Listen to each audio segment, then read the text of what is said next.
Yo, yo, yo, yo. Well, how's everybody doing really quick? Just give me like 2 more minutes cuz this technical difficulty got really really bad. So, as long as you guys are trickling in, then that means we're good. But really quick, let me just adjust this one last time, then we'll get it popping. Oh man, it was stressful. I I'm sweating, guys. Like I'm legit sweating from like how stressed I was. Oh my gosh.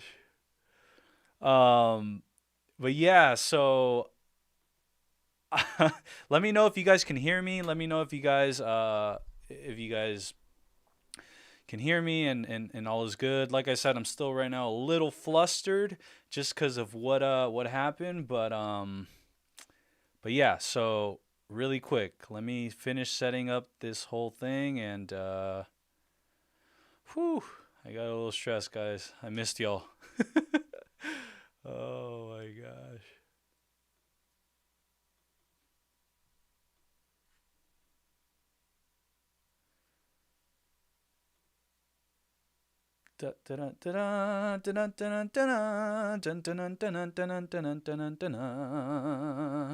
Really quick, guys, just give me a few more minutes if that's cool.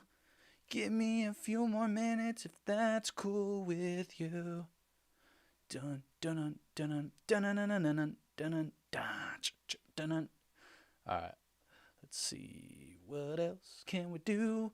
Really quick, I still have to go erase the other one just so people aren't waiting around over there. Like I said, super super super sorry about that, but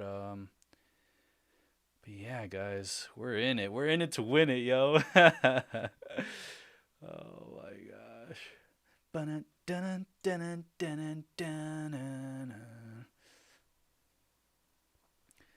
Really quick.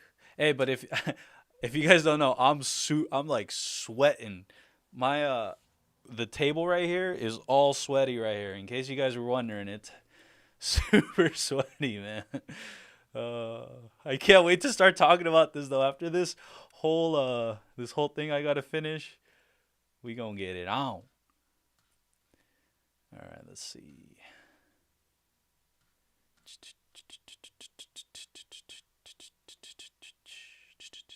Today's the 18th, right? All right. Yeah, it's the 18th. All right, so got the description thing. Oh no. Really quick, really quick. Let's see. Eric says, "Yo, what's up, Eric? Good to have you back, Chito Chan. I see you in the chat. What's up, Redick? Redick, what's going on? Hey, we connected on Instagram.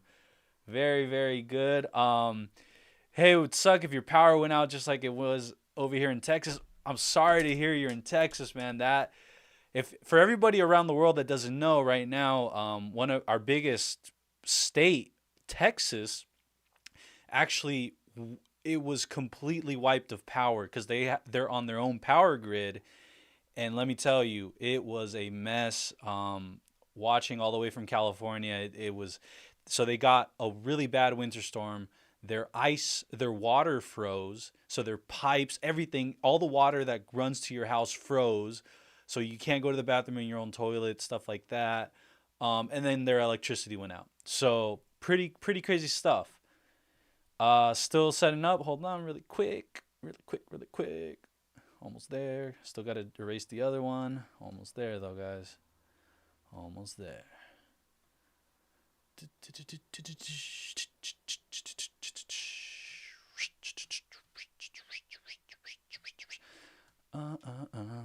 Can't wait to start talking with y'all.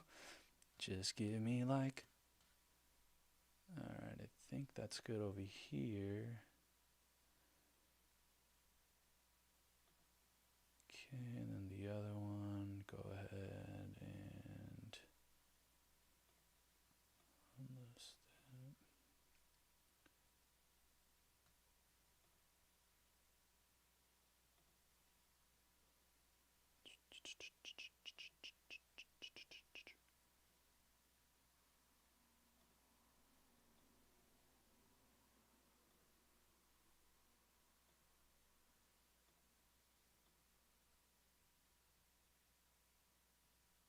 snaps. Really quick, guys. Can you guys do me a favor before I close the other one? The other YouTube thing. Make sure I just need to go tell everybody that's still over there to cruise over here. Let me get the, okay, there's the video link.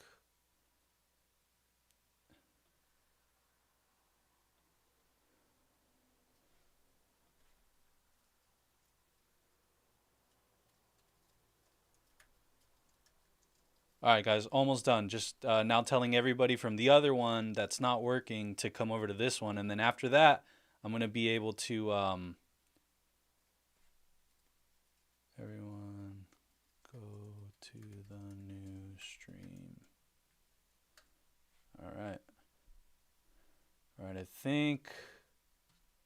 Okay, we got Reddick, we got Chito Chan, we got Pyro Hell. Like I said, guys, if you guys can do me one last favor, and that's just go over to the, never mind. I think, yeah, people are starting to trickle in.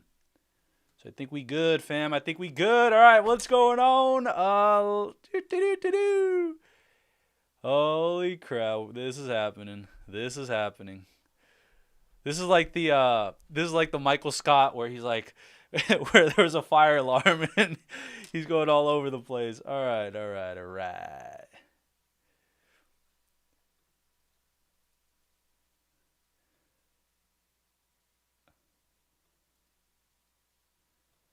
Okay. All right, guys. First and foremost, welcome everybody. Welcome back to Filmtopia. My name is Ricardo Acosta, and I am your host for the evening. And guess what? Tonight it's going to be amazing. It is the night to be here because let me tell you right off the bat, I'm just going to be straight up. I don't have any inside knowledge per se, but I have a very, very deep feeling and a very resounding something inside me telling me that tonight we will see Dr. Reid Richards, Mr. Fantastic of the Fantastic Four. And I cannot tell you how I know this. I cannot tell you why I think this, but I just have this the craziest feeling that tonight is the night that we will see Jim from The Office, aka John Krasinski, as Dr. Reid Richards. You guys, I'm going to break it down to you as to why. Let's follow the Blues Clues, okay? So the Blues Clues tell us that Dr. Reid Richards is obviously going to make an appearance in the MCU at some point, right? Whether it's in WandaVision, whether it's 5 years from now. But the thing is, Disney now has the rights to the Fantastic Four from 20th Century Fox. And because of that,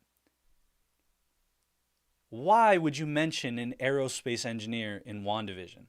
Why would you go to the lengths of saying, you know what, I'm going to go ahead and name drop an aerospace engineer on the 3rd or 4th episode of WandaVision? The only reason you would do that is because you know you'd have us all exactly how you have us.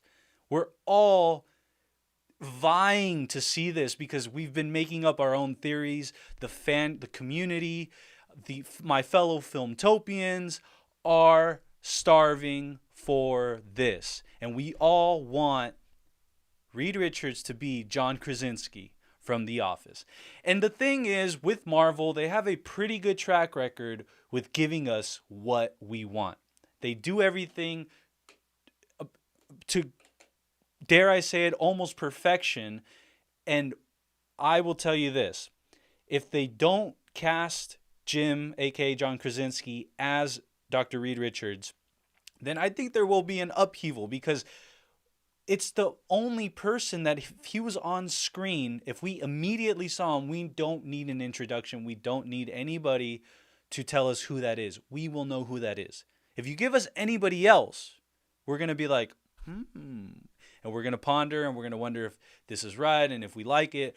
But at the end of the day, tonight, February 19th, 2021, we will be seeing Dr. Reid Richards in some shape, way, or form. If it's just a name, what if they just show us like a picture? They're like, oh, hey, this is Dr. Reid Richards. That'd be kind of disappointing. But if it was a picture of Jim, aka John Krasinski, I would flip the F out anyways. But I don't think we're going to do that. I think they're actually going to give us what we want. And man, I'm just really, really excited, guys. Sorry about earlier what happened with the first part of the stream. I don't know what happened on my end. Technical difficulties, as always. But the good thing is that we found each other, and we are now about to enter into the MCU tonight. It's going to be awesome. I want to know what you guys are thinking. I'm going to start reading all the comments. We got Reddick. What's up, Ricardo? What's up, man? Like I said, we were talking through the DM. That's awesome. I'm glad you were able to connect with me, and I was able to connect with you. Eric says, do you think this is the last episode? No, definitely not. Guys, by the way, another big tell as to we are going to see some crazy stuff in these last 3 episodes. We have episode 7 to go. We have episode 8 and episode 9. We have a total of 3 episodes starting with the one tonight. And guys, guess what? The best thing about this week for me was not seeing any promo up until today. We did not get one piece of promo out of this episode like we have been doing from the episodes before. And I am just going to say that is a good thing. And the reason why is because they don't want to show us, and they can't show us what they're going to show us, because then it would spoil the whole thing. So obviously tonight is a night of a big, in my opinion, reveal. Is it the last reveal? I don't necessarily think it's the last one either, guys. That's the other craziest part. It's not the last one. If it was the last one, then, you know, I don't know what would they be saving for the finale, guys? For the penultimate episode, the 8th episode. We're in for a good treat tonight. If you guys like the last 2 episodes, I think this is going to be like the cherry on top for those episodes. And then I think episodes 8 and 9 are just going to be like next level MCU stuff. Let's see. Reddick says, if Jimmy Woo and John Krasinski meet and no Office reference, I'm going to be angry. Guys, guess what? They've been doing an amazing job of referencing all the other... They've been very fourth wall. If you guys don't know what fourth wall is, it's when you... in film, right? When you break the fourth wall, you're able to in a sense talk to the audience when you're not really supposed to do that, because you're supposed to be immersed in the thematic cinematic experience. And because of that, with this whole fourth wall breaking, we're seeing a lot of references. We're seeing a lot of nods. We're seeing a lot of hey, I know this is Evan Peters from 20th Century Fox. We know that it's, you know, we're in on the joke too. So yeah. So let's see. Yeah, Chito Chan. There are 2 episodes after this one. That Clay Bear Travels. Yes, hello, welcome back. Thank you so much for being here. Boom. Yeah. Asian Jim and Jim crossover. Finally, right? Finally. Imagine, oh my gosh. I just freaking thought of this, but what if, guys, you know how we're in the 2000s now, right? We are in the Modern Family era. Guys, what if we get an Office reference, like a straight up Office type of sitcom?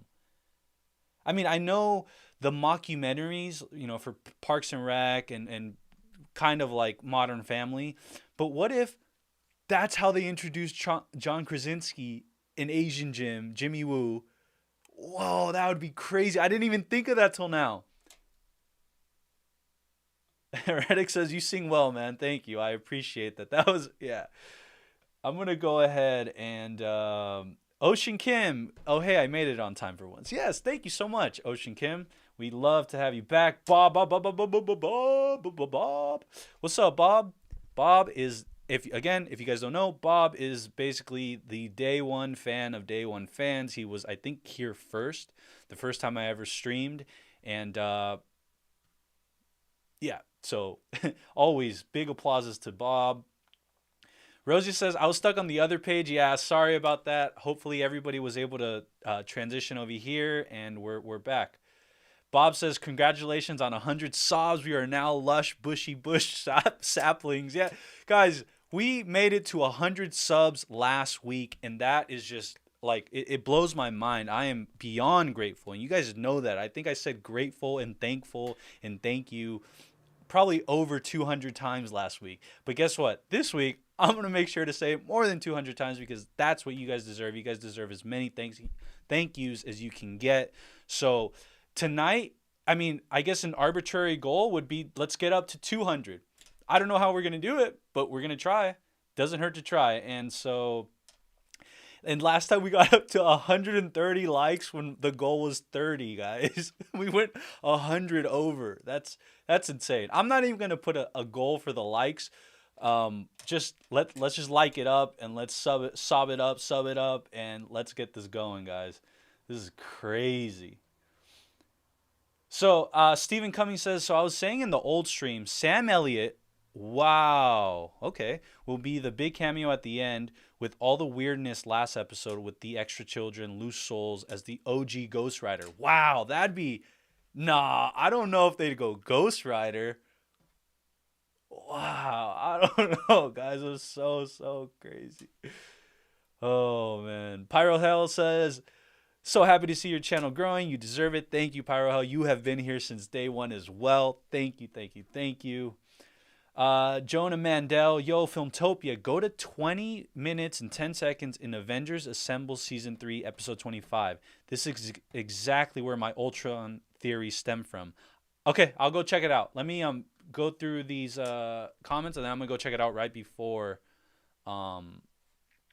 the episode starts. Guys, by the way, we've got 28 minutes, T-minus 28 minutes until episode 7 comes out, and we're gonna see the craziest stuff. Oh god. Chito Chen says, love the shirt, my god. Thank you. Guys, last week it was a different one, right? Well, this one is we are an unusual couple. This is, I think, my favorite one so far. Last week was a little teaser. This one's full blown. We are an unusual couple. B says, Mysterio episode 7 is my prediction. Okay, let's see. Guys, by the way, make sure to get your predictions in right now because I want to see when we come back and do the post analysis and discussion. I really want to see who was on it, who was a little off, who was way off. Oh, man. Bob says, we are looking for Blue's Clues. I wonder where he is. I said Blue's Clues earlier, huh? If you follow the Blue's Clues. Guys, guess what? Here's another one. Pyro Hell says, I think the scientist could be Beast without being a mutant yet. If you guys watch the X-Men from 20th Century Fox, I would love for it to be that version of Beast. I think he played a fantastic Beast, and I wouldn't mind if it's him. I just think at this point though, the kitchen sink is too hot.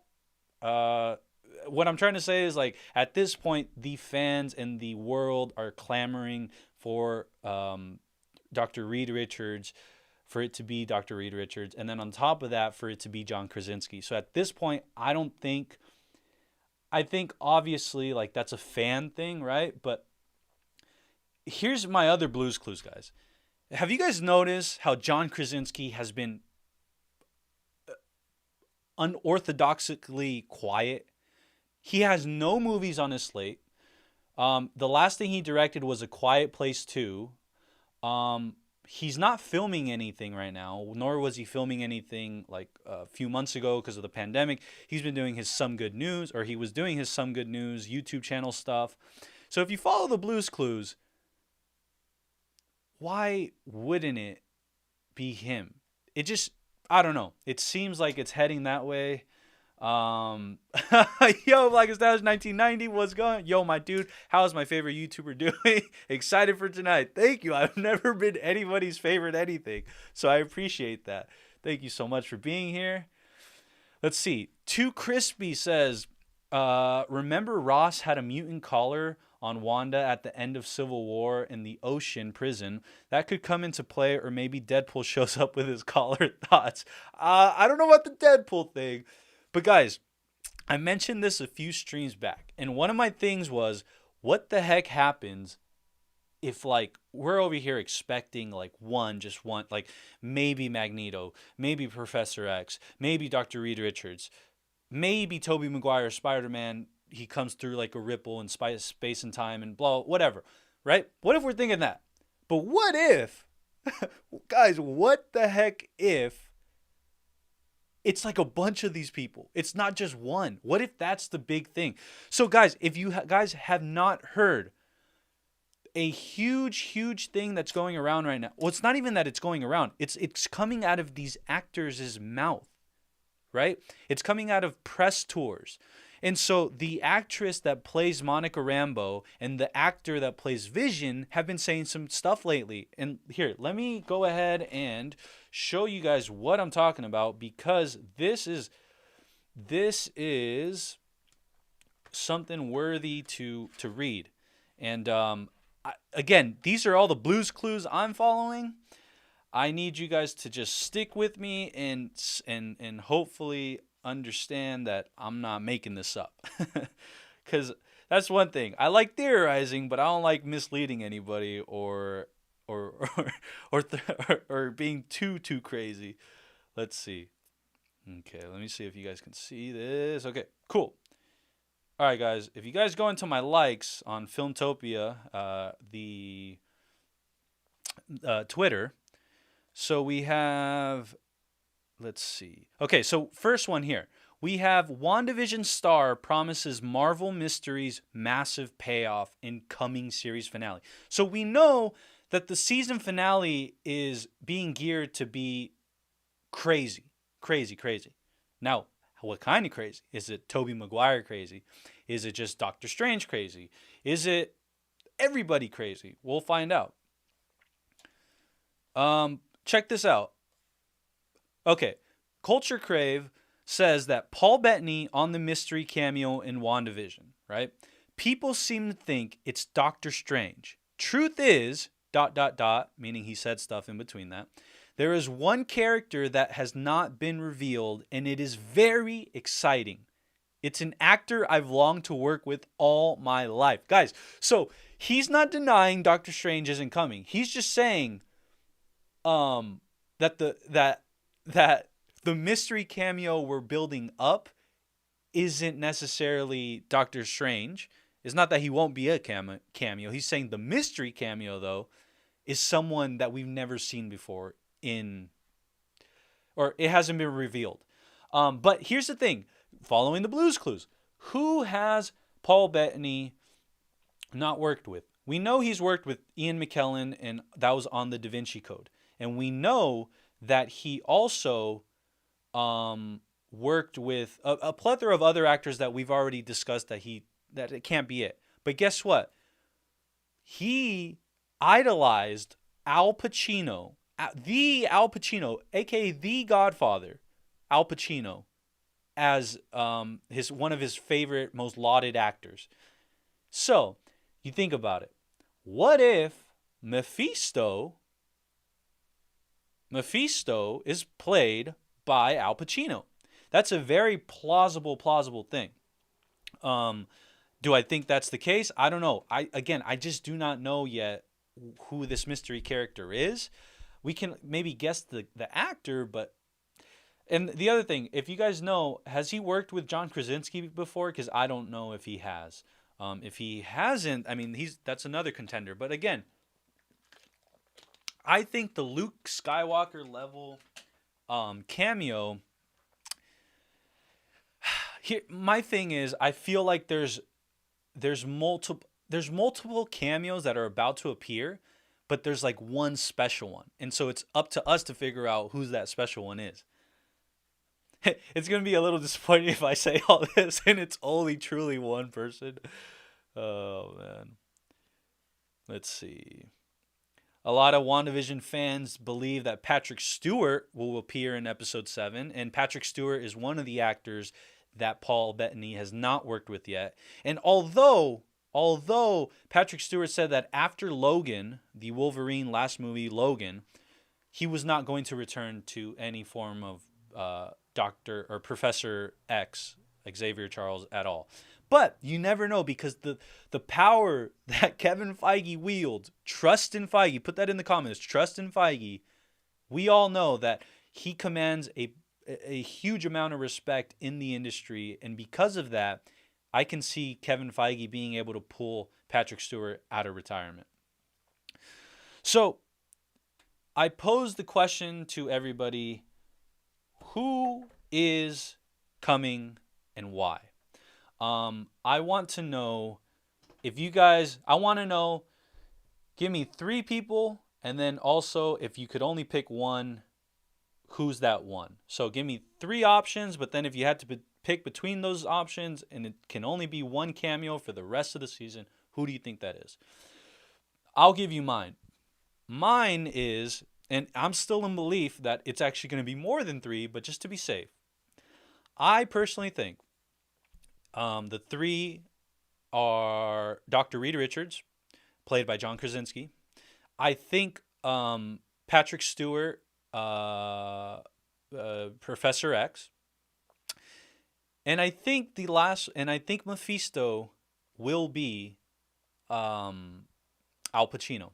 I really truly believe that, because there were reports back way when during the pandemic, early on in the pandemic in 2020, and there was a lot of rumors about Al Pacino's joining the MCU. In what capacity? Mephisto. But we'll see.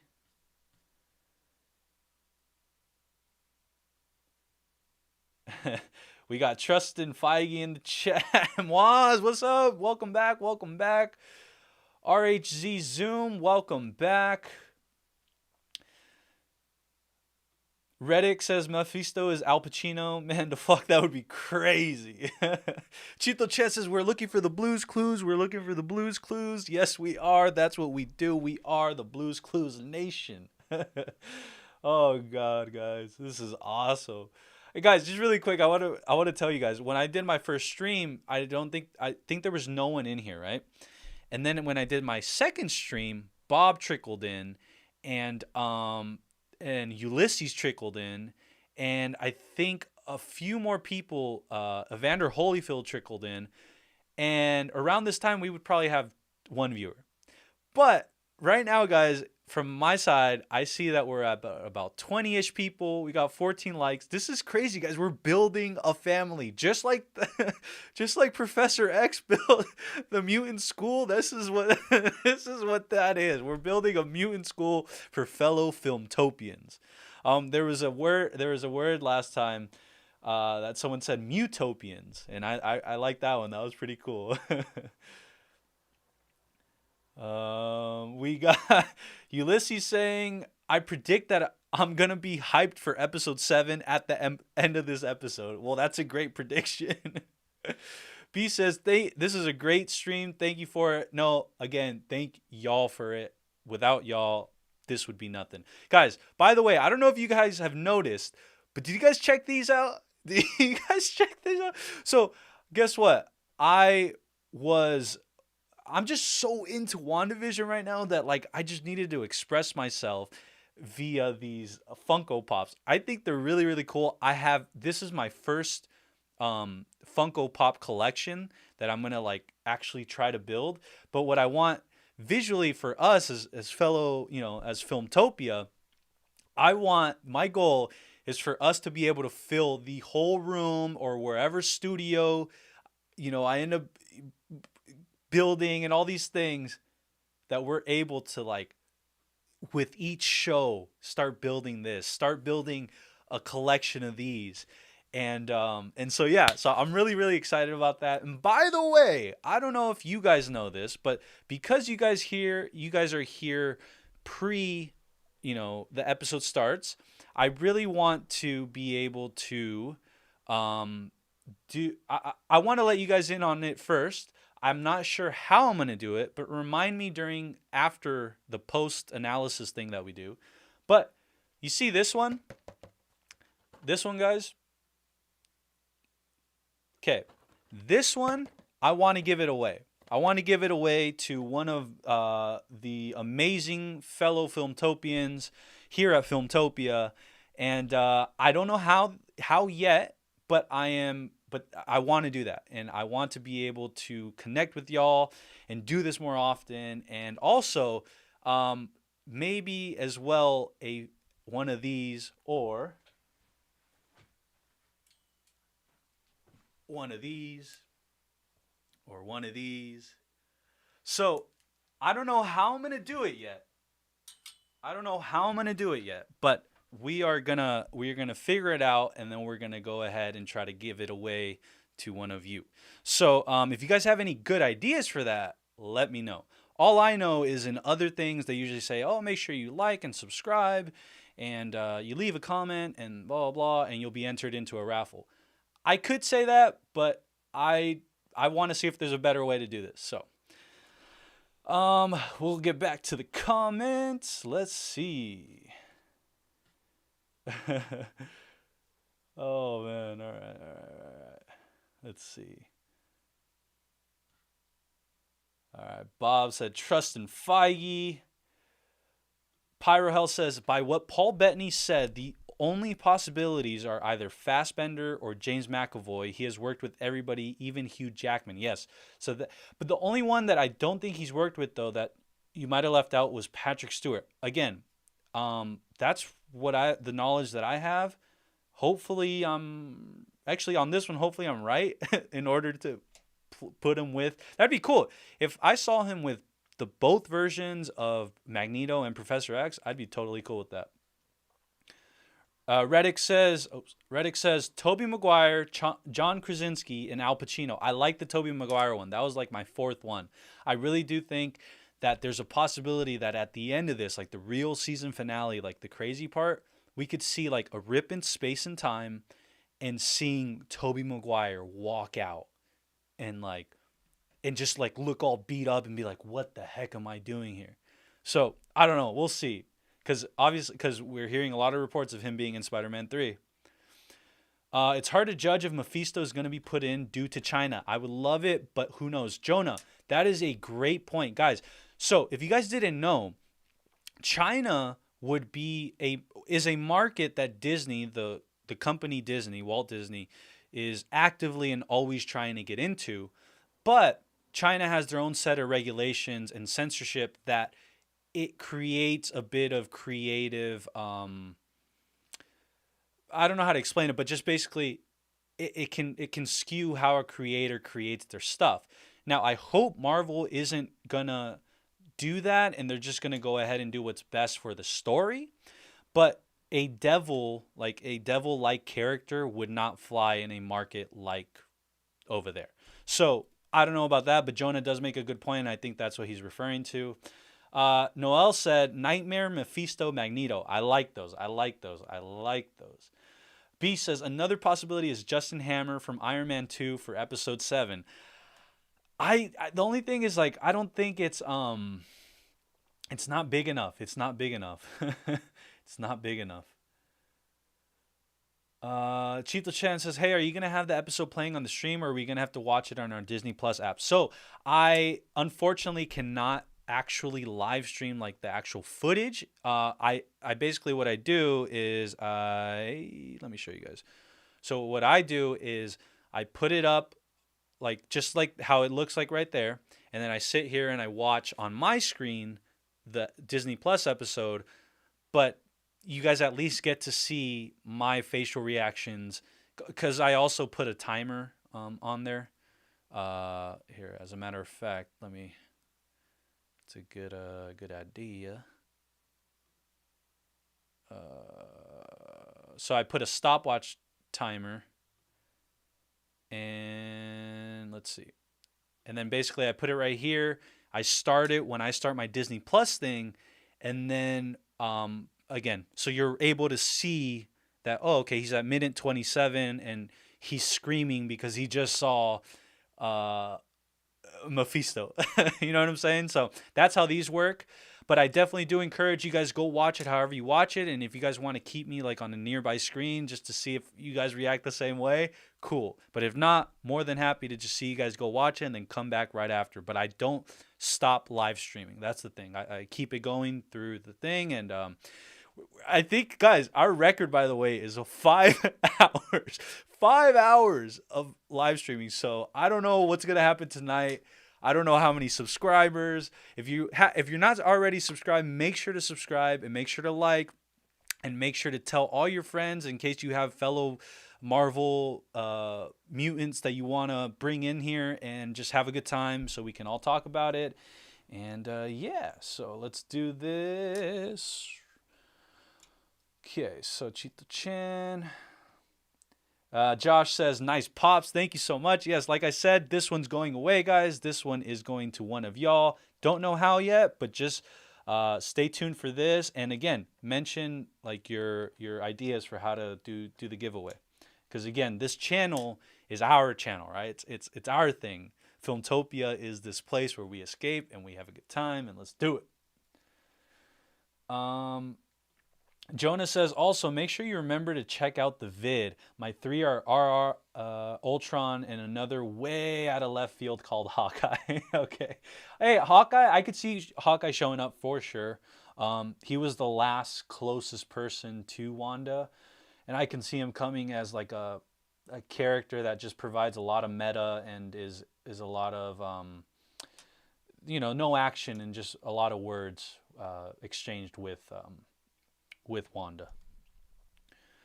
Hey, Josh says, waiting for the Pietro exclusive, guys. So yeah, this one up here that's going to be right here is going to be the Pietro one, and it's coming out in March. They just announced it. But guys, you know why they're not announcing any more Funkos, or like why they're not churning them out, is because we don't have any trailers. Like we've run out of what do you call it? Stuff, merchandise that you can get up until this point, because if they were to put out merchandise, they're going to spoil the rest of the season. So they can't. So that's why this week we only got like a 1-minute teaser today. Actually, it didn't show up earlier in the week. So we haven't gotten much promo for episode 7, the one we're about to watch today, which is a good thing, which is a really, really good thing, because we don't want any more spoilers. We don't want any more promos. We just want to see what the heck is going on behind those curtains. Behind those big Disney curtains. Pyro says, the Vision Pop Funko is my favorite. It's lit. Well, guys, maybe later on we can figure out which one you guys want. Maybe instead of like choosing which one for you guys, we'll let you guys vote or something. Will's in the chat, guys. Here's another one. He was a day one as well. He was in that Bob, Ulysses, Pyro, Evander Holyfield group early on when we only had like 6 people watching. Oh man. Let's see. The Clay Bear Travels. It's probably not from Ant-Man, but when she says, I know a guy, gets me thinking that line is exclusive to the Ant-Man movies. I hope not. I hope not. I know what you're saying, but I hope not. I hope that it's in reference to Jim as Dr. Reed Richards. I don't know ways to get hyped. Be here. That's the way to get hyped. Get hyped by being here and just feeling the vibe. Chito Chan says, nice giveaway. Thank you. Like I said, I think Chito Chan says, I think Bob deserves it. That's very, very true. I think Bob definitely deserves it. Me and Bob are gonna, I say this every single chat or every single stream, but me and Bob have to actually talk on the side because I want to do something nice for him. So Reddick says, a giveaway. I'm hyped. Give it to Bob. Wow, there's a lot of Bob. Jonah says, I agree with Chito Chan. All right. Moaz, what's up? Yeah, Bob deserves it. Okay. Bob says, no thanks. Humble. The man is humble. Continues to be humble. Ulysses, give one to Bob. He gets first pick.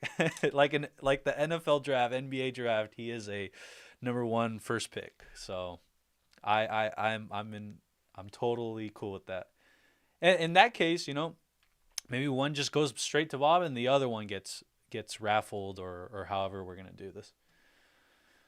Moaz says, my theory is similar to yours, President Topia.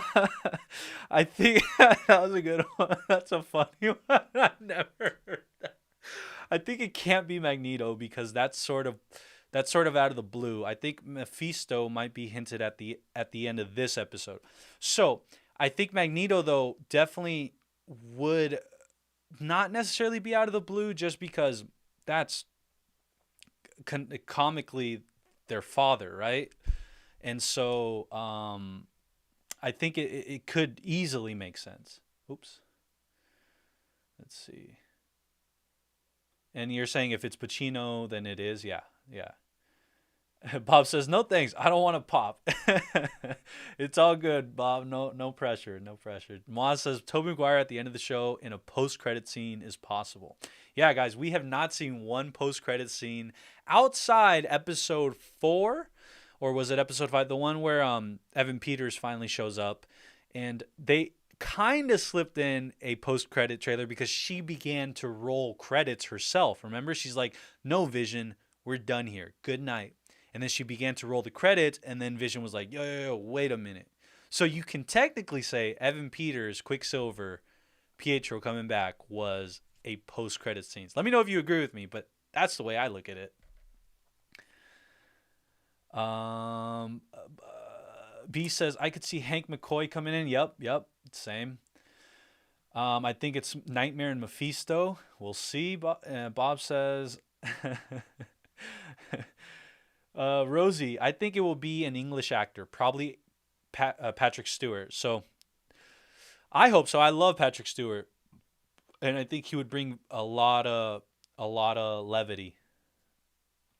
Guys, I just got a word that we are at the 3-minute mark, guys. 3-minute mark.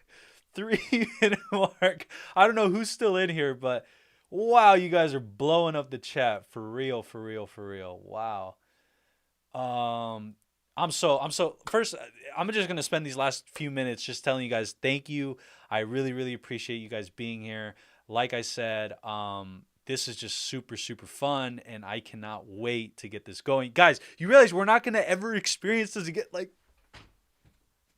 We're not going to be able to experience this again. This feeling, this anticipation. So whatever we get to see tonight will be the first time and the first time we get to see it, if that makes sense. So it will be the first time we get to experience it. So enjoy it. Make sure you go all in. Let your inner emotions come out. If you guys got to cry. I know I'm going to... guys, I don't know if you guys know this, but I'm a crybaby. So when it comes to emotional stuff, it's weird. I can go through a lot of pain, but when it comes to movie, emotional type of thing, man, I start to... it gets me. So if you guys see me cry, don't judge and don't worry. I'm all good. I'm just really enjoying it. And you guys should have seen me when season 2 Mandalorian finale, Luke Skywalker, I lost it. So hence, I really am excited to get this going, guys. We got 2 minutes. Go. I'm going to let you guys go here. You guys go and check it out. If you guys want, I'm going to be here. I'm going to be watching it, but just all you guys are going to see is this movie theater. What you see right now is what you guys are going to see on your screen, and you guys will be able to see my face. But again, this timer that I have on here, this timer that I have on here will tell you guys at what part I am in the thing. So regardless, make sure you guys go watch it however you guys want to watch. If you guys want to keep me on, feel free to keep me on. But like I said, enjoy it and just go all in and feel it and love it. And guys, we're at 1 minute. T-minus 1 minute. T-minus 1 minute. I'm so hyped.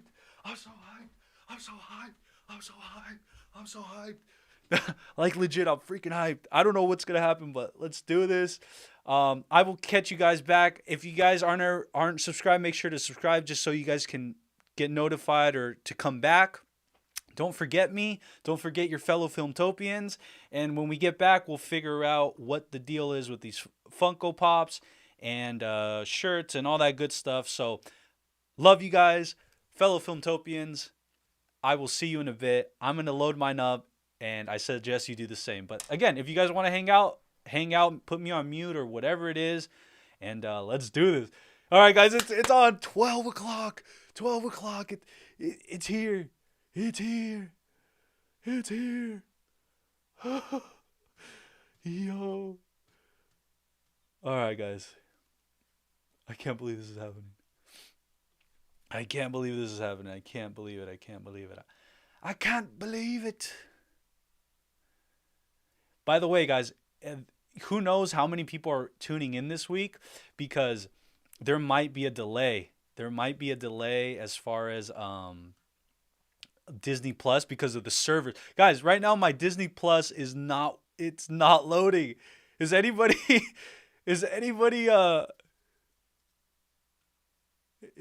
in yet? I can't. Hey guys, are you guys delayed? Or are you guys for my Disney Plus isn't loading my web page? Check this out, guys. You see that?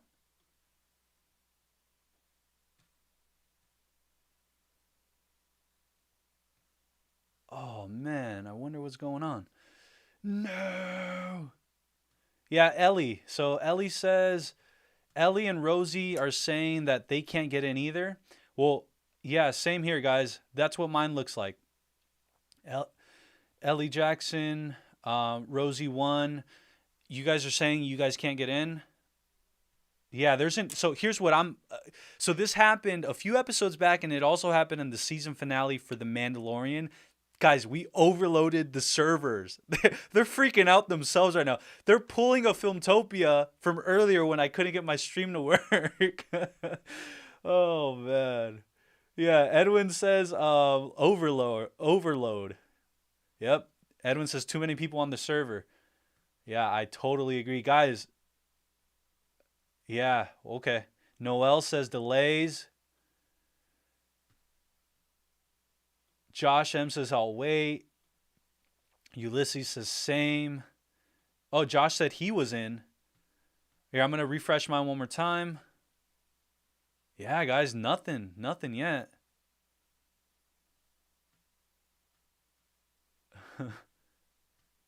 Oh, man. We're 2 minutes over, guys. Oh, no. Here,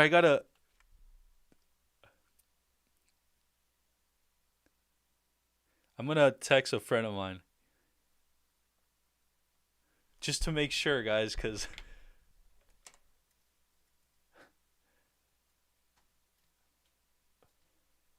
What's up with this thing, man? Let me know, guys, if you guys are in yet, or if you guys are still waiting like me. I can't get in.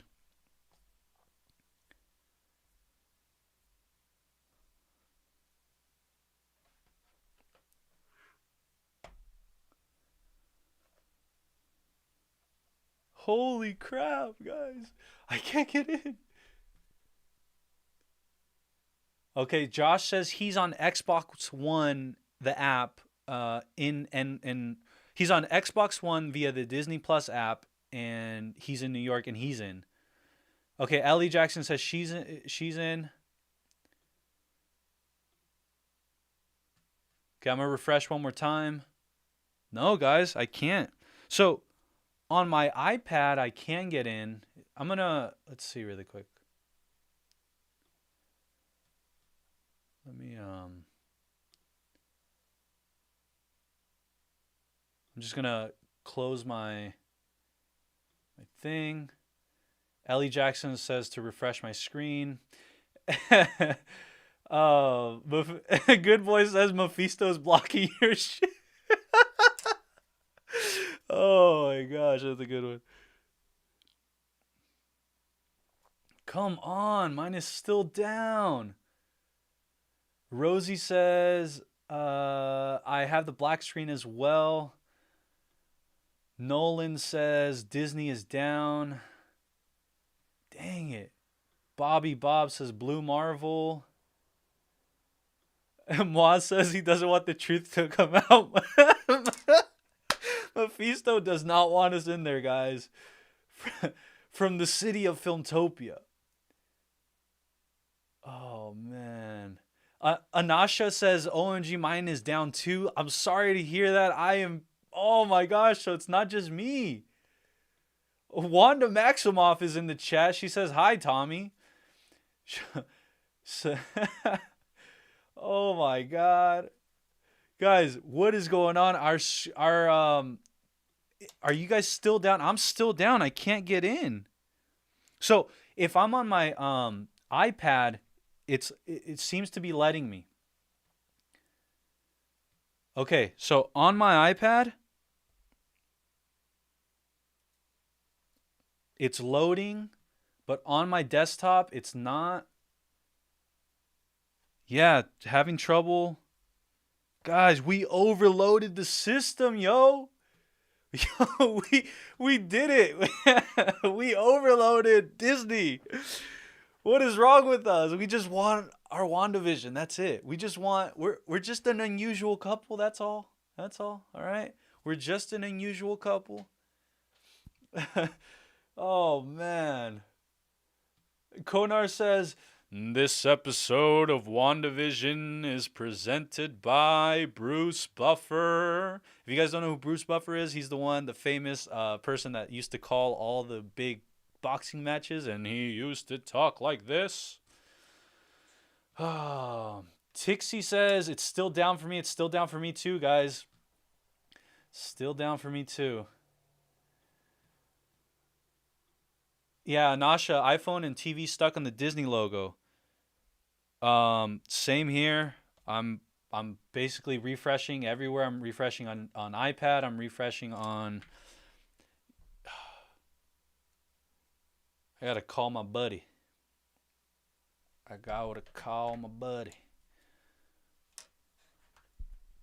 Wow, I can't believe we did this.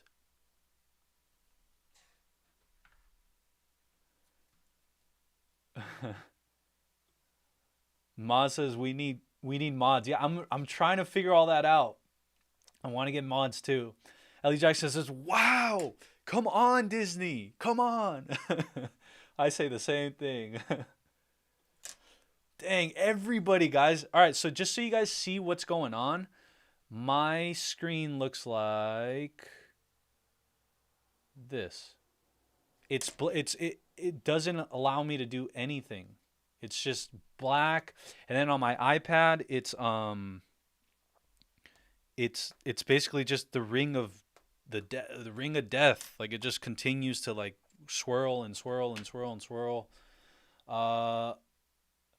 Yeah, Nolan. So basically, a lot of people are trying to watch it at the same time, and that's why they're basically like trickling us in. We basically did a DDoS, guys. I don't know if you guys know what a DDoS is.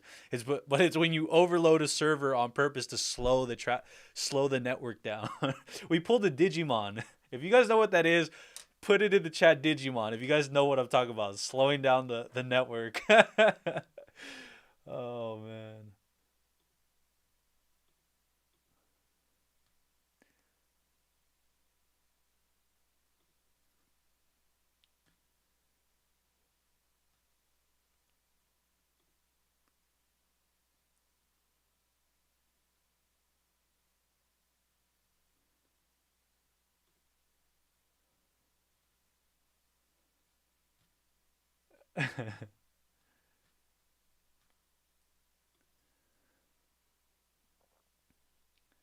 All right, we got Digimon. We got Digimon spamming. So you guys do know what that you guys vibe, Digimon, digital monsters, Digimon are the champions.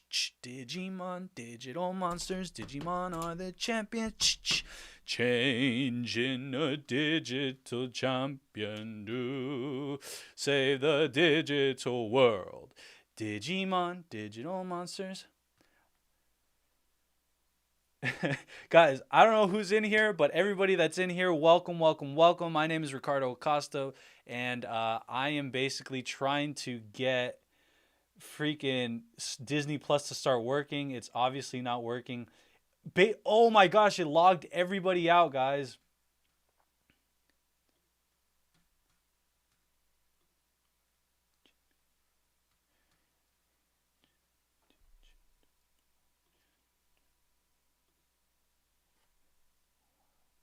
Digimon.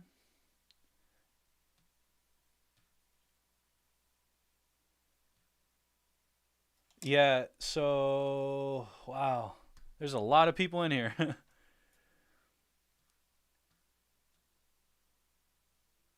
Let's see. Guys, I'm trying to get this up, but that's what that's what he said, but check it out. All right, so what we're going to do is continue to refresh and refresh and refresh. Dang it.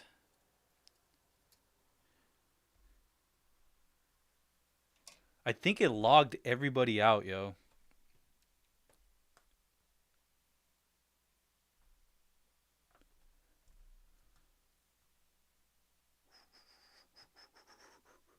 Kevin says, I'm from Mexico and I'm in, but I can't see nothing. It's same with us, guys. Same with us. Redneck Trekker is back. Welcome, Redneck. Thank you so much for being here. And he says, I'm not the only one that can't see it. Ellie Jackson says, sorry, guys. I'm up and running. This episode is 36 minutes. Okay, Ellie, best of luck. Come back when you finish. Oh, I can't wait.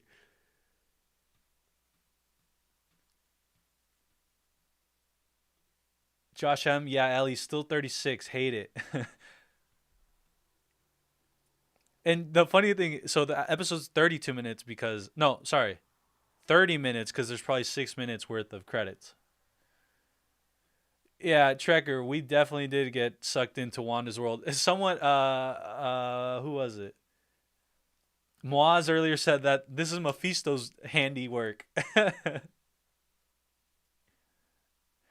Nolan says he's heading to bed. He's going to wait till the morning. I don't hey, it's all good. Go do what you got to do. But if you want to watch it or if you want to hear us talk about it afterwards, feel free to come back. Anasha, she is bummed out. It's all good. Same here. Okay, I'm going to try it one more time.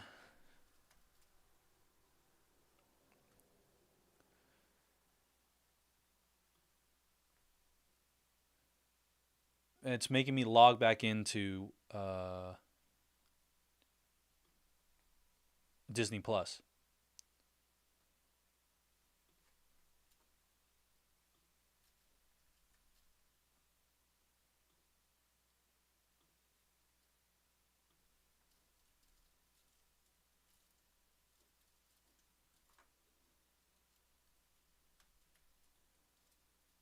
All right, I'm logging in. Let's see what the heck happens.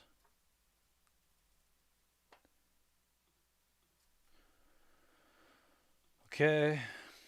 Come on. Okay. I think... Oh, come on, come on. All right, I'm in.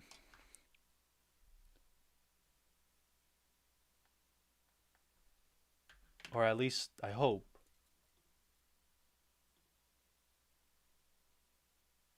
Oh, come on. We are currently experiencing blah, blah, blah. Come on, yo. Hey, first and foremost, I want to thank everybody for being here. I know there's a lot of people in here, so please make sure to subscribe. Leave a like so we can get this video out to more people and just to create, this family that we have going here. Fellow Filmtopians, I am Ricardo Acosta. This is Filmtopia. And if you haven't already hit the subscribe button, make sure you do. And we'll get this going, guys. Oh, man. I like what Clay Bear Travels say. They're saying, man, just imagine what the internet admins are going through on Disney's end right now. Yeah. So earlier I had technical difficulties myself and I was sweating everything. I was sweating like profusely. Oh, man. Come on. Let's go. Let's go. Come on, Disney Plus. You guys have 95 million subscribers now. You should have been prepared. Guys, this is crazy. We're 15 minutes in.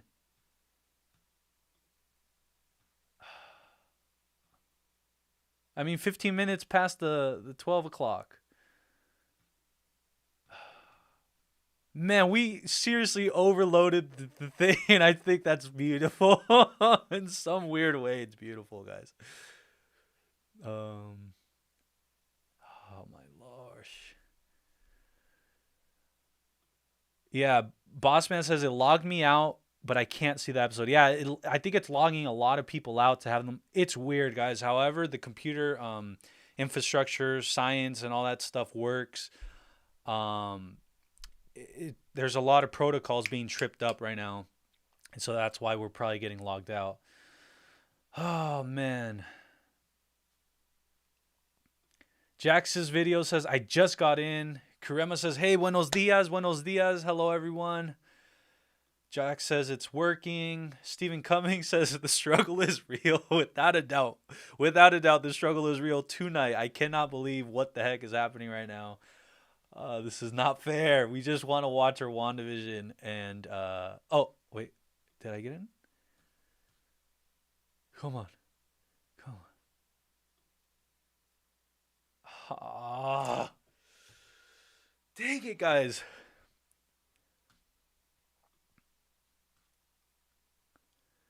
Claybear says it's playing for me. Yeah. Black Stylish 1990. I don't know what's happening. We overloaded the servers. Us as Filmtopians. There's too many of us at once. I'm so stressed out right now. I just want to watch it. Guys, another thing that I think someone mentioned last time was if you maybe watch it from episode 6. If you go on to episode 6, if you're able to, go on to episode 6, scrub it till the end, and just let it play into the next one. I'm going to try that right now. Oh, man. It's not lit. Come on, come on. But it is giving me faster turnaround. I'm trying to press on episode 6, and it says we're experiencing slow connection speeds, blah, blah, blah. Moaz says, dude, I think it's just you. Oh, man, I don't know. I hope it's not just me, but with my luck. Come on. Yeah, guys, so I'm getting text messages all over the place telling me that they're not getting in either. Jonas says, I just got it hyped. I'm hyped for you. Trust me, I'm super hyped for fellow Filmtopians to be able to experience this. Just wait for me, though. No, go and watch it. And when you guys come back, I'll probably just be a few minutes behind, and that's all good. Anasha says, mine is working out. Great. I'm so happy. Let's do it. Let's go. Let's see. Okay, is it my turn yet? WandaVision, Bear Gatekeepers, will you allow me to experience this? Just please. If so, we'll see. Oh! I got in, guys. I got in. I'm in.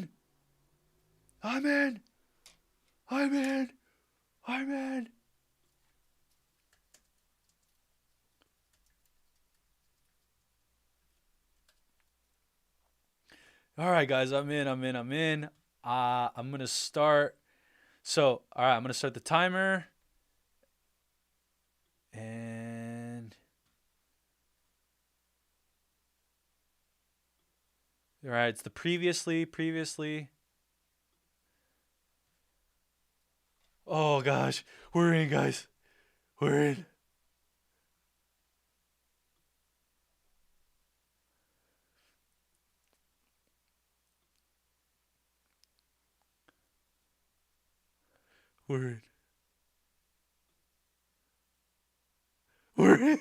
So it's the recap right now, guys. It's the recap.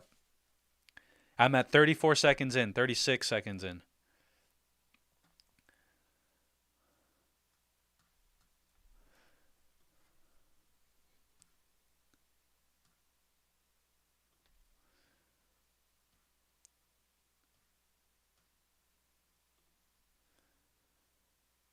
If Wanda is our problem, then she's got to be our solution. That's a big line.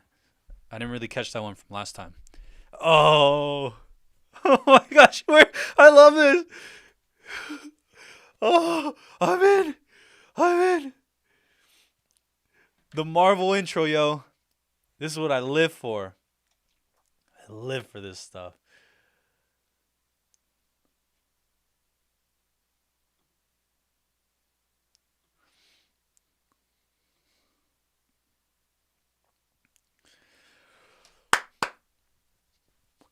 Let's go. All right.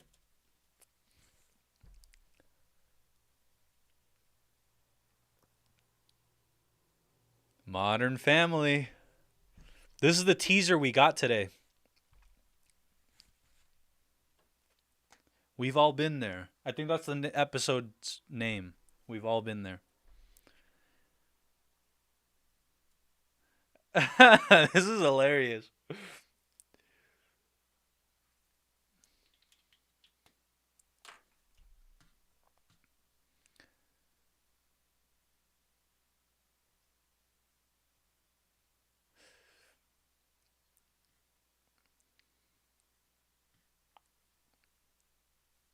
All right, guys.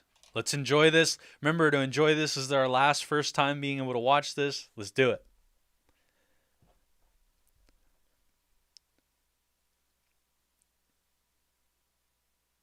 It's really noisy, like Patrick Stewart and James McAvoy. Professor X. Wiccan's head is noisy.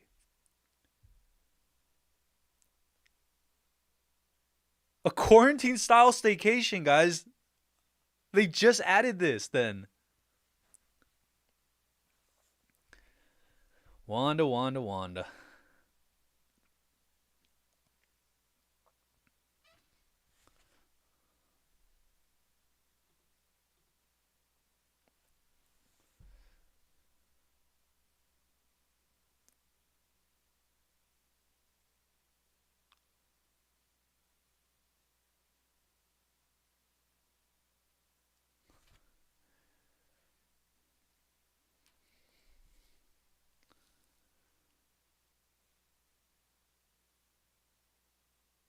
Oh, snaps.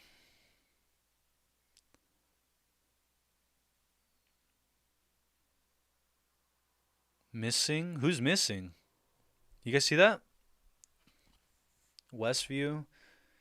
Oh, it's starting to mix up the decades, guys. It's starting to mix up the decades. The mockumentary, though, is pretty funny.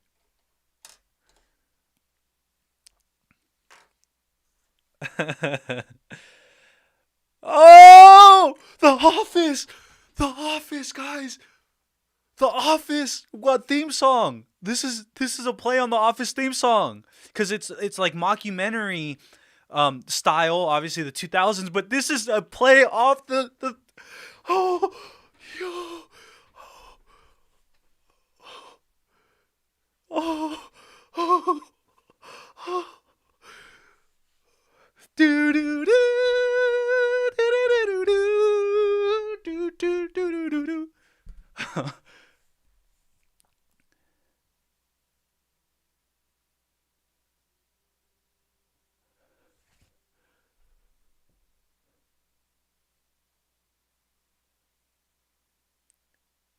But again, my point of being so hyped about The Office is because there's ties to The Office. There's ties to The Office, guys. Whoa, Vision. Did you guys notice Vision is in the same position he died when Thanos snapped him or whatever, or killed him? Here come the clowns. AK, Sword, and the FBI.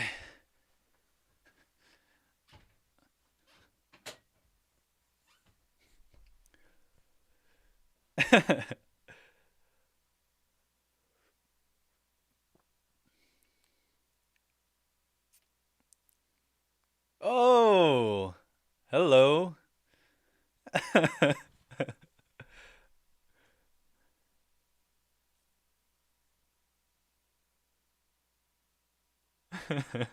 Alabaster.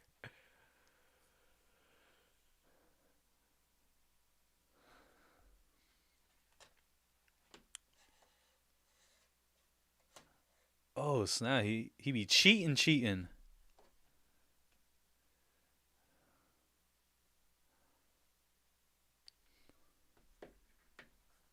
Wiccan and Speed. Ooh. Marriage problems, man. Am I right?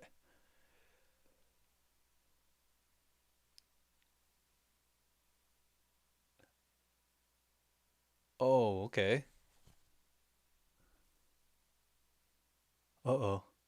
What is he?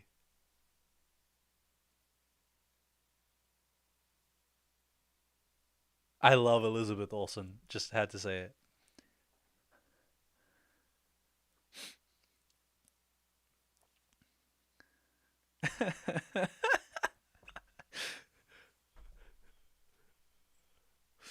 Finally, she admits it.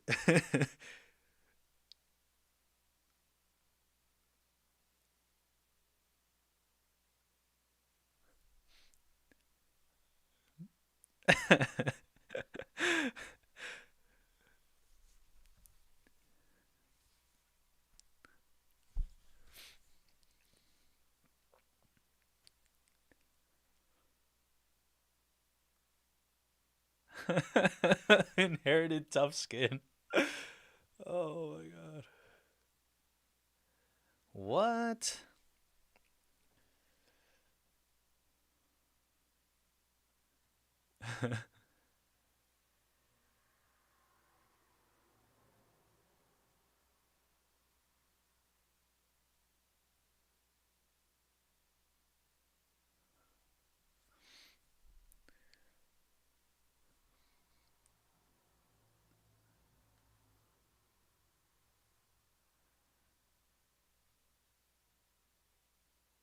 Oh, don't let him go with Agnes. Oh, she's gonna bite. Trust me. She's gonna bite.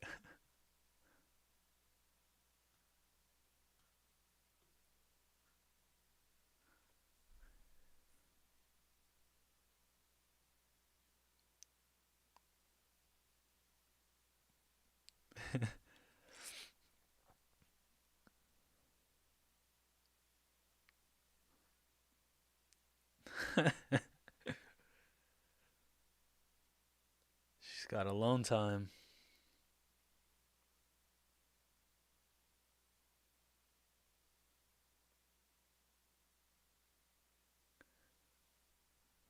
A glitch in the matrix, y'all. The decades are starting to mix and match.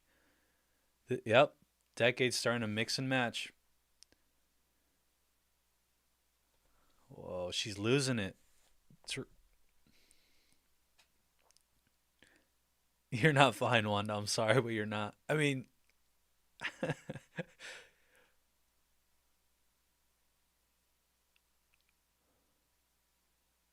Monica Rambeau. Here we go.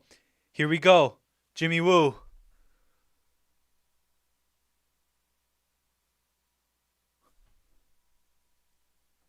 Oh, I couldn't read the screen.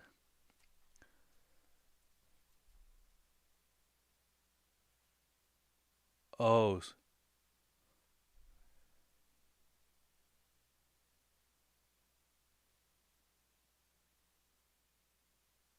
Sentient. Sentient. We got the first sentient reference. Holy crap. Here we go. Holy No.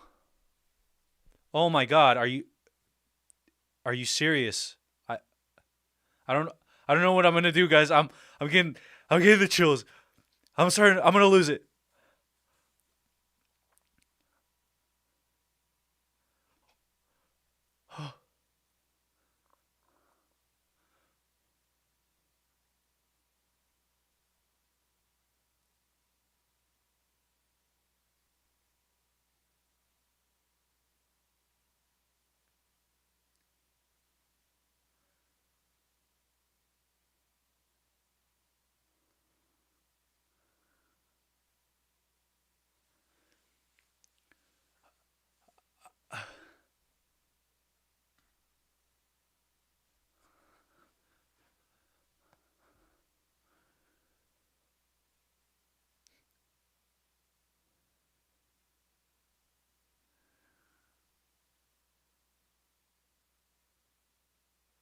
All right, we didn't see anything, or at least not that I noticed.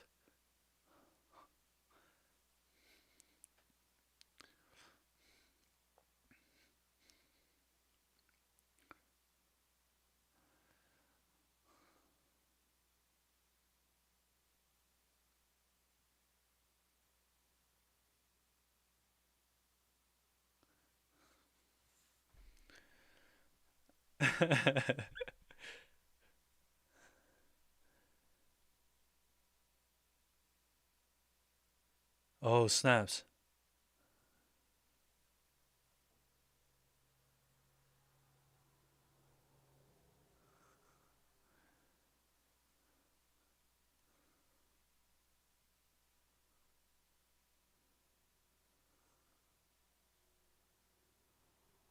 Darcy.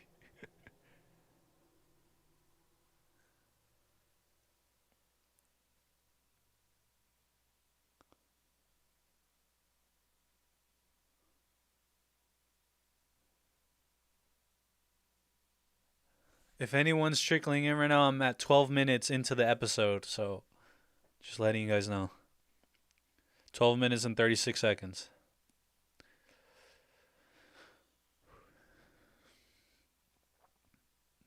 Darcy Lewis.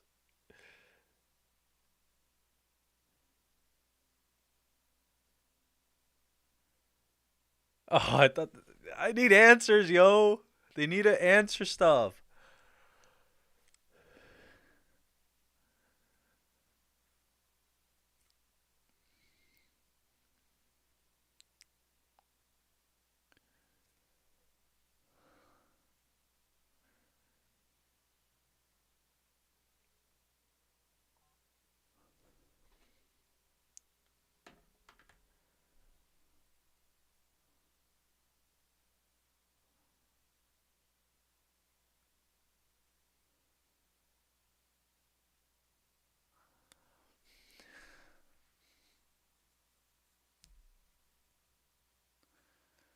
Man, this glitch in the Matrix.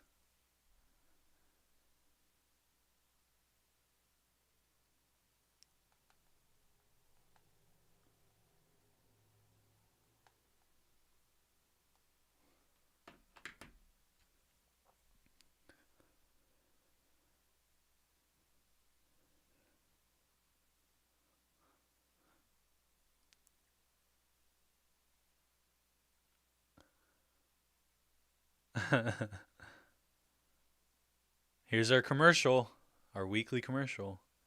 Oh, they did do a mental health one.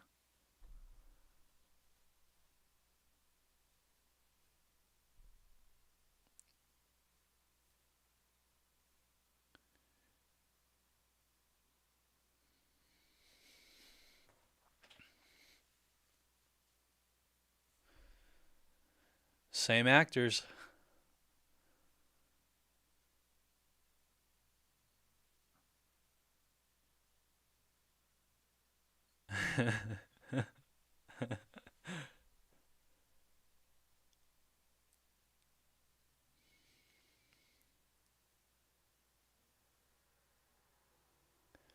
Man, Agnes is up to no good, yo.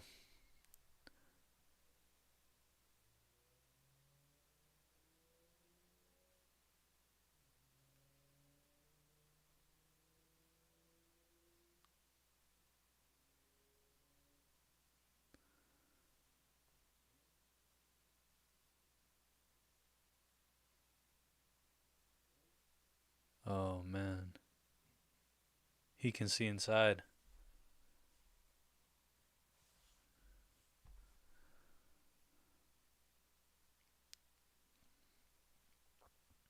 By the way, not reading comments right now. I don't want to spoil this, so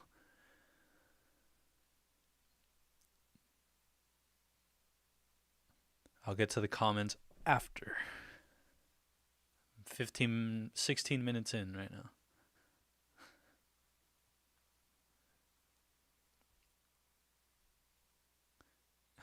Cuckoo for Cocoa.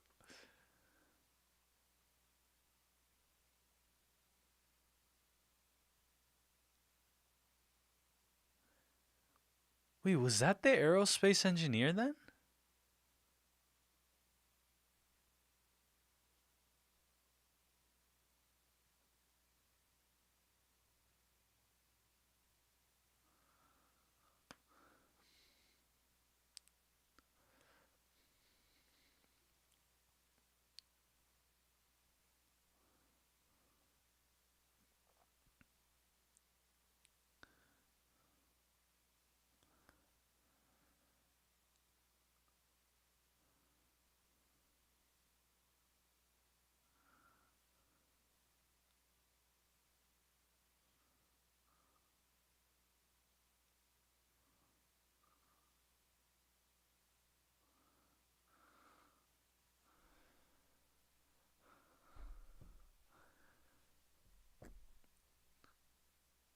17 minutes in, guys.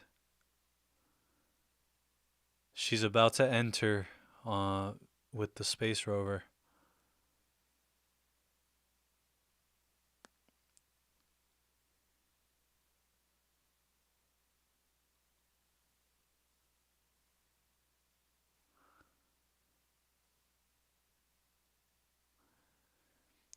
She's going to get another dose of mutating her cells.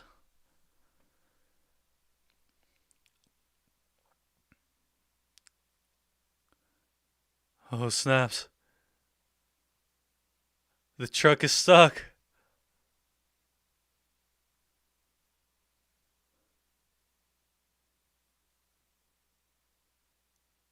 It's clogged, yo.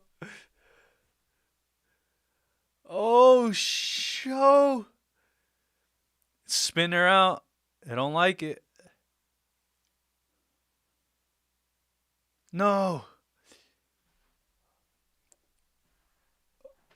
Oh, snaps. Get out, Monica. You're going to turn into a mutant. Your cells are going to mutate. She can't. Oh, snaps. There's still some residue on her shoe. Or at least that's what it looked like. Oh, snaps. Is it going to... Oh! Spit out. That was... So apparently it didn't work. I think we need either Beast or Dr. Reed Richards to show up and let us know how to get in this thing. No, don't do it. Jimmy, save her. Wait, how can she get through with... Is it because she's already been through? That makes it easier? Oh, she's in the ether. Stay yourself. Stay yourself. Stay yourself.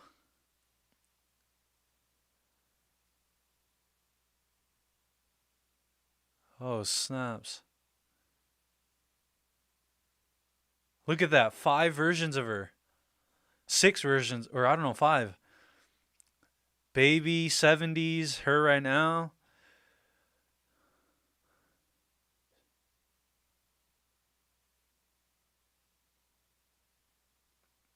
Oh, shit. Yo.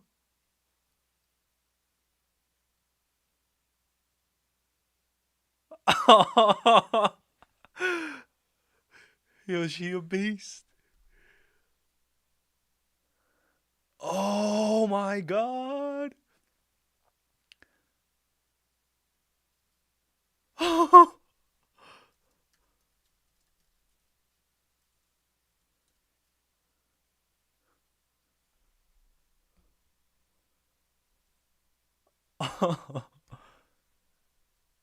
What the...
Jarvis. Shh.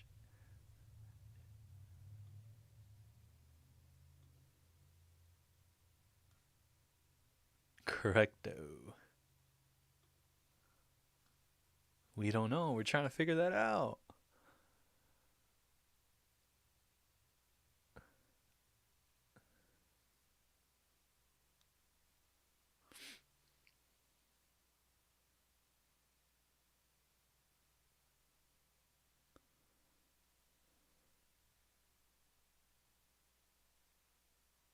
WandaVision. The fourth wall.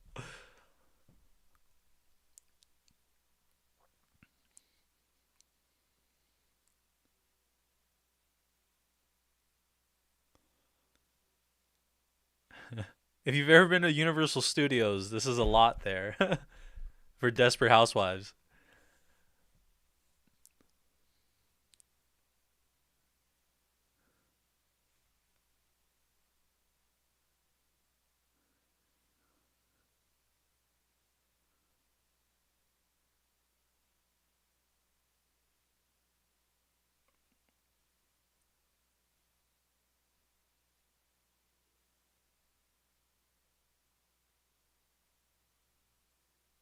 Oh, oh, oh!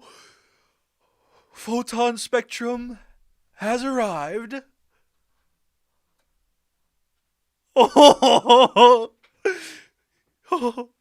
I'm here for this. Oh,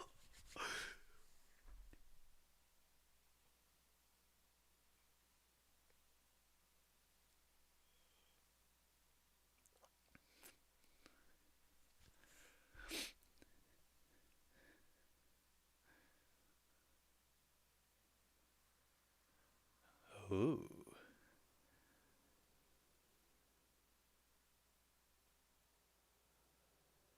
That was so sick, yo. That was so sick.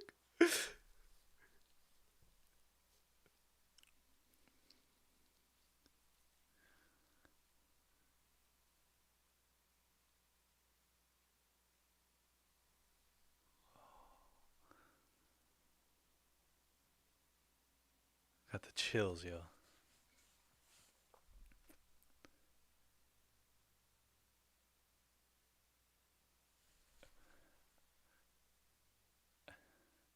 Agnes, reveal yourself.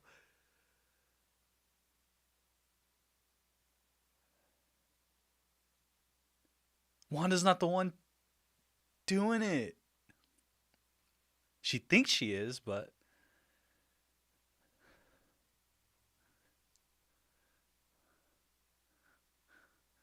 oh, that showdown was so sick.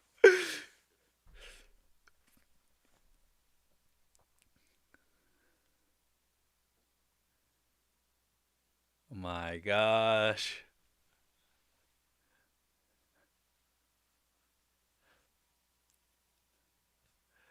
Guys, I don't know right now what's going on in the chat. I don't know who's already seen the Hold on, guys, hold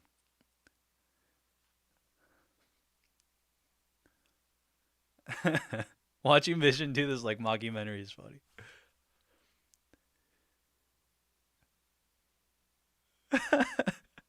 He's laughed up. He has a mic. Yo, but like I was saying, I don't know what you guys have seen so far. If you guys finished it already, hang in tight. I'm almost done. I'm at 26 minutes. I think something big's gonna happen right now. She's with Agnes. I don't want this to end. Damn it. Wiccan. Spade.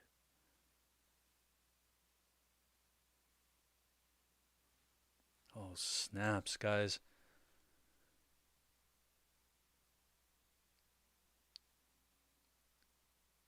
This is creepy as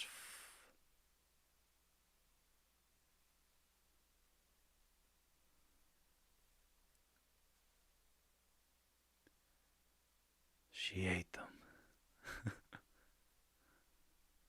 Don't go to the basement, Wanda. Don't do it. Don't do it.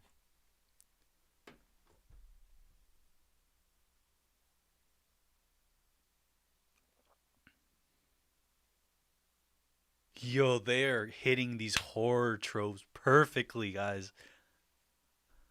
Trust in Feige to pull this off.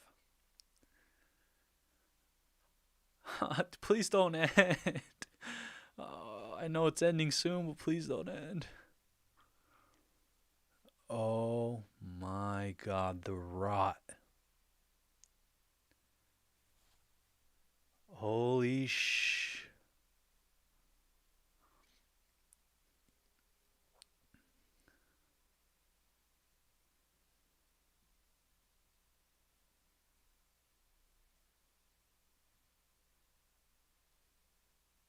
Yo, I'm here for this.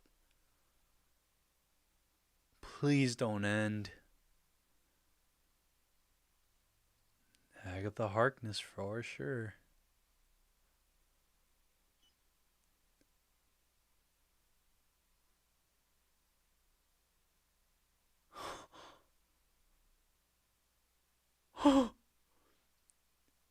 Oh.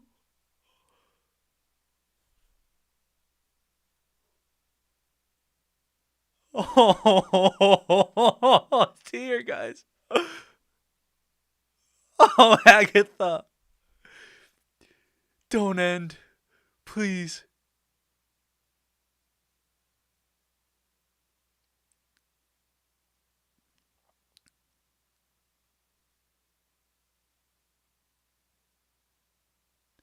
Agatha's been the one behind everything.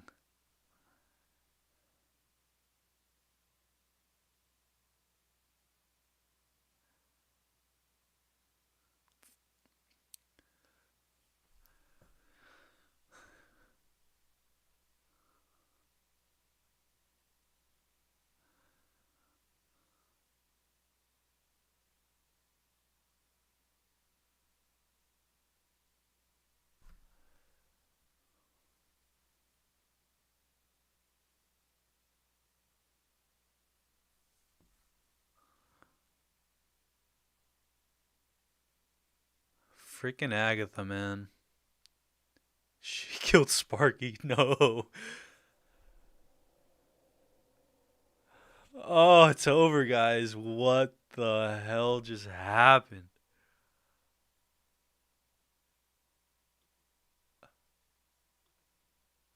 I think there's a post something. Hold on. I always scrub through it and...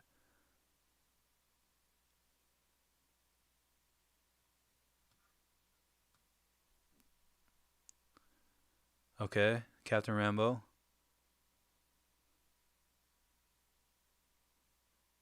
She's poking around the house.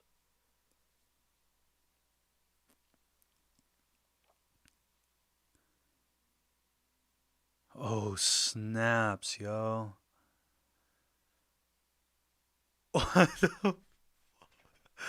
What? Dude, so many more questions. Hold on.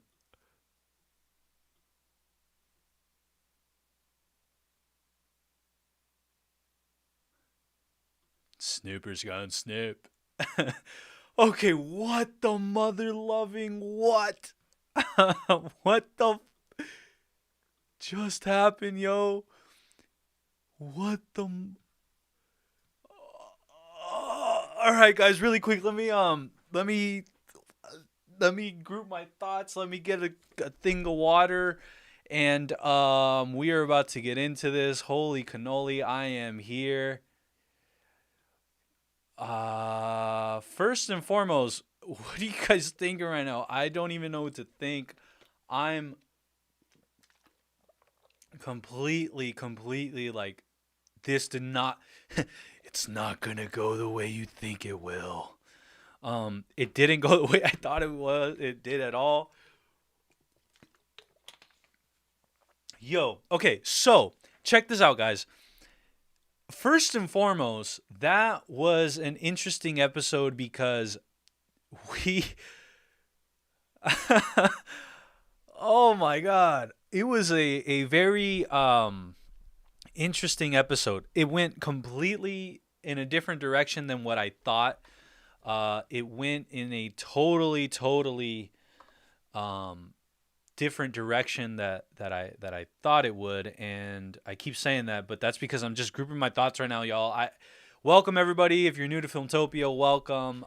This is the Agatha show. I mean the WandaVision spoiler, FYI spoilers. Talk discussion, post show analysis, whatever you want to call it. We come and we hang out,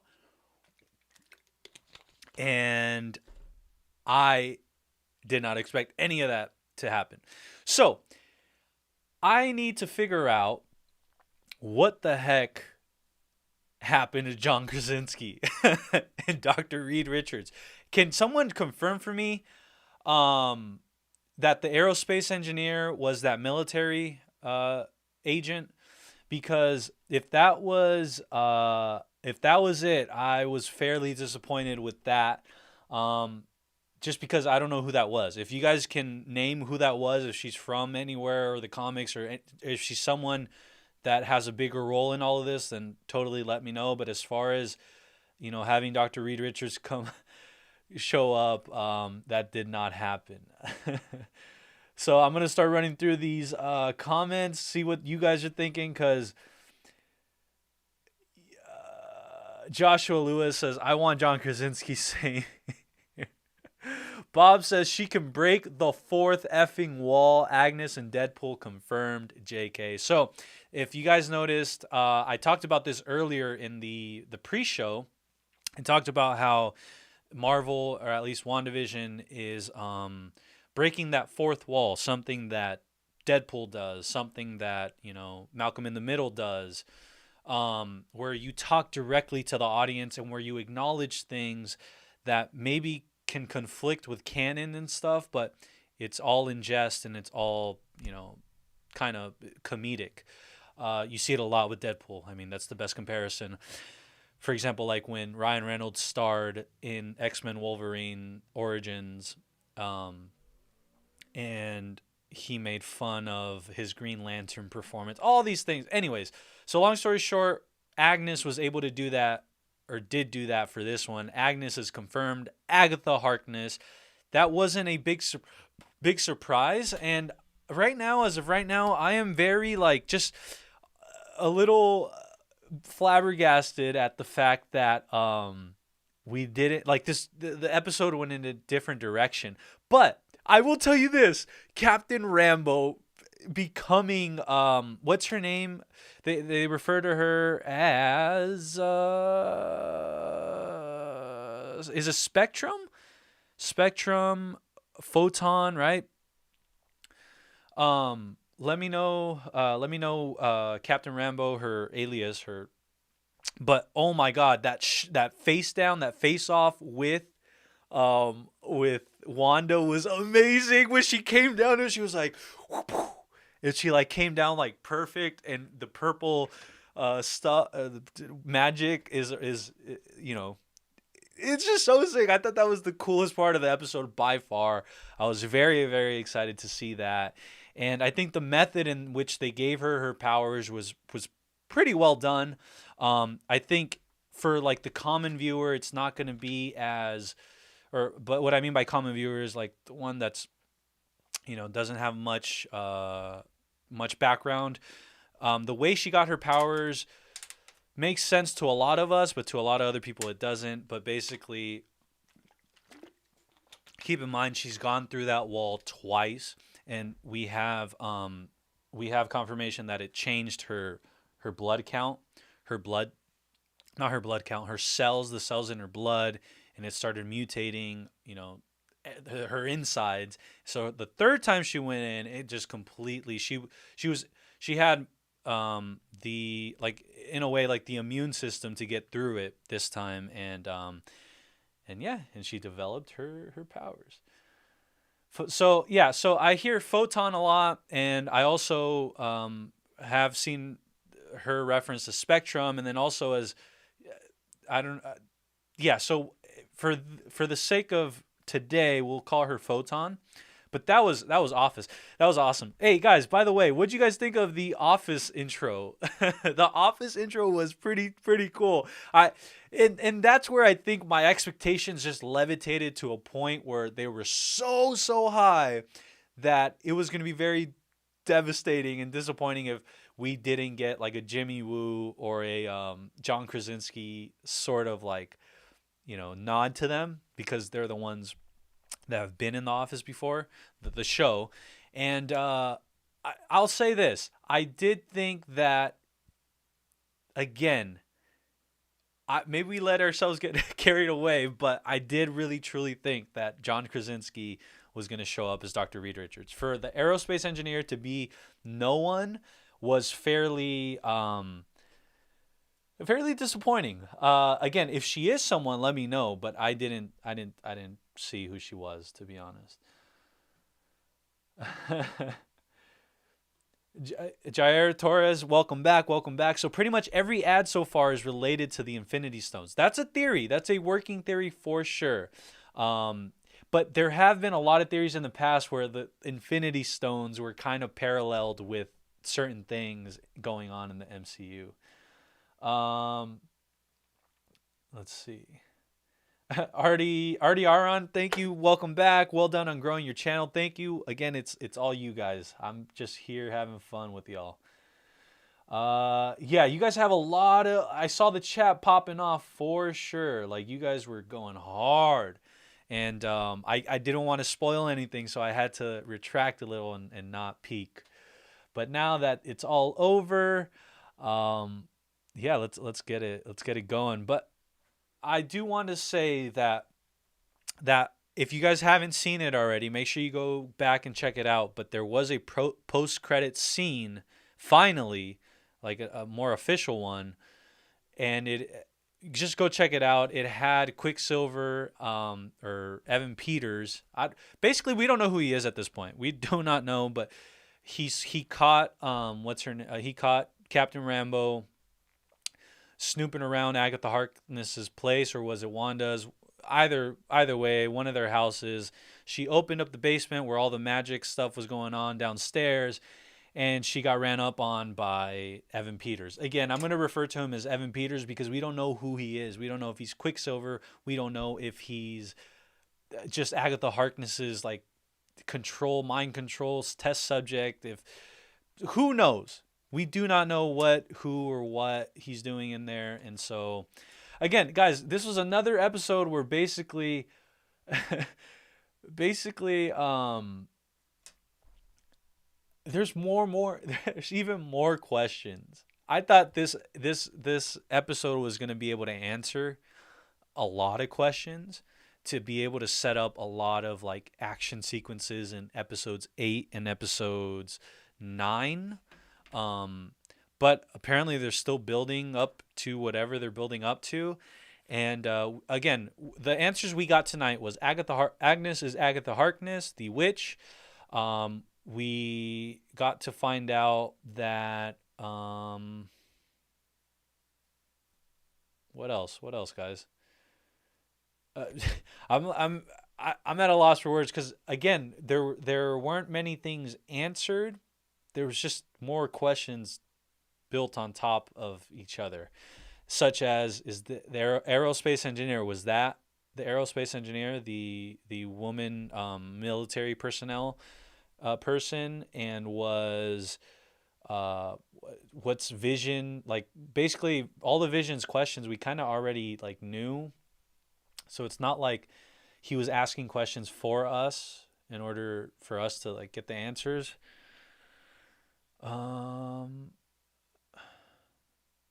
Yeah, John Petrie is saying Disney announced a new Fantastic Four at the big investor deal last year. They did announce that. They didn't announce who or when it's coming, but unfortunately, it doesn't appear to have WandaVision tied to it. So I think that's where. Oh, another question though is, are the children? What happened to the children? What happened to Wiccan and Speed? We don't know. We just know that Agatha Harkness is behind everything, and she's She's not one you would want to hang out with. Agatha was blocking her thoughts from the twins. Oh, that's actually yeah, because maybe the twins aren't real. William says in the comics, Mephisto consumes the children. Yeah, that's do you guys think Disney will go there? You guys think Disney will do that? That's I don't know. We'll see. Yeah, Joshua says William. OMG. Yeah, it's crazy. Beast. Episode 7 was a bit of a letdown, but I had fun with it. I'm excited for what's next and the multiple theories to come. Yeah, so definitely we're gonna have a week full of basically what we're doing now full of theories and just where can this all go? What does this all mean? But it was a bit of a letdown in the sense of the hype that we had for it, or the hype that we thought we were gonna get. Obviously, the big cameo has not appeared yet, and that's confirmed by Paul Bettany. Paul Bettany said Evan Peters, Quicksilver, was not the big cameo, so there's still one to come, and it's an actor he has not worked with before. So, Artie Aaron said it showed the book of the Vishanti. So if you guys were wondering what book that was, the book of the Vishanti. The Claybear Travels, yeah, if I see the kids become someone's hand, that's going to be the freakiest MCU moment ever. Yeah, we're getting finally, again, those scary tropes, those horror tropes are taking shape, taking form very, very well here in the MCU and in WandaVision. I really love the creepy vibes. They're amazing. Fusion says Agatha and Nightmare are draining Wanda and the twins' power. So that's a working theory. We definitely know Agatha is definitely involved. So Joshua says Ralph is possessing Quicksilver. Beast.com says Nexus of Realities. Redneck Trekker says Agatha was the one hiding the kids, keeping them from Mephisto for their life power. Okay, that's a good one. I think I'm gonna roll with that one. Aisha Reyes says I'm so ready for the next episode. I'm so ready too. I cannot wait. Yeah, and again, guys, I'm still processing all my thoughts. If you guys are wondering why I'm a little jaunted, a little befuddled, it's just because there's a lot of things going on in my mind, and I am very, very, very excited for next week and the season finale, but I am a little sad that it's coming to an end. We are having a great run and a great time, and I don't want this to end. The good thing is that after this, we do get the documentary for WandaVision as a placeholder, and then after that, we get Falcon and the Winter Soldier. So we're gonna be hanging out for basically the rest of the year, because then after that we get Loki, and yeah, there's a bunch of things. So welcome everybody, welcome, welcome, welcome. If you guys don't already know, this is Filmtopia, and we are gonna we just have a good time, talk theories, and just our general thoughts on this episode. Spoiler alert! If you don't know, we talk spoilers here, so if you're not interested in spoilers, just forewarning you. And make sure to hit that subscribe button. Make sure you're subscribed. The bigger this family can get, the more eyes and people we can bring into the family. So welcome everybody. Steven says, I don't know what to think anymore. I'm right there. I think that's what you guys are seeing right now. I don't know what to think anymore, because some theories get proven, some theories get thrown out, and that's life. Fusion says the hype was the speculating everyone did. Yeah, definitely. And I think that's going to continue into next week, right? It's going to continue into the season finale. A whole bunch of hype from all over the place, and it just or speculation that builds the hype. And I am guilty of that. If you look at my thumbnail, I have John Krasinski as Mr. Fantastic. Agnes is the lady from the Anon conspiracy. That's a good one. John Famlore. No, Feige is going to show Bendis was wrong on everything. I predict Wanda will not be the victim by the end of the series. Yeah, so by the end of the series, guys, we also did get confirmation today, or we got a quote from the actress that plays Monica Rambeau.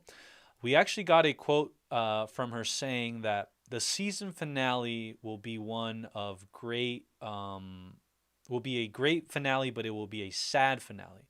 So with that, you can start making up your own theories. I already have mine. I'll get into them in a little, but Jonas says, "What if Doctor Strange is the bunny?" that's damn. That's a good one. That'd be crazy. Imagine if it's Loki. Jair says, could it be that Agatha turned the kids into the bunny and the bug?" Oh wow. Uh, yeah, that's a good theory too. I don't think that happened, but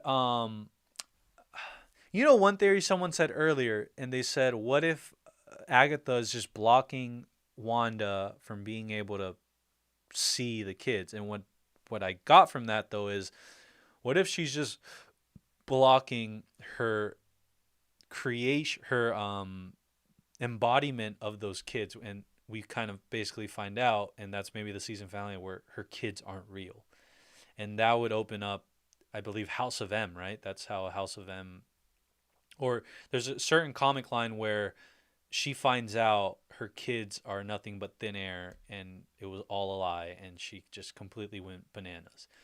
Um, Let me know which one that was. But yeah, so, man, so many things going on. Why would Agatha have the book of the Vishanti? What purpose? Ocean Kim says, did you watch the end credit scene? Yes, we. If you guys haven't already, make sure you guys check out that end credit scene. It's basically, spoiler alert, it's Evan Peters running up on Monica Rambeau. Guys, I don't know if you guys picked up on this, but that interaction at the end wasn't positive, right? It wasn't like, oh, I'm going to help you now, right? That was he's still being controlled and yelling at her for nosing around. Yeah, Reynaldo, there was stuff out. Maz is saying Nexus. Shaik says, yep, at the end, Doctor Strange will appear. So there is basically almost confirmation that he is for sure going to be in this. But he's not the big surprise that we're supposed to be waiting for. Big Papa says, idea just came to me. What if Mephisto is possessing Quicksilver because he is not strong enough, and when he is finished, Quicksilver will be the one from the X-Men movies. So, is possessing Quicksilver because he is not strong enough, and when he is finished, yeah, I don't know. We'll see right now. We'll see what everybody else is saying. John says, no, Doctor Strange will not save Wanda. This is a different story from what Bendis did, where Wanda was a mentally ill victim.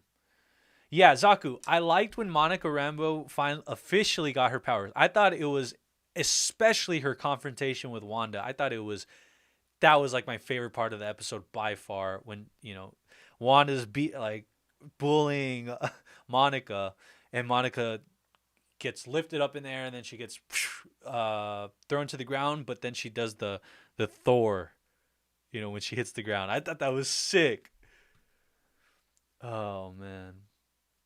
Yeah, Reynaldo, this is only one season. Just so you guys know, season for WandaVision, in my personal opinion, I don't think they're gonna milk this the way they're doing with Loki. We're already getting word that Loki's getting a season 2. But for WandaVision, I think this is a one-off type of thing where it's purposely and intentionally made to be the bridge to Spider-Man 3 and Doctor Strange Multiverse of Madness, which, if you kind of maybe combine WandaVision, Spider-Man 3, and Doctor Strange, those 3 movies, I think they're very cohesive and they're meant to like be pieced together. Yeah, 342 missing person on Milk. I did notice that. I said that during the live stream. I was wondering, it was blurred out. It was defocused. It wasn't in focus. John Petrie, if Wanda created the children, then why would basically be Infinity Stone charged batteries? Oh, Oh, then they would basically be Infinity Stone charged. Oh, I see what you're saying. Yeah. Moaz says Spooderman. Adrian says people have a very different opinion by the end. I'm genuinely sorry people aren't getting this. It wasn't a great episode, but the hint of this episode is literally in the title. You know what? I haven't officially seen what the title is. What's the... Oh, Breaking the Fourth Wall. Okay, got it. That makes a lot of sense. So the title, if you guys don't know, of this episode, episode 7, is Breaking the Fourth Wall. So does that mean Deadpool... Has Paul Bettany worked with Ryan Reynolds? Because breaking the fourth wall, that is a big thing. John Fanlore, Doctor Strange may offer to mentor Wanda, but I think he won't save her. Let's see. Don, Senior Scratchy, ... Stephen Strange. Aisha says, talk about Monica. I could talk about Monica all day. Monica is I love Monica. Those purple eyes, I might have fallen, on one knee. but yeah, I just think that with Monica being Monica finally being given her powers, I think we're in for a crazy last 2 episodes. I said that last time. I said we're in it for a crazy last 3 episodes. But we're definitely in for a crazy last 2 episodes. I mean, did you guys see the production value down there in the basement in Agatha's cave witchcraft place underground? That was showing the $225 million budget that this show has. So the next 2 episodes I think are going to be really, really cool. But Reynaldo's in belief of that the kids are the bunny and the bug. They did focus in on the bunny and the bug a lot, and that was when she finally noticed that the kids were gone. She's going to do those little boys like Sparky. Dang, guys, that whole reveal of Agatha I thought was really well put. And then at the end when she admitted she killed Sparky, that was, yeah. Danny Mendoza, like you, I was a bit disappointed. I'm sorry, guys, if you guys are disappointed. But keep this in mind. When in the grand scheme of things, we're getting show after show after show after show, movie. So we have to remember that our expectations for this show can be high, but one thing to keep in mind is that the purpose of this show is to basically be the bounce board for Phase 4 of Marvel and Phase 5. Being that infrastructure that's being built in order to have Spider-Man 3 make sense, in order to have that J. Jonah Jameson revealing Spider-Man as Peter Parker makes sense, having this tie in directly with Doctor Strange Multiverse of Madness. So we shouldn't, let this disappoint us, because we have to look at this whole season as one big movie. And so I think the last 2 episodes are really, really going to tell us like how the heck this is all going to turn out, and it better.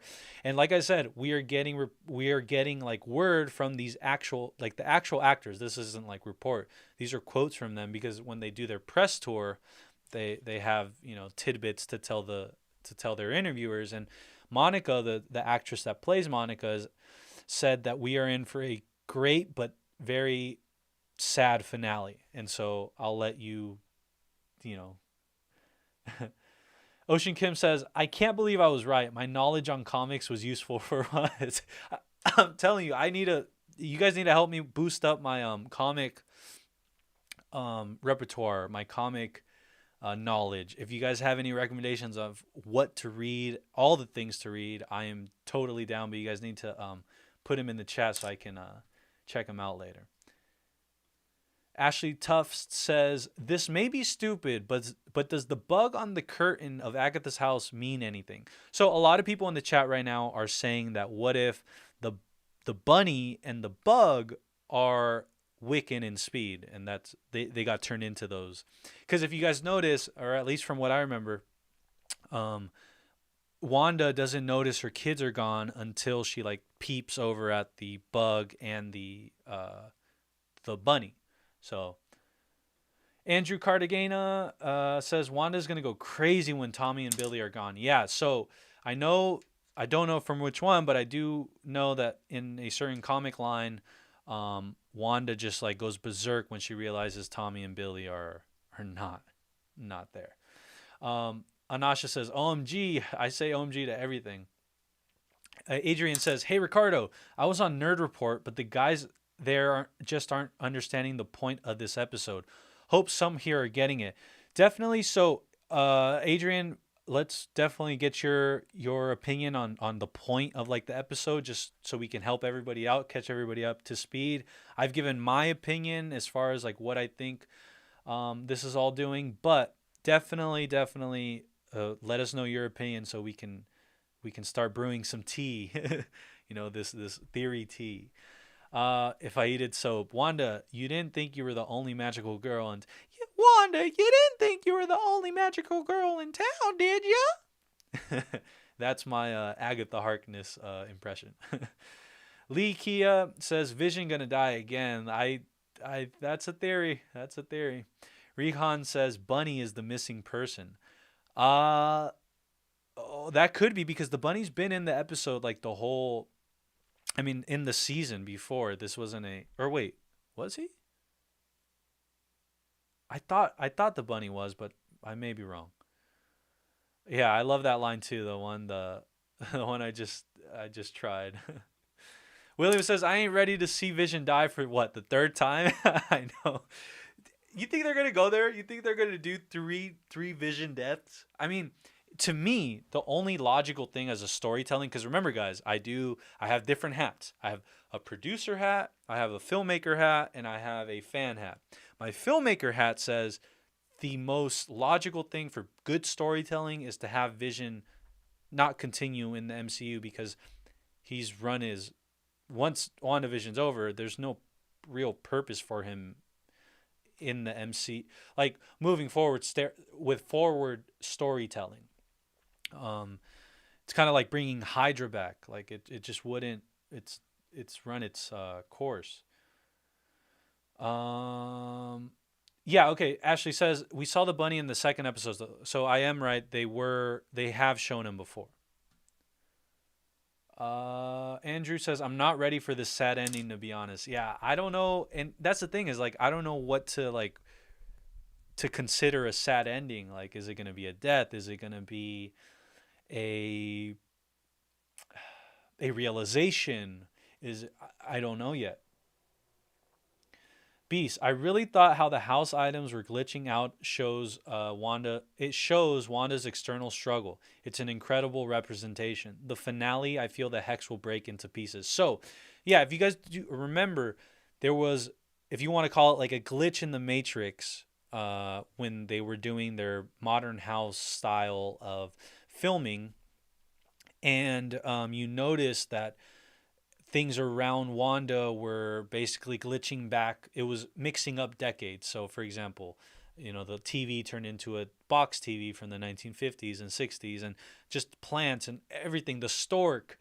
And so, because of that, I definitely do think that there's more to that. But as far as a visual representation or a symbolic like analogy to what's going on within Wanda, I think that's a good one. You hit it on the point as far as like there's an external and internal struggle with Wanda that's I think gonna have a lot to do with the finale, like as far as like the madness that goes on.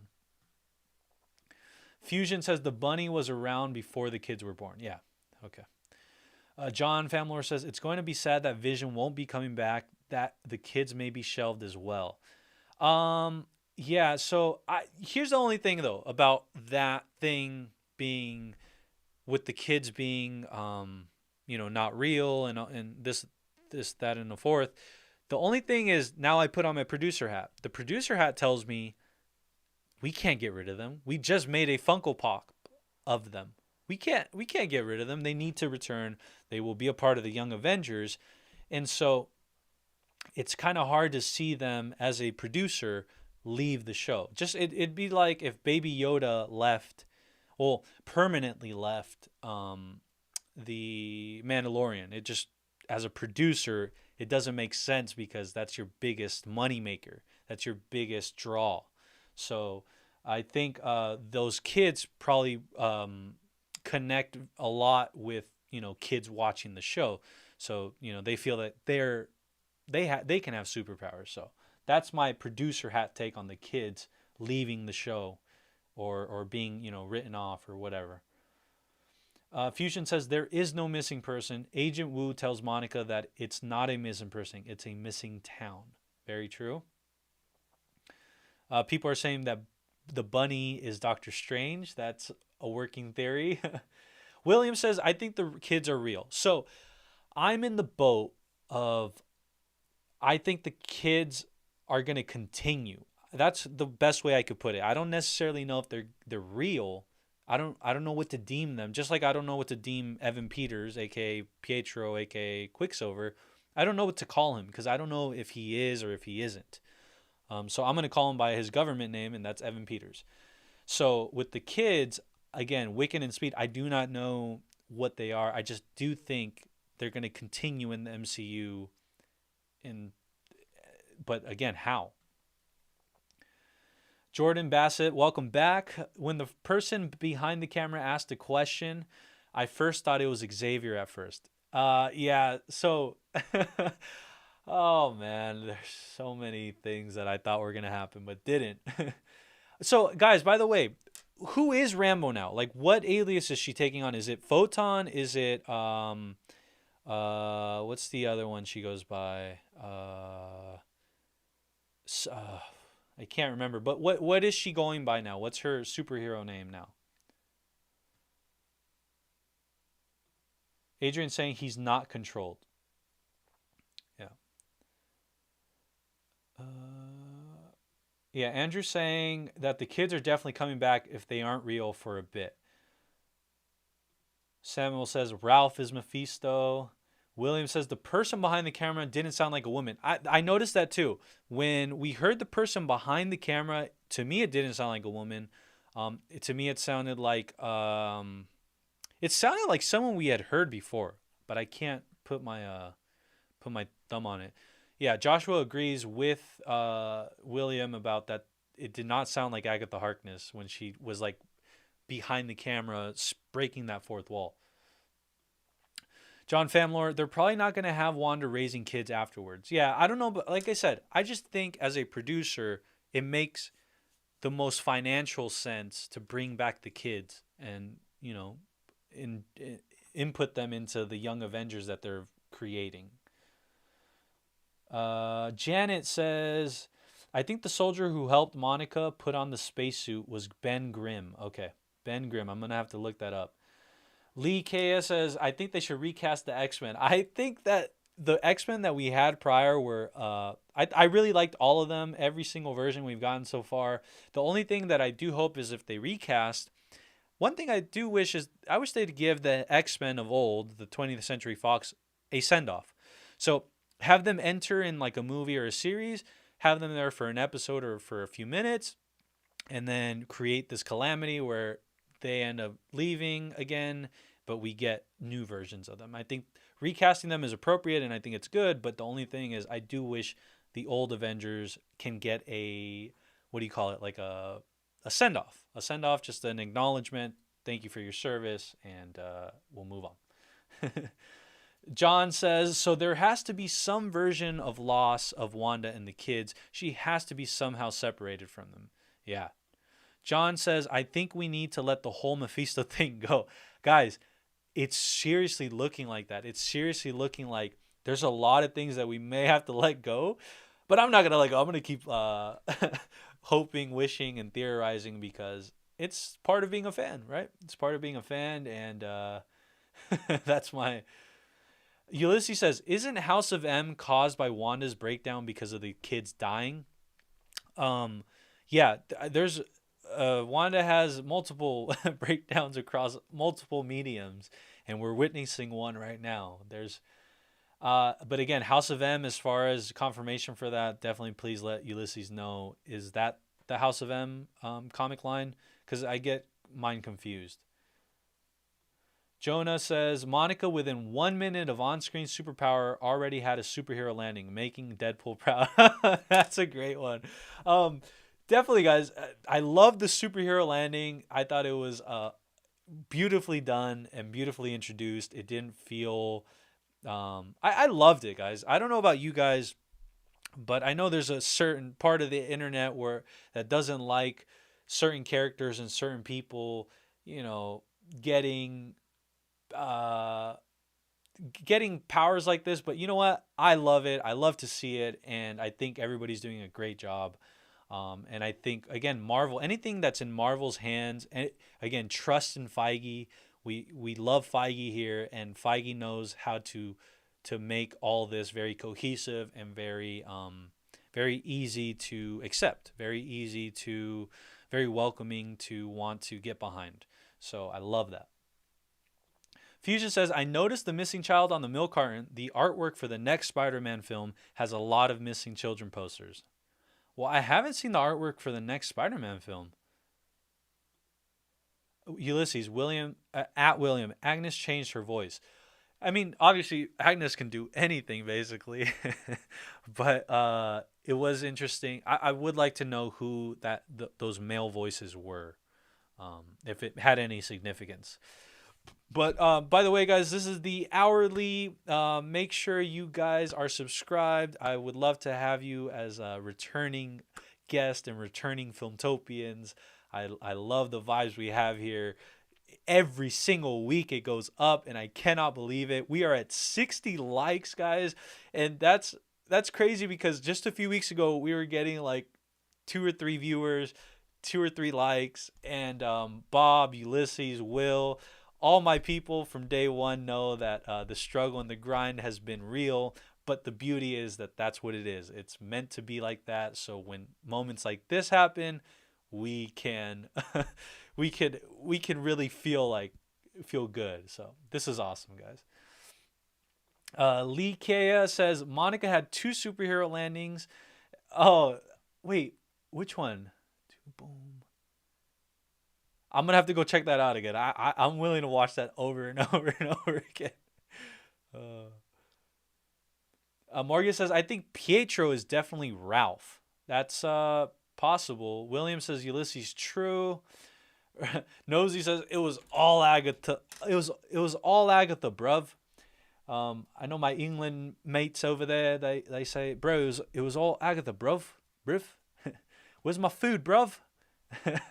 And that's from what's that show? It's Drake produced it recently, but I love all my English people. Let's see. Beast. I noticed Agatha controls Herb. I said Herb. So we thought Herb was something more, but he is just a pawn in Agatha's game. Yeah, it's unfortunate. There's a lot of things, there's a lot of theories that are coming undone, but it's okay. There's nothing wrong with that, guys. Like, the beauty is that this isn't the end all be all thing for the MCU. We have phase 4 to finish and then phase 5 to get into, and we are in for a beautiful, beautiful few years of Marvel, and I'm very excited about that. Let's see. Jair says, so in the Ultimate Spider-Man series, Nightmare was voiced by Mark Hamill. Could that be the Luke Skywalker cameo? If you guys don't know, Luke Skywalker is played by Mark Hamill, the actor. And Mark Hamill has also done a bunch of like legendary things that you guys don't even like. You guys probably wouldn't even know unless you know. But he was the Joker, the voice of the Joker for a bunch of versions of the Joker, animated, video game, Nightmare, for the Ultimate Spider-Man series. So that's why Luke Skywalker, aka Mark Hamill, is the GOAT. Jonah says senior scratchers equals Dr. Stephen Strange. That's Anasha says I need a Xanax. A Xanny. Yeah, we don't promote drugs here, but I'm telling you, I think we'll probably need one by the last episode, and that is not a recommendation. Just FYI, I am not a medical professional, blah blah blah, and do not take my advice. Joshua says that would be crazy, Jair. Yeah. Rosie, the person on the milk carton is probably Jimmy Woo's missing person. I don't know, guys. Seriously, like at this point, they've opened up Pandora's box as far as, well, we kind of opened up Pandora's box, to be honest. But once we were in Pandora's box, we really like were theorizing everything and anybody. Oh man, yeah. Jonah's saying very interesting take, Jair. Yeah, and Jair, that's the it's in reference to that Mark Hamill voicing Nightmare being the Luke Skywalker level cameo. One thing that I don't want to bring down people's hopes or anything on this, but keep in mind the question when it was asked about the Luke Skywalker cameo, just keep this in mind, guys, that it didn't come out of the mouth of Elizabeth Olsen that, oh, we have a Luke Skywalker level cameo. It was the interviewer asked her, framed the question themselves, said, hey, do you guys have a Luke Skywalker level cameo or a Mandalorian season finale type of experience cameo? To which she replied, yes. So it's not necessarily that she said, hey, it's Luke Skywalker. It's like a Luke Skywalker cameo. She's just answering the question that was framed by the media person. So keep that in mind. Just want to make sure, want to temper expectations in case they need to, because like I said, maybe I should have tempered mine for this episode because there was a lot of things that I struck out on.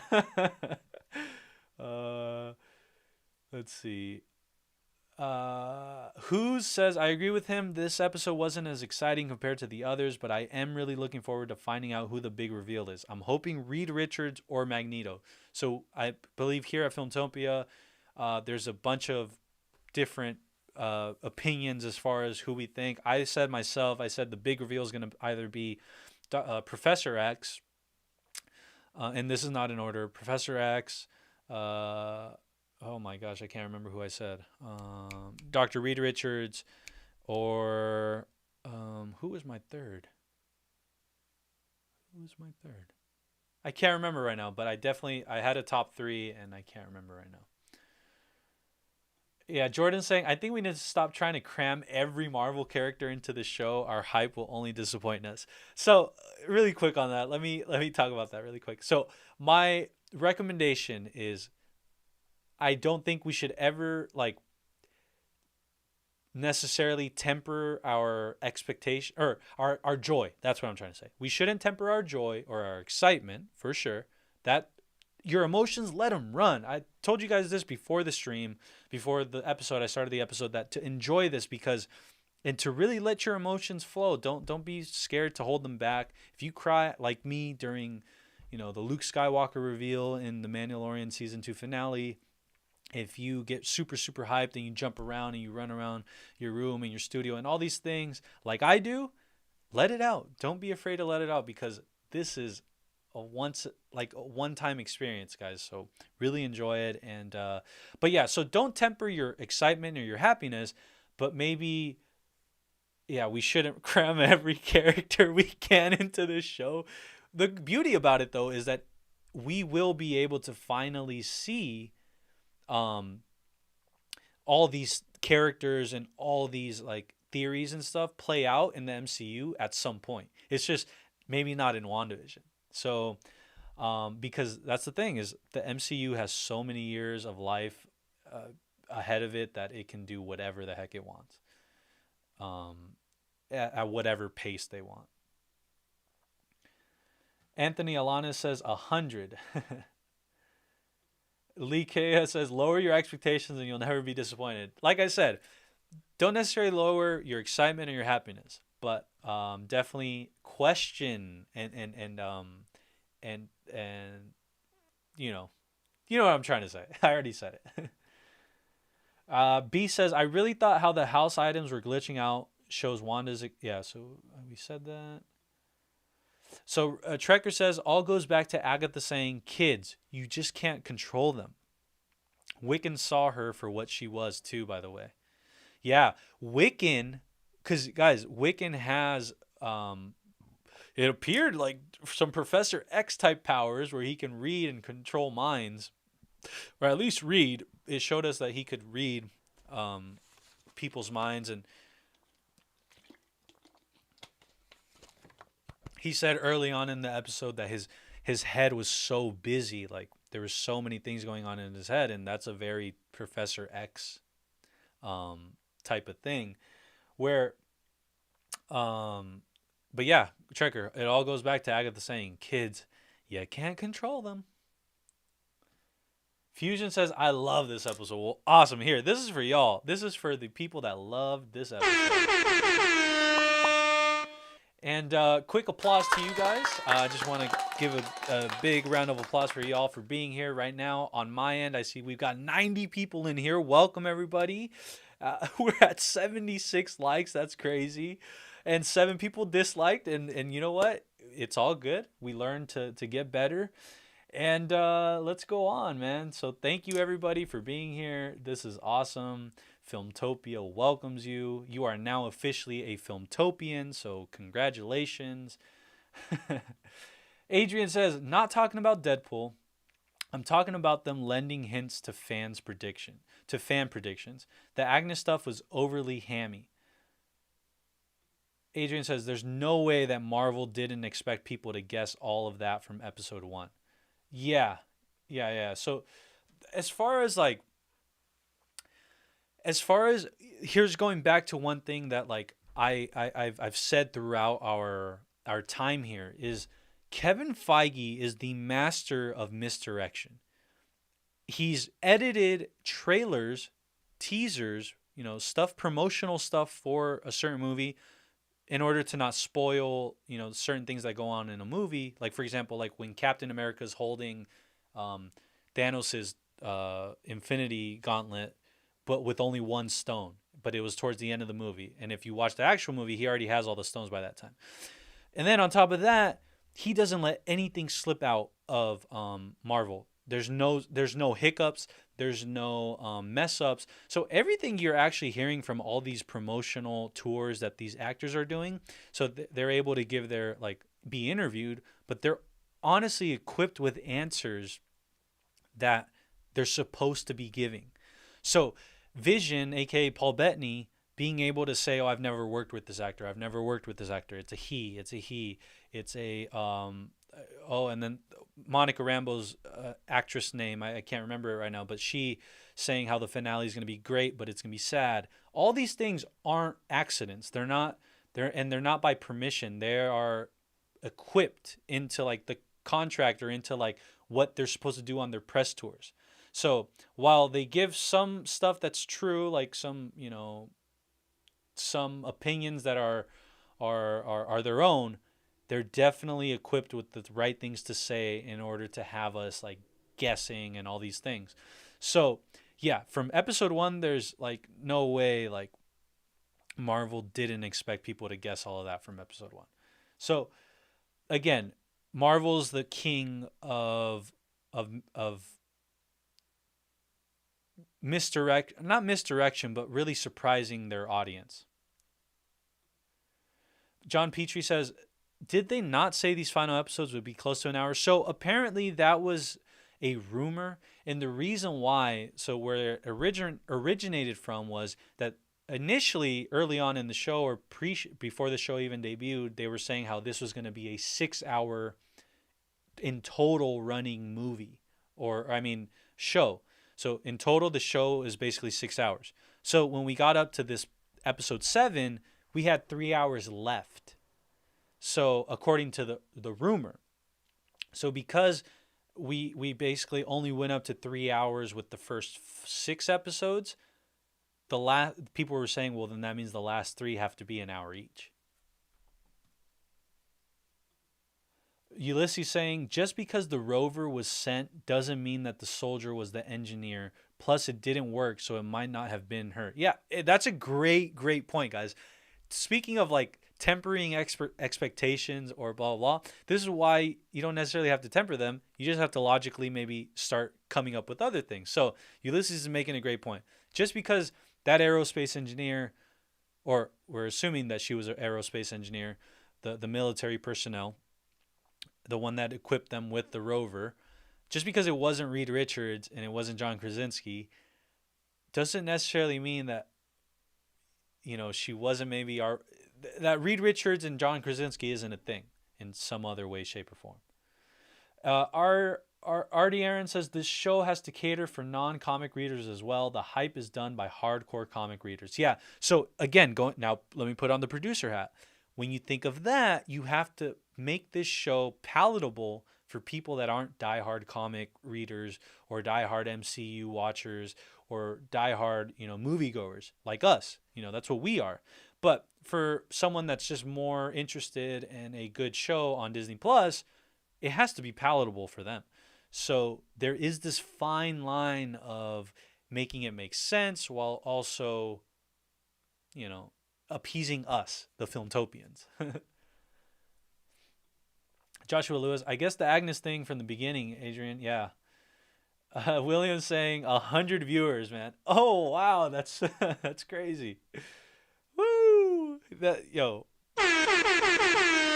All you guys, yo. By the way, since I got 100 of you here, everybody, thank you so much. I always say thank you, but I want to let you guys know, I was telling everybody in the pre-show that my goal is, and I don't know how I'm going to do it yet, but I am going to give away one of these Funko Pops. So one of these Funko Pops is going to go to you. Probably in the next few episodes, like we'll figure out something, but just I want to let you guys know that I have one of these to give away. I'm thinking this one.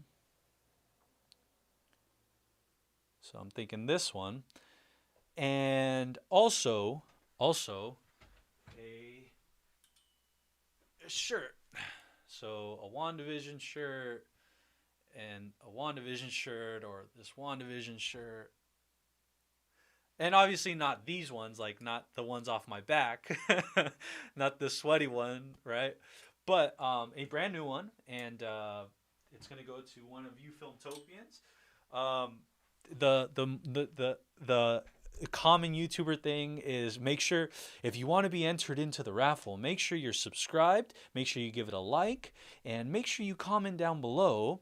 And make sure you share this with. So I don't necessarily want to go that route. I want to do something kind of cool, something kind of fun, and I don't know what to do. So I need your guys' help on that. Like I said, none of them. I'm not gonna pick anybody tonight, but I would like to come up with something kind of cool, where one of you lucky Filmtopians are able to cop one of these and a shirt. So. With that said, let's go back to talking about this. Thus the fourth wall. Adrian says, thus the fourth wall. They're talking to us, but this is mostly a red herring. I believe, not saying Agnes isn't who she is, but there's a whole lot more to it. Yeah, I like I said, we're gonna find out basically in these next two episodes, which is nice. I know me watching this episode, I was very cognizant of like seeing like basically like the clock tick down, and I was like, man, it can't end. Please don't end. Please don't end. I am loving the weekly releases. I remember when The Mandalorian initially came out, and this was like the first one that Disney Plus was the first one to start doing weekly releases, because up until that point, Netflix was dropping everything at once. Boom. And you would binge watch it, and you would be done with it in a week or in a day. You talk about it for a week, and that's the end of it until 2 years later when you get to see season 2 or the second movie. And so I'm very, very content now with like being able to talk about it week to week, theorize, you know, have a community like this. That's I think the most awesome part about the weekly drops. But it does make me super, super frustrated, because I'm like, man, there's so many questions I walk away with, and you guys answer like maybe 2 of them. So Reynaldo's saying that the only episode that is an hour will be the 9th episode. I can't even I can't confirm that, but I really hope so. That's my wish, guys. I'm looking. I think the season finale will be 46.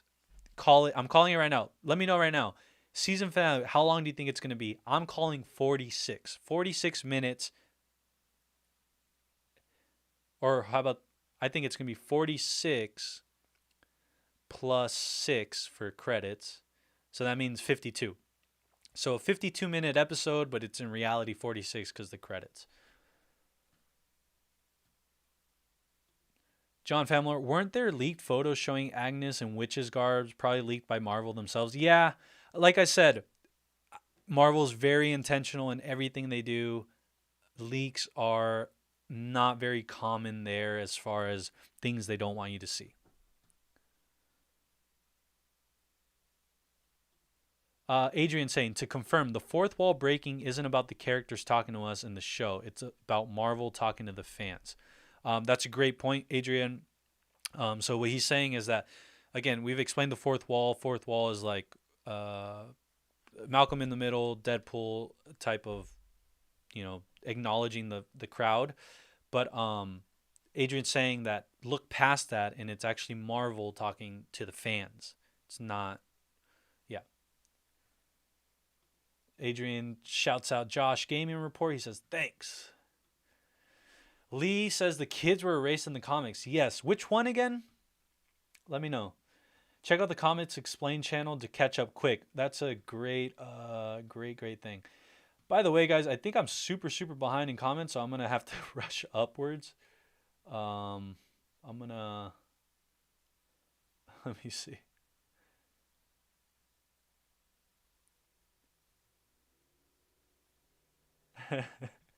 All right, I'm moving up, guys. I'm moving up, and I'm trying to see what you guys are talking about. Hello.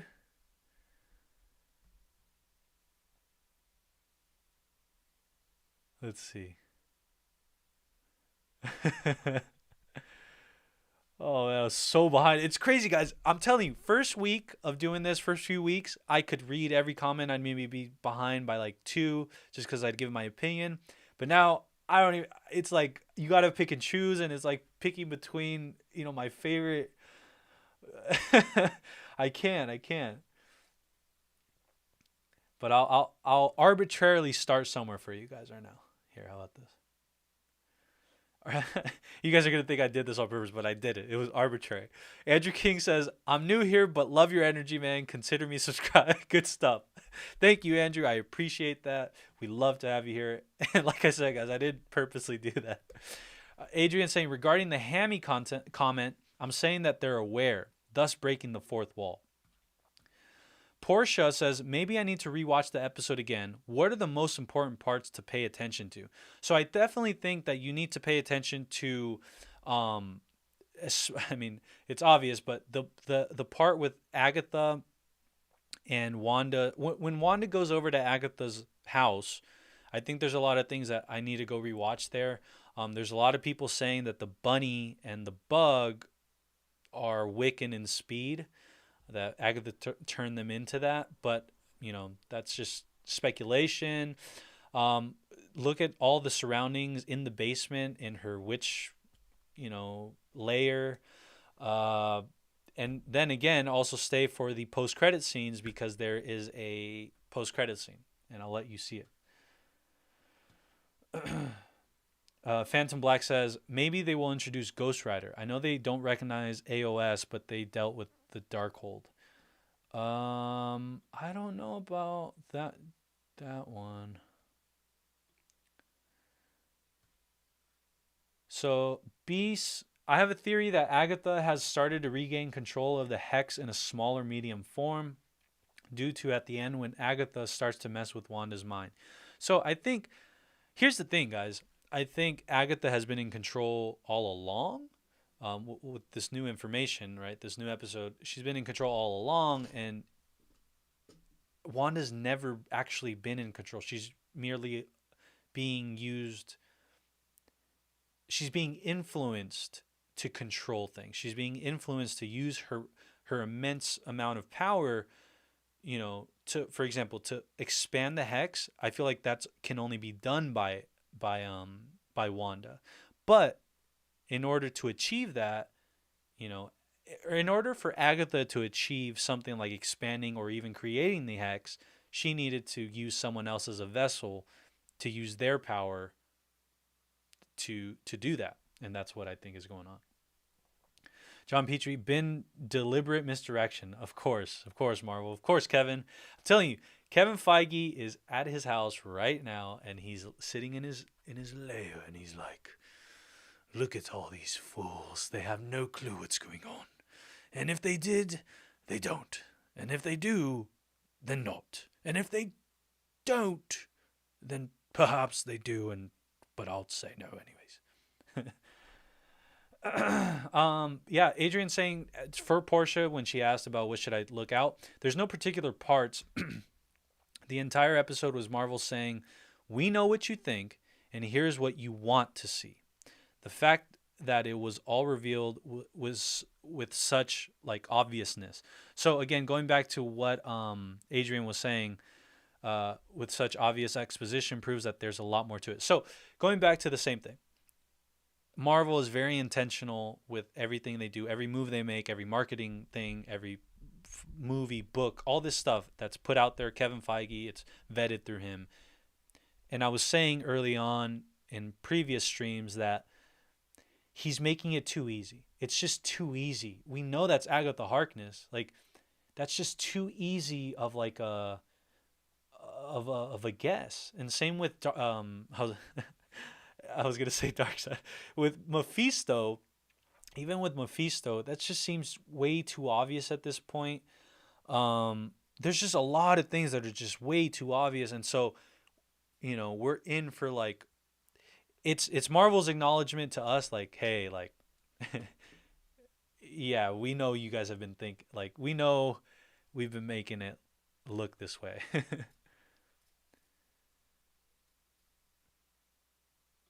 Evan, who do you think the big cameo will be? I personally think that with the new information presented tonight,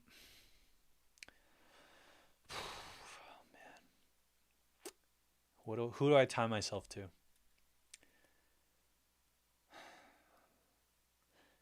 It could be Al Pacino as Mephisto. It can be Tobey Maguire as Spider-Man in some weird way.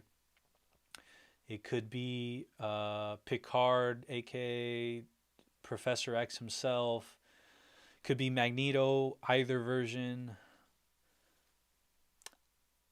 Man, I can't hang myself to someone right now. I can't latch myself onto someone. I'm sorry. Adrian, if I'm wrong and this is just bad writing planning, I'm truly sorry, but I strongly believe they're doing all of this on purpose. No, Adrian, again, going back to, I'm in agreement with you as far as Marvel's been making it way too obvious up until this point, and I don't think they have a secret cameo for nothing.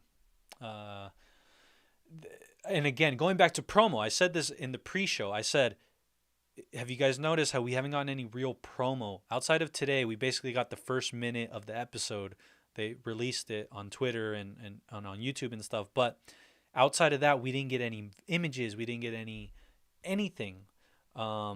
We got Dottie saying that she was going to be in the episode. But again, the promo has stopped because everything after that is basically spoiler. So they can't. So we obviously haven't.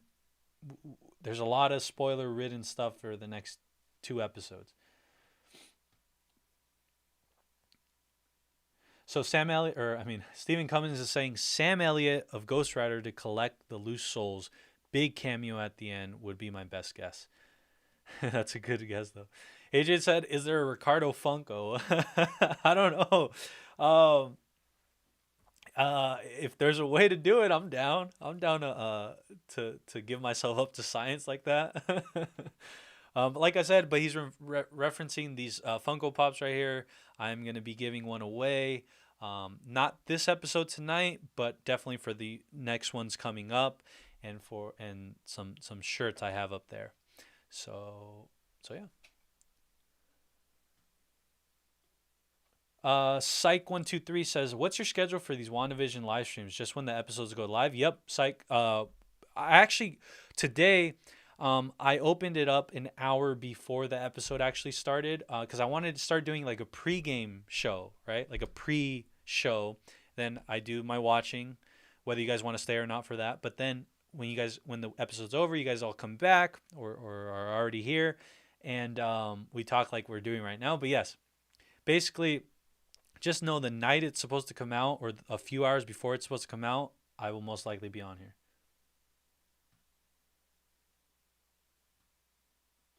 Jordan Bassett, the draw, or hold on. Josh is so familiar, but I can't place it. Yeah, I'm going to have to go rewatch it. I just know it did sound familiar, though. Jordan Bassett said, the draw should be for who correctly guesses the cameo at the end of the show. Wow, that's a... But what happens if a lot of people... No, I like that one. We're definitely... Okay. We're figuring out how to do all this. How to narrow this down. I like that. Oh my God, if this is true. Stephen Cummings says the voice is James McAvoy. McAvoy is young Professor X. I need to hear this, guys, really quick. What is it, 13:59? I'm going to hear it, okay? Here, really quick so you guys can check it out.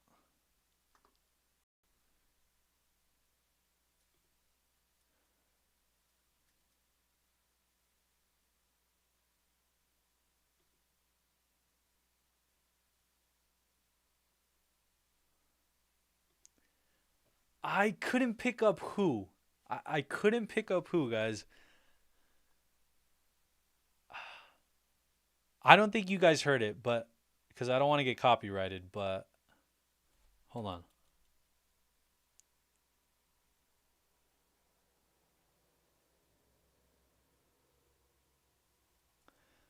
Okay, it's not James McAvoy. I didn't get James McAvoy from that. And it was an it was a American English accent, so it didn't have an English accent like James McAvoy does.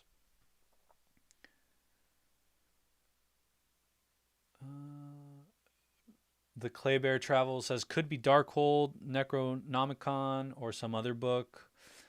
John Petrie says there being a magic book now pretty much guarantees the big cameos as Doctor Strange in the final episode to set up the movie. So, like I said, Doctor Strange is not necessarily... Doctor Strange is, I think, will be a cameo regardless, but we have confirmation from Paul Bettany himself that it is not Doctor Strange, the people that were guessing for that big cameo. He confirmed that today. He said it's funny how a lot of people think it's Doctor Strange when in reality it's not. I'm summarizing, but he said it's someone else. It's an actor he's been always dying to work with. But of those who guess correctly, you can draw a name. Got you. Okay, so that does make sense. So basically, whoever... That's true. That's a good one. That's a very good one. So one contender for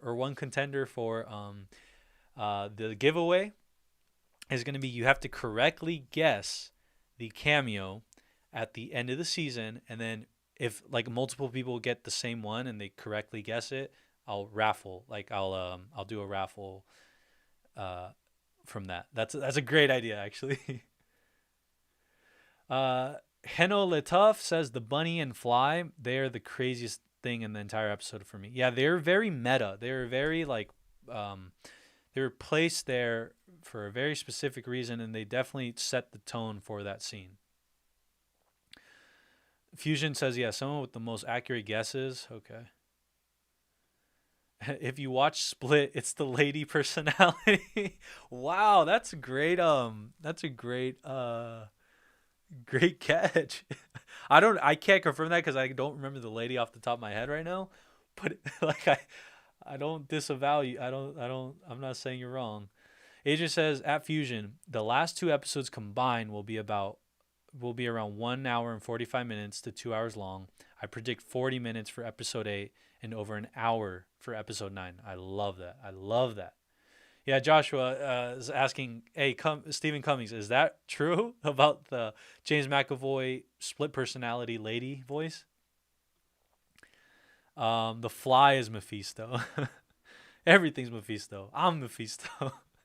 Hey, by the way, guys, do you guys remember the crazy? We're already like a few hours from it, but do you guys remember the crazy like server overload, the DDoS attack on Disney Plus that everybody just influxed at once and freaking didn't let everybody watch it. John Fillmore says, at Filmtopia, great job with this channel. It seems the most accessible one for discussing. I appreciate that, and I'm really glad that that's the case right now. Like I said, I really try to get through comments, but each week it's getting harder and harder and harder just because there's so many more people. Adrian's saying, yeah, Stephen Cummings' Split is such a great film. Yeah, if you haven't seen it, it's go watch it. It's a great film. It's still too short and too slow. I just listened to it like 5 times. So Stephen Cummings he's the right now our best Filmtopian on it as far as who the voice might be of the producer behind the camera.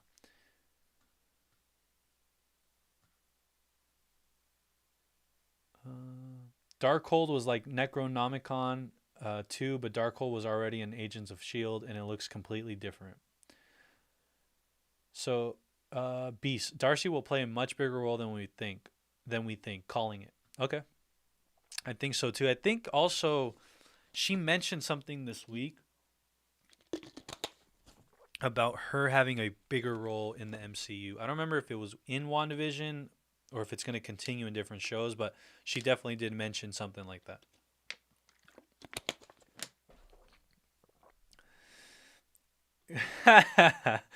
Lee Kia says, guys, come on. It's obvious Mephisto is Supreme Leader Snoke. That's a great one. How does Supreme Leader Snoke talk? He says, there has been an awakening. Have you felt it? John Petrie, guys, there's just no reason to believe Mephisto is showing up. This week's episode killed that theory. Yeah, so the only thing that's holding my hope right now, not hope because I want it, but just like my thing about the theory being about Mephisto showing up in some way, shape, or form is the Al Pacino connection to Paul Bettany. So Paul Bettany hasn't worked with Al Pacino, and he keeps raving about this actor he's always wanted to work with.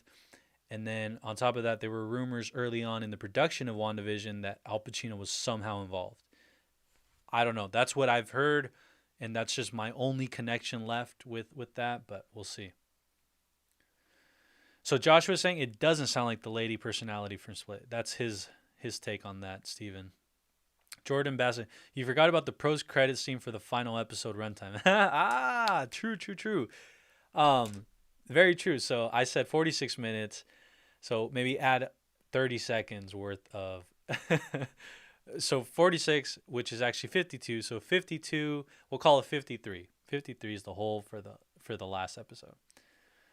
Stephen Cummings. Now, if it was McAvoy, doesn't mean that it's Xavier. Could be just a red herring, but I'm 100% sure that's his voice from Split, lady personality. And like I said, I love it. I love to hear what you guys think. A lot of the Easter eggs could have been just added to the show to throw us off. I'm telling you, this is the episode where whatever we see next episode, I don't think there. Yeah. Reddick, I am still confused. Who was the engineer? So the engineer apparently didn't have a great payoff. At least if that was the engineer, the person that gave the rover to Captain Rambeau, you can argue was the aerospace engineer because they were part of the Air Force, but there's no reason to say that is the aerospace engineer she was referencing. Anthony M says, I heard Reed Richards, Professor X, and people keep speaking as experts rather than just allowing everything to happen. Okay, so I just reread that. So the thing is that that's the beauty, is that we love theorizing and we love, guessing and just, having a good time, hoping something happens. But I do understand we sometimes put these things these expectations, and then because they're not met, we might get mad or sad. But you know what? That's the beauty. Chris Kelly, Mephisto's soul was used by the Scarlet Witch to give birth to twin sons, Tommy and Billy. He reabsorbed them, effectively ending their existence. Now, as a storyteller, I think that's a wonderful way to go as far as storytelling. But as far as when I put my producer hat on, I don't think that's allowable. I don't know if Disney would let that fly. John Famlore says, Mephisto would basically be undefeatable as a villain. He can't be killed. He's just always there. Jordan says, everyone is talking about The Office and Malcolm in the Middle. Why isn't Modern Family getting any love? Yeah, so as soon as the episode came on, I said, this is Modern Family, Modern Family, Modern Family. But it had the awesome, if you guys remember, the Office intro theme song. I thought that was amazing. I got hyped. Like I got out my chair because I thought that confirmed the John Krasinski Office, Dr. Reed Richards connection. And I was like,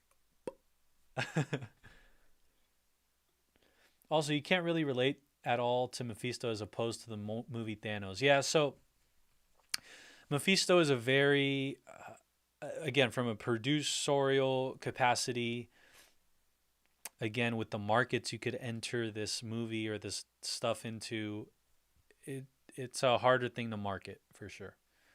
Anthony M says the aerospace engineer was the female soldier, a head fake. Yeah, I mean... John Famlore, movie Thanos was an all-time great movie villain because at least he followed some logic. So yeah, I mean, we can have an hours-long diatribe about the Thanos we saw in Endgame and Infinity War and throughout the Infinity Saga, and the perfection of like a villain, antagonist to a group of protagonists. So, but that's for another day. We'll get into that. B says, I have this random thought, but I feel Wanda becomes so lost and so broken that she completely removes the hex and Vision dies in her arms. A truly sad ending. So here's the thing, guys. I'm really torn on what's going to happen to Vision because I think he is going to exit the MCU. He's been, by the way, he announced today he's been in the MCU for 3 decades. 3 decades as Jarvis all the way to now. So he's been in the 2000s, 2010s, and 2020s. 3 decades of Paul Bettany playing Vision and Jarvis. That's pretty cool. So we love you, Paul Bettany. You have been awesome. We wish you the best. Adrian's saying, I really do think this show would be better received if it was a bingeable one hit. I enjoy dissecting each episode, but it's incredibly frustrating. I also think it's actually harming the narrative. You know, that's a very great point, and I've had this thought myself, the harming the narrative part. So, as far as, I thought the same thing with The Mandalorian. But, when The Mandalorian wrapped season 2, everything made sense. Like, even... a lot of people complained about filler episodes, like episodes that basically really didn't have much power to them and they were just used to fill in the gaps. But I think with this series, what we're going to get is it's going to pay off with my own deemed trilogy, which is WandaVision, the show, paired with Spider-Man 3, paired with Doctor Strange, Multiverse of Madness. I think when you watch all those 3 together, it will be like the most fleshed out, beautiful, like thing we've seen. And so, I like I said, I love dissecting each episode as well. And at times it is frustrating, but I think we just need to ride with it a little longer. Chris Kelly, Anthony, that felt so lame. I was like, who the is this? Adrian saying there's many people that are complaining that would be far more satisfied if they could absorb the whole story. So I did mention this early on in my live streams from yesteryear, which was, I remember it was a very, very, very, like I'll continue saying very, very risky to do what they did as far as the first few episodes being the sitcom 50 style and basically no like getting out of character from that. Like that was a very risky thing to do because I myself, a big fan, was like, okay, we get it now. Like let's move on from this. They really dragged it out. I don't know why they spent that much time on the black and white 50s sitcom, 60s sitcom type of episodes when in reality they definitely served a purpose, but I think it could have been done in a quicker fashion, giving us one more episode of like what we're seeing now, being able to give us one more episode of what we're seeing now. Yeah, and there's one mid-credit scene. Yeah, just in case you haven't, go check it out. John Petrie, the whole aerospace engineering thing was something fans just read too much into. You know, I disagree with that because of the fact that it was a highlighted line. It was a standout line that it wasn't necessarily overly like analyzed by the fans. But when she said, I think it was in episode 3 or 4, when she flat out said, "Oh, I think I know an aerospace engineer that could work, that could help us." That line is just far too important to the overall like Marvel brand that that's not something you throw around. And again, maybe we're suffering from bad writing and bad storytelling, and they didn't catch that in their story group. Just let it slide. But I highly, highly doubt that. This is Kevin Feige's kingdom, and there's no way he'd let that happen. Beast, on a deeper thought, I found it fascinating that Darcy was an escape artist because she was handcuffed when she entered the Hex in episode 6. This is why I love this show, because it has deeper meanings. I think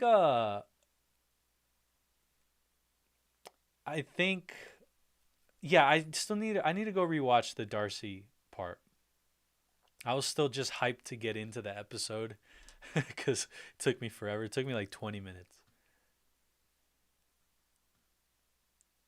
The Claybear Travels. I did a search for Marvel books. Could be anything. Doesn't appear to match the book of Vishanti. Got you. Hybrid says, at 2844, you can clearly see a stone carving of what looks to be something clearly a face with horns. Mephisto. You know what? I'll go check it out. Let me see. You said 2844? Let's see. If you all right, sir.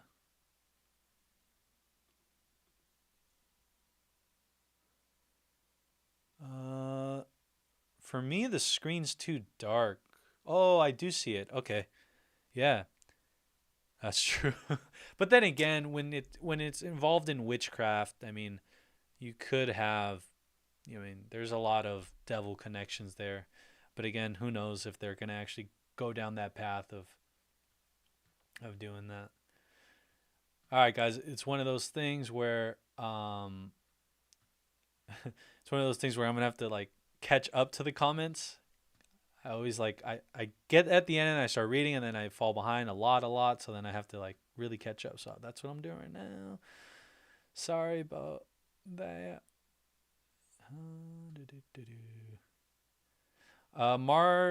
Margel Soul says, I believe we are going to see Magneto at the end of this somehow, working with Agatha for some sort of endgame goal for mutants into the MCU, like how mutants are in the Fox universe. So that's a tricky one as far as Magneto and Agatha in unison. I don't know about that one. Lee Kea says, the commercial relates to Wanda's current state of mind and her being depressed in the episode and on the fence of being able to move on. So, yeah. So, it's funny. I was watching a video earlier this week, and I don't know who called it. I wish I could give them credit. But they said that this week's commercial was going to be about mental health. And speaking of that, I need to go find out who did that, because I think whoever they were that said that, I think they know what's going on. So I'm gonna pay more close attention to what they have to say from here on out. Can't remember for the life of me who it was. Fernando says it's looking as if it could be Wanda, Vision, Monica, Quicksilver versus Agatha, Mephisto, and Nicholas Scratch. Yeah, you know what? Definitely the team up. There is a team up. I don't know. Actually, I don't want to say anything yet. I don't know. Beast, I feel some questions were asked with Hayward and Vision. Yeah, the Hayward and Vision thing. We were right about how he was nefariously using him, and then we got our first Sentinel reference, at least overtly, like the Sentinel sentience. I thought that was pretty cool. Reddick says Al Pacino is coming. I think because there has been someone bigger stuff, some bigger stuff going on here. I think Nightmare is the villain coming. It could be because of the whole, again, throwing people off. Everybody's been saying Mephisto, and it might be Nightmare. Oh, there you go. There you go. Do you watch John Campea? It might have been John Campea that said about the mental health being the commercial. The commercial was going to be something about mental health. Possibly. It might be. I'm going to have to go check. Michael Sarah, welcome back. I really hope they make a AOS a separate universe. It's just not MCU quality.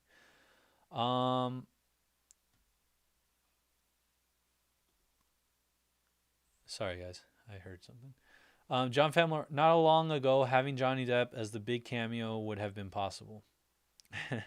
Yeah, unfortunately, that's not right now. Rosie One, it's important. They're playing into Wanda's depression, but it's also a reference to the multiverse and the idea that many people, when depressed, wish for a different reality. Yeah, and also I did mention that about last week's episode on the commercial they had about that yogurt stuff, and I thought it was in reference to the plight of making a deal with like the devil. For example, like when the kid, was dying of hunger, he would take anything from anyone, and so from the shark, he made a deal to get the yogurt from the shark, and in essence, he wasn't able to open the thing, and he died anyways. So I think the moral was that when you make a deal with the devil, there are consequences, and the consequences are usually bad. By the way, guys, just so you guys know, we're at 98 likes right now. We are about to hit the triple mark again 2 weeks in a row. That's insane, guys. Insane, yo. Insane. I cannot believe it. I'm super, super stoked to see guys, I just saw, like, again, on my end, I can't really see like a lot of stuff, but I have to press it and then go kind of watch like my own thing. And it says supposedly we're at 130 subscribers. Last week we got to 103. So we're getting up there, guys. That's crazy. Next thing you know, we're going to have 200 subscribers. That's insane to me. Insane, guys. Insane. And we made it above 100. We made it above 100. Thank you so much, everyone. I always do these little intermissions of thanking y'all. I am super, super humbled. That's, I think, the main thing. Super grateful that you guys would be willing to sit here with me and the Funkos and the shirts and our theories and just come hang out here at Filmtopia. And for those of you that don't know, Filmtopia is basically, I created Filmtopia for the purpose of being able to escape somewhere and just let out your inner like nerd, your inner fan, your inner like just love for all these types of things. I think that it's very important for us because that's how this started. I remember that I've gone through so many freaking shows by myself and movies by myself. And yes, I have friends, but I don't necessarily have the friends that are as passionate about this stuff like me. And so whenever I would watch something or whenever I would finish watching something, I'd have like so many emotions and not have anywhere to place them or to share them with. And so being able to experience this now with y'all and you guys with me, that's all I could ask for, and that's what Filmtopia was built for. So fellow Filmtopians, as we grow larger, don't ever forget that I really appreciate you guys starting from day one. So let's do it. Let's get back to it. Let's see.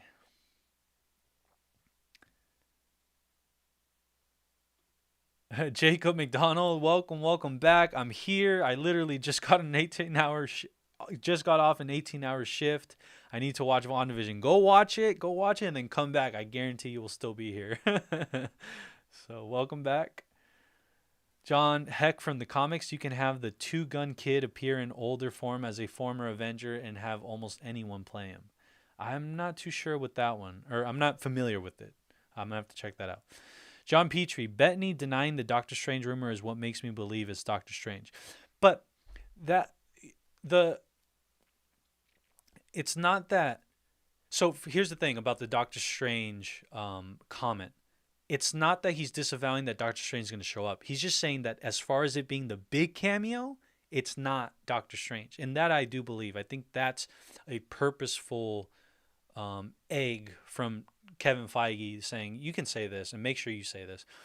Because Doctor Strange, we've seen him already. So this is an actor that Paul Bettany has never worked with.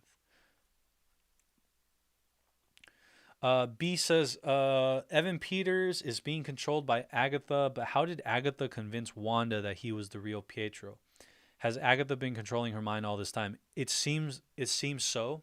And I think that her little segment of saying it was all her all along, I think that's what answers that part for us. That, yeah, she has been in control, but again, because she doesn't have the same requisite power to create a hex, to do all these things, she's controlling certain aspects of Westview, including Wanda, to fulfill those things. But let's see, guys, what else? What we got? Yo. I don't know about y'all, but I love WandaVision.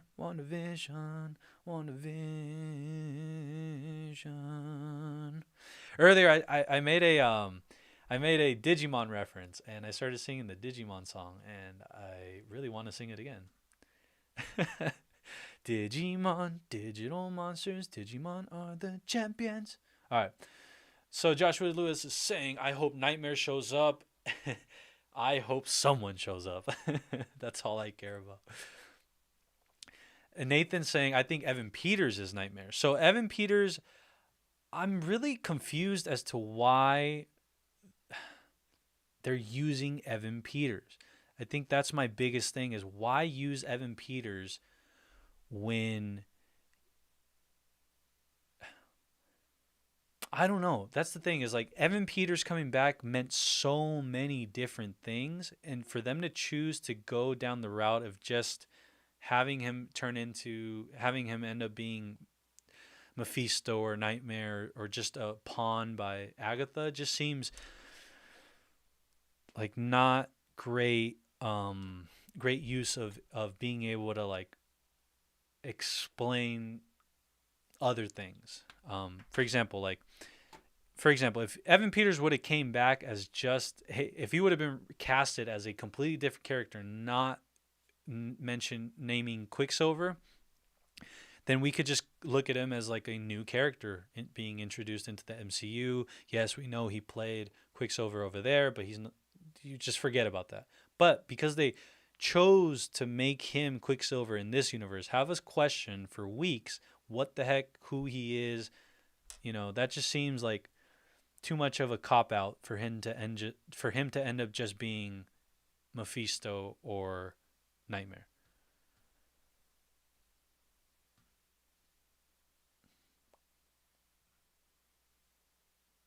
John Petrie. Everyone was convinced John Krasinski was Reed Richards, was going to be on this week. Disney was content to let us all believe it the last 2 weeks. I know Disney, Disney, Marvel, and Kevin Feige. I'm telling you, they're in their lair laughing. They're just like, ha ha ha ha ha ha ha ha, and we're over here like.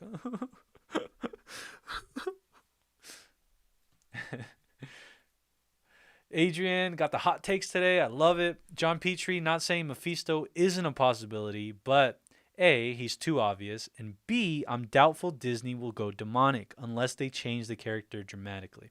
So this was something we mentioned earlier about Disney going the demonic route. That's a very risky business. It's very risky as far as marketing and the continuation of that character, because that limits the markets it can put the movie in or the show in. And as well as not only that, but even in the American market, you know, a devil-like character is hard to it's a very hard thing as far as your palate. Like, it's not palatable, even in the USA. Yeah, Josh was saying I agree, Nathan. Anthony saying if her children were eliminated, it might make her snap. Reference to the Titan. Cross. CC Ross 04. I think Agatha is working with someone like Nightmare or Mephisto. Nightmare would be like Dormammu from the first Doctor Strange movie. We know this show is building up to the next Doctor Strange movie. So, I've said this before, but Doctor Strange, Spider-Man 3, and WandaVision, I feel like are part of like their own little trilogy, like unofficial. And so there's definitely connections. Whoever we see today, or I mean, by the end of WandaVision, that's going to be carried over to Doctor Strange and possibly Spider-Man 3. But again, going back to Spider-Man 2, when J. Jonah Jameson reveals Peter Parker to be Spider-Man, I think that J. Jonah Jameson we saw was the multiverse version that we saw back in the Sam Raimi Spider-Man movie. So, and again, because WandaVision's a few weeks after Endgame, and then Spider-Man 2 was a few months, I believe, after Endgame, this show's going to explain how J. Jonah Jameson was in the Spider-Man 2 movie at the end. Yeah, Chris Kelly says the whole basement is demonic. Yeah.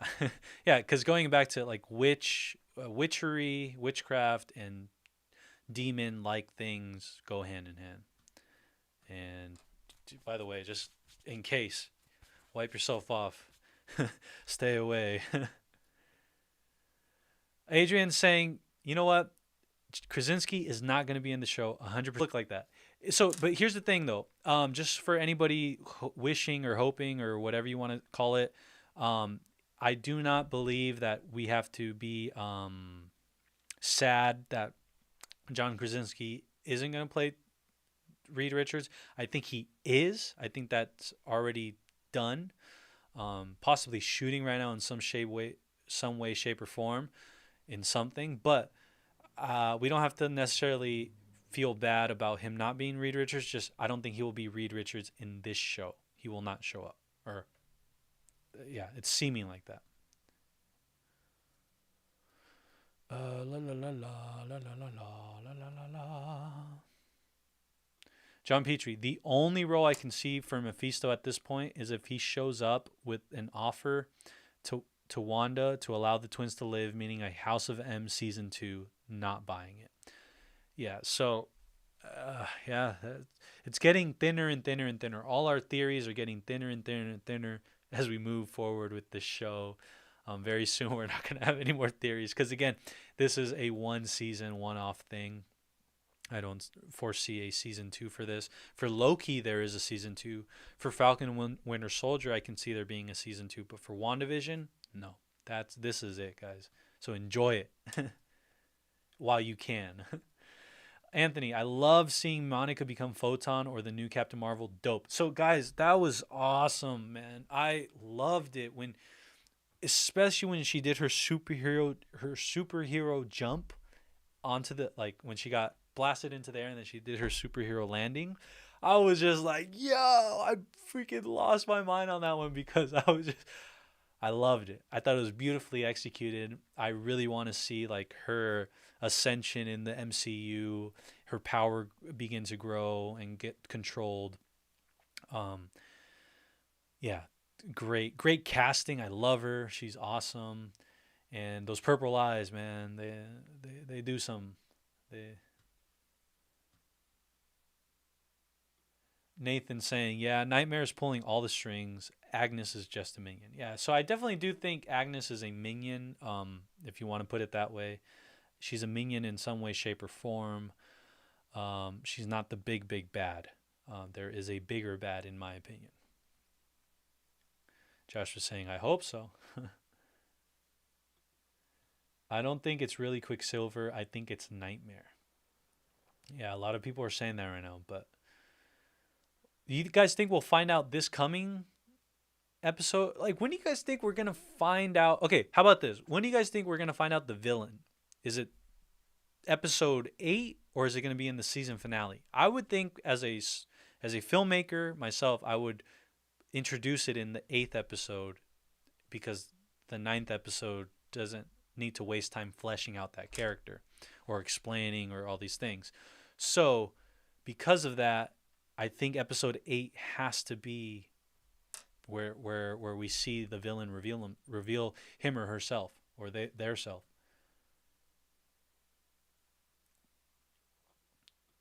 Claybear Travels. Okay, if you count when Ultron killed Jarvis as an AI, if Vision dies again, would this be the 4th time he died? Damn. I don't know about that. That'd be crazy. 4 times. I reckon the real aerospace engineer will get name dropped. I don't think anymore. Not on WandaVision. I think, well, maybe as a post-credit scene, I could see that, but definitely not during the actual season. I don't see a. Lee Kia, Agatha is the show's main villain, but they'll most likely just hint to the bigger villain in the last episode, leading into the Doctor Strange movie. Well, I think it'll be more than a mention. I don't think it's gonna. Well, then again, no, because the showdown that I'm assuming that I'm predicting will happen in episode 9. The showdown there, I think, will be.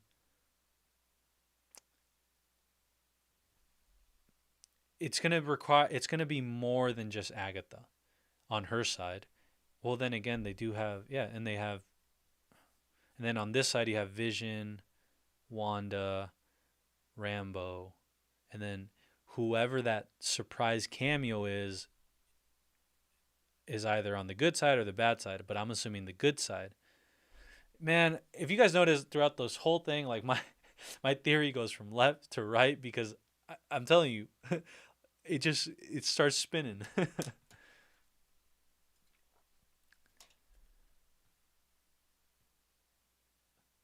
Beast. In a way, this show is so unique. And is so different that it's likely it will scare people away. For me, this kind of storytelling is an inspiration. Pushing the limits with storytelling is truly amazing. Guys, by the way, I'm not saying that I don't like it. I'm just saying, and I'm not saying none of us. I'm just saying, as far as it being palatable for like the common moviegoer, it definitely it pushes their boundaries. Like, it's like, okay, am I really gonna watch 2 episodes of sitcom? Whereas us, we're just like, oh, give us more. Like, here, notes on this. Oh, did that say Hydra? Oh, did that say 666? Oh, so that, I love that. And then also, like, it pushes me creatively. Like, as a filmmaker, I'm gonna actually be debuting some stuff, and I can't wait for you guys to see it. That's all I'll say. Madison says, hear me out. Madison Self, hear me out. This could be reaching, but in the comics, Agatha has a son named Nicholas Scratch. Maybe the bunny because the similarity in name, both Scratch and Agatha tie into the Fantastic Four. So whoa, see, I love stuff. I love comments like that because um, it really yeah, I believe that one too. Like I like that sort of reaching. Um, it's only reaching until it's not, right? Jordan says we keep talking about Wanda and Agatha, but we aren't talking about Hayward and Vision. True. That Hayward revealed tonight about Hayward using, trying to revive Vision and using him as a sentient um, or a sentinel, or to possibly prop up the Sentinels, was very, very overlooked. We're even overlooking it. Denmark, Girona. Wanda is not a nightmare yet, and what he did, Hex, he did not dream. He was awake.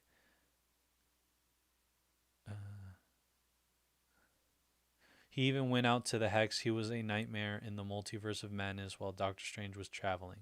He'll see. I'll have to read that one again. Jair Torres says, I want to get the Vision 50s Funko Pop Chase version, but it's hard to find in stores, and right now it's selling for $50 or more on Amazon.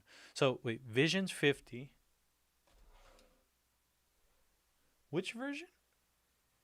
Chase version. What's a Chase version? Because the one I have, tell me, is this the Chase version?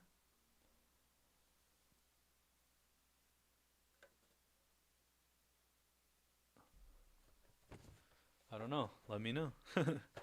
By the way, guys, if you guys are new here, we got about 70 people in here. Awesome, awesome, awesome. If you are new here, we are giving one of these away. And right now it's looking like if you're able to guess the right cameo at the end of the season, I'm going to be giving one of these away. So, but I'll most likely do the drawing on next week's episode, and or like the having you like type in who, or no. I don't know. I'm honestly confused. I don't even know what I'm doing. I just know that I'm going to be giving one of these away, and in case you didn't know, yeah.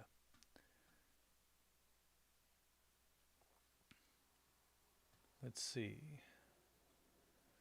John Petrie, Wanda breaks the multiverse. Doctor Strange has to fix it. Very simple. Yeah, and that's for sure. Wanda is going to have some sort of calamity in her life, more than she already has. And then she's going to break the multiverse. Tobey Maguire is going to come in through like a portal and be like, what the heck am I doing here? And then Doctor Strange is going to have to fix it. And that's probably when Wanda is going to get offed in the Doctor Strange movie. Nathan says, yeah, March 5th, both episodes, unless IMDb was wrong. What?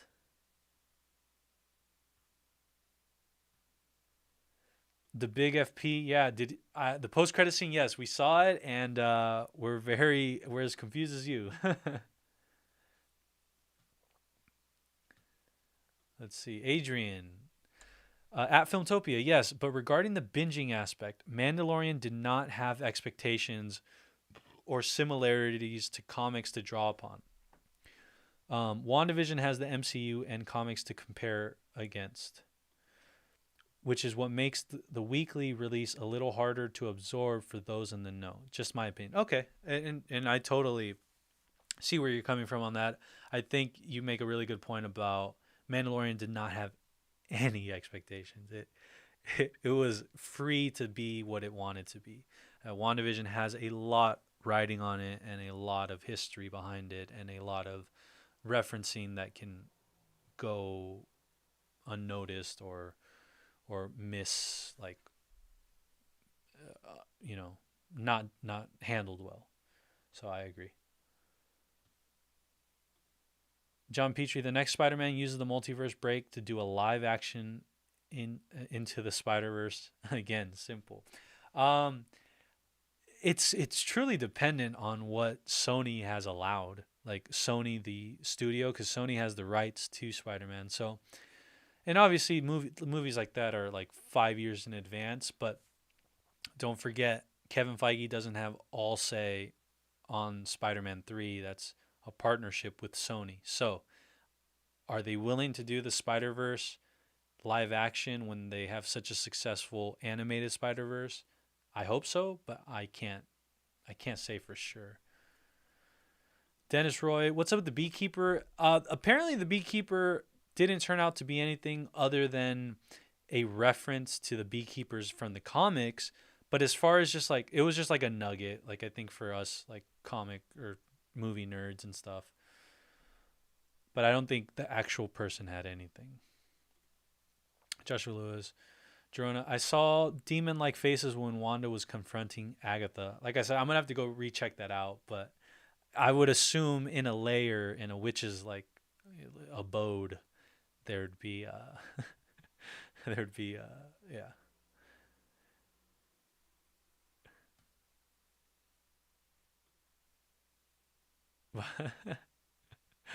Oh man, you guys are crazy. There's so many comments that I always fall behind. Oh my gosh, I gotta drink some water, y'all. Y'all got me talking.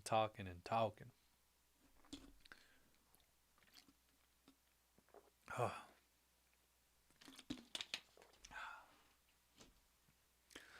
So let's see. We are.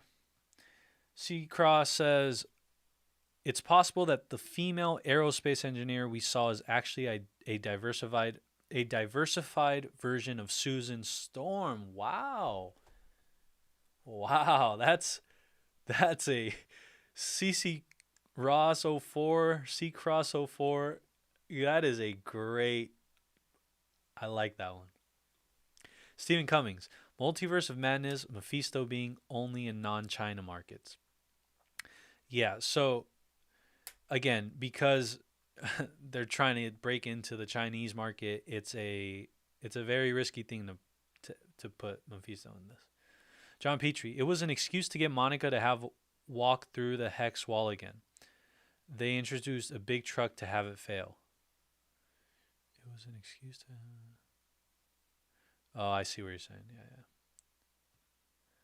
Yeah. The book is from Doctor Strange. Eric Voss was, I think, the person that said yes. So I'm gonna keep a closer eye on Eric Voss, guys.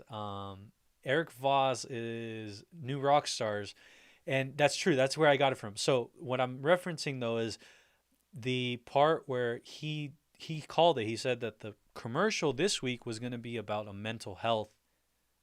It was going to have to do with mental health, and he hit it like right on the head. So he must know because his friend is on the show. His friend is the commercial person on the show, like the actor playing the male in the commercials. It's his friend. So I'm gonna be paying more close attention to his videos because I think he knows what already happens. He's just playing like he doesn't. Because according to him, he doesn't know. His friend didn't tell him anything. Blah blah blah. But I think he knows. Give it a thumbs up, guys, if you guys know who EA Voss, aka New Rockstars, is.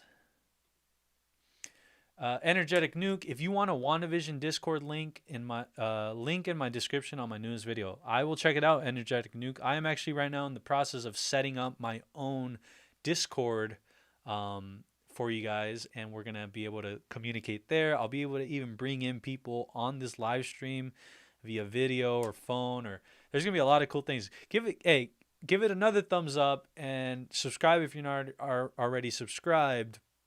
If you guys want to start seeing me bringing in different voices on this stream and having post discussions with either some of you or with fellow movie people or just fellow Filmtopians, I'm more than open to it. I can't wait to do that.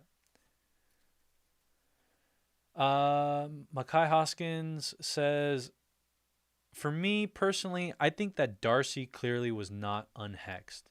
That was just Agatha playing with Vision. She clearly wasn't letting him get to Wanda, and Pietro at the end credit scene was also clearly Agatha. Yeah. So Agatha is it was just too obvious though, guys. Like it was way too obvious. Like having this all culminate just to being Agatha's like big plans, like that's, I don't know about that. Elizabeth Lewis is saying, why can't Nightmare be a woman and have the actress who played Hela from Ragnarok? Yeah, Hela. I'm trying to think. I can't think of Hela right now. Here, let me look it up. Hela Thor Ragnarok. Oh, I see what you're saying. Yeah, no, I don't think that's gonna happen just because, and especially the actress, because they've already used her. I don't think they're gonna do that. But it's a possibility. I'm not throwing, and I'm not saying it wouldn't be. I'm just saying I don't know. Adrian saying, Ricardo, get some memberships set up for your channel. I'll join, mate. Well, I will get on that. Here's the thing, guys. I don't know how this all works per se. Um, like someone told me something about mods, like for the comments. Same with memberships set up here. If I can, I'll do it. But I'll let you guys know. As of right now, I don't think I'm monetized. Like my channel isn't monetized yet.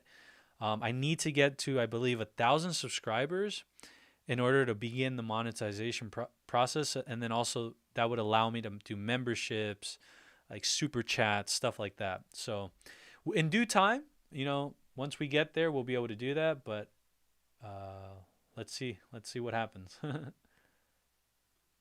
Denmark says he thinks it'd be pretty funny if Doctor Strange was the bunny. Yeah, I think it's a stretch, but who knows? That would be hilarious. I'm like visualizing it. That'd be pretty funny. No, stop. And that'd be funny.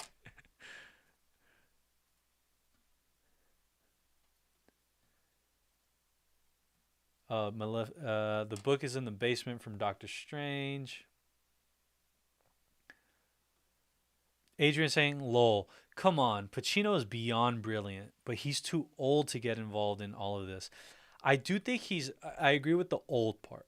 But if Pacino says, I want to do this in the MCU, I think you say when, where, and how much.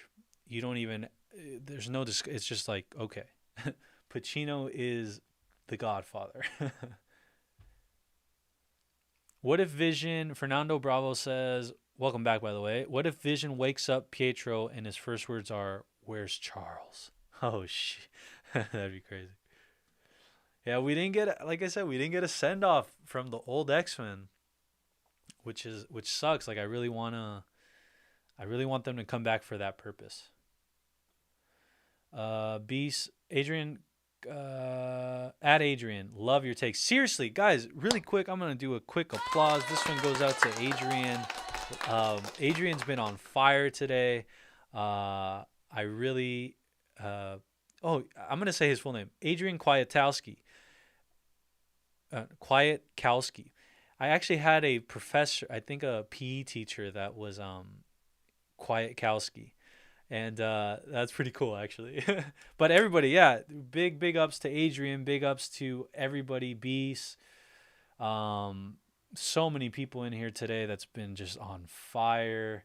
We've just been talking a lot, and I love it.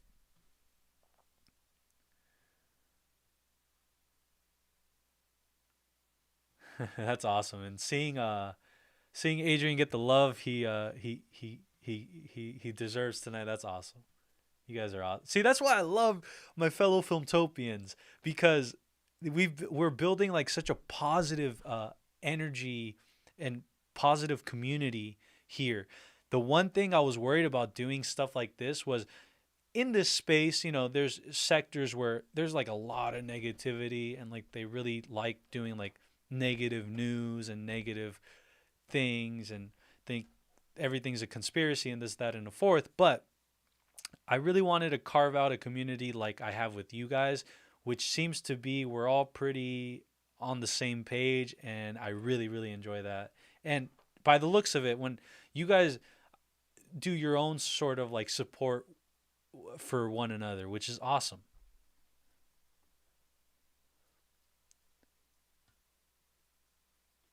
Trekker says, still get a feeling Professor X is coming. Same here, bro. Same here. I truly think that he's coming, and the commercials are his attempt to get through to her. I don't know about the commercials being his attempt, but I do see a Professor X connection happening, or appearance. I really, man, I want to fast forward to like the last episode and then erase my mind so I can unsee what I saw so I can watch it again new for a first time. But, just I don't know if you guys have ever felt that way, like where you're like, I want to know, but then I want to unknow.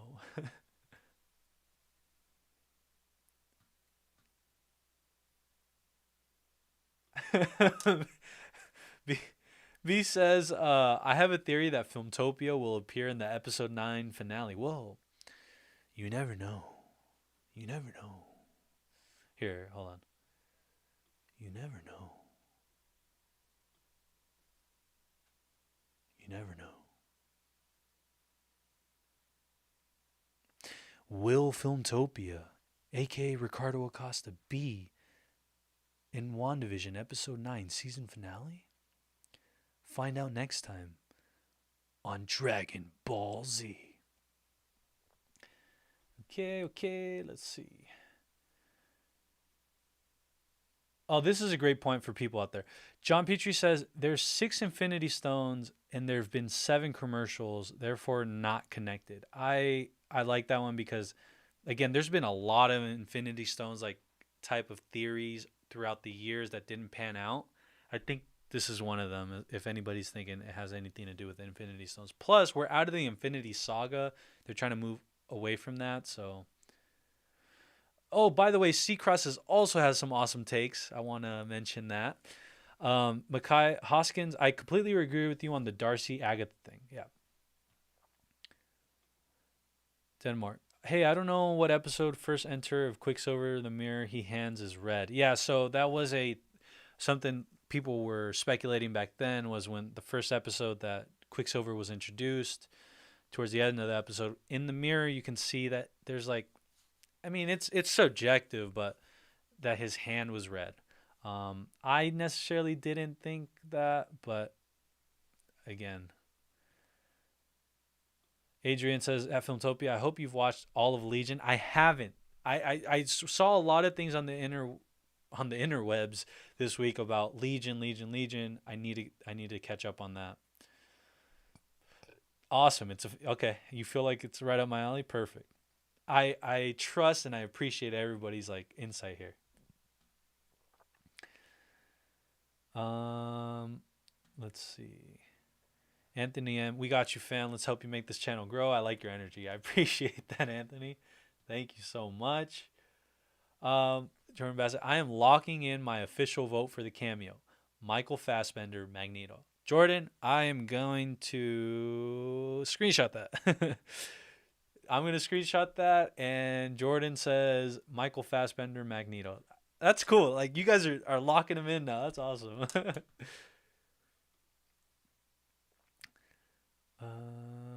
Reddick. Ricardo, as I said last week, you are so good. I can listen to you talking about the MCU and any other franchise. Tron 2. Thank you for this. No, Reddick, thank you for watching. Thank you all for being here. This is it's no problem for me. The only thing is like I did notice this last week when we did like the 5-hour stream, that was crazy. Like, as far as like, I never in my life thought I could talk for 5 hours. That's just crazy talk. There's no way someone could do that, but apparently we did. And it's the reason why, and really quick, I'll make this short, but the reason why I'm able to do it is because it's about something I love. And when you do stuff that you love, this is so cliche, but when you do something that you love and you're really passionate about, you don't feel ashamed to talk about it. You don't feel nervous. You don't feel scared. And you just feel really, really excited to do it. And so that's me right now. SP says maybe Hayward is Ultron. Definitely there was a lot of Ultron talk, in the past episodes, but I don't know about Ultron. I think Hayward is more in the same vein as that one character Peter Dinklage played in the Days of Future Past X-Men. I can't remember his name, but basically the people that are going to prep against the mutants.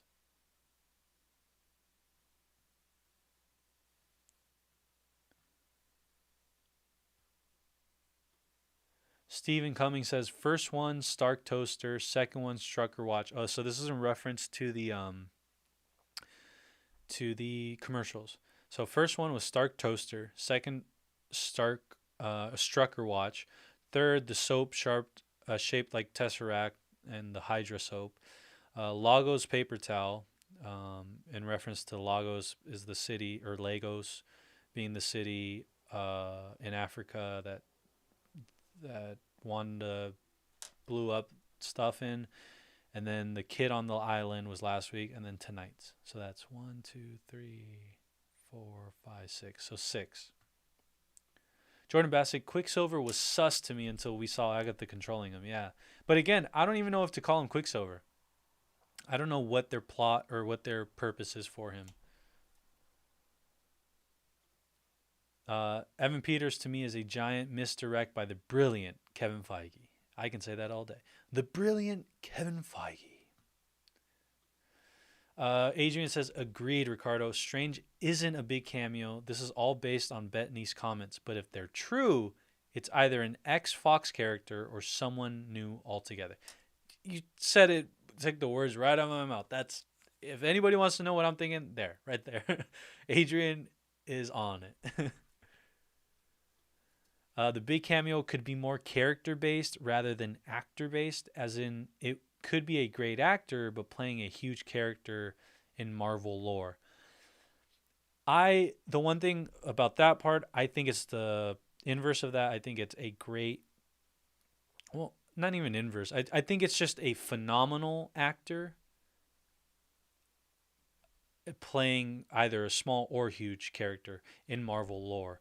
The reason why is just because it's at this point, if Paul Bettany disappoints us and it's just like, well, I don't want to shame anybody, but if it was just like someone like me, right? If he's saying, oh, it's an actor I've always wanted to work with, and it turned out to be me, I myself would be even disappointed. So, I think it has to be with someone that's just like a no-brainer. Hey, it's Leonardo DiCaprio. Oh, hey, it's Al Pacino. Oh, hey, it's Joaquin Phoenix. Like an actor that has name recognition, in my opinion.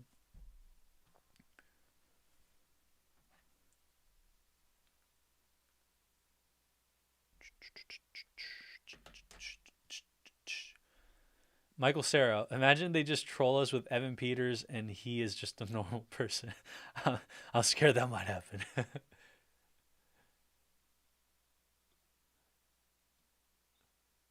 Quicksilver is a little bit sus because he said unleash the demon.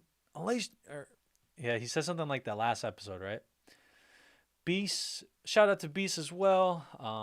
Great takes tonight. Disney loves all of this free hype they get from our passionate souls. This is you realize like the reason why like trailers and all those things aren't necessarily as cracked down on. I mean, you still get copyrighted like in this filmmaking world, but the reason why it won't block your video, like if I streamed a movie, right, my whole thing would get blocked. But if I streamed me watching a commercial or a trailer, they're getting like the most exponential free promotion they could ask for.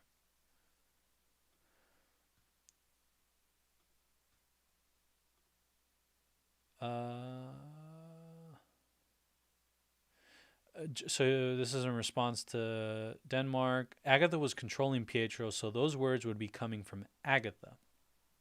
I see what you're saying, yeah. Adrian saying one word, China. That's another discussion for a different day.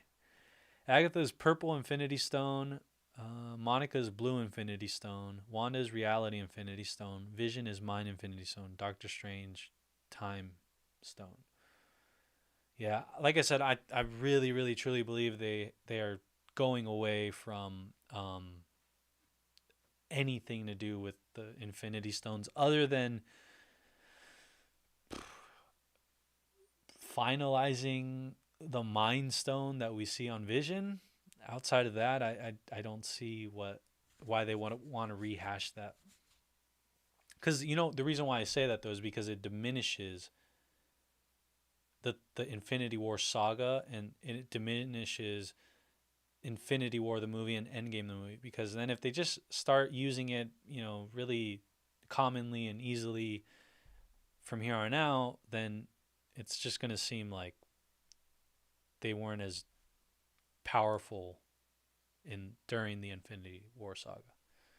It will cheapen the Infinity War saga, in my opinion, if they continue to hash and use the Infinity War Stone. It's kind of like the Dragon Balls in Dragon Ball Z. I don't know if you guys have seen Dragon Ball Z, but in a sense, like Dragon Ball Z kind of suffered from constantly using the Dragon Balls, and there's only so much you can do with them. So then they would have to write in like different things, different like loopholes, and so yeah, that's my little 2 cents. Likea says, in post-credit scene, it looks like Evan Peters is wearing pajamas and an old school nightcap. Yeah, I didn't get like that great of a look, like initially, but I will have to go back and check it out.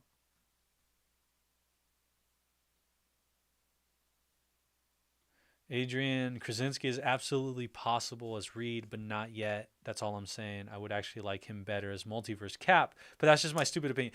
Guess what? So, if you guys didn't know, one of the people being touted or being scouted to be Captain America, because the initial Captain America casting, they wanted Chris Evans, like undoubtedly wanted Chris Evans.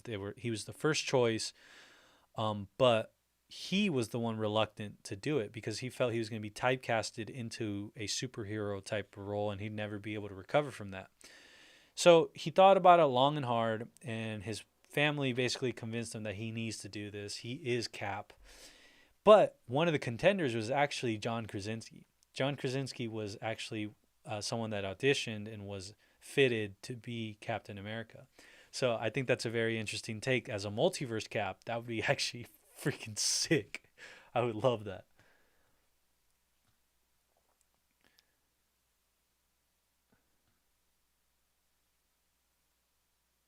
Yeah.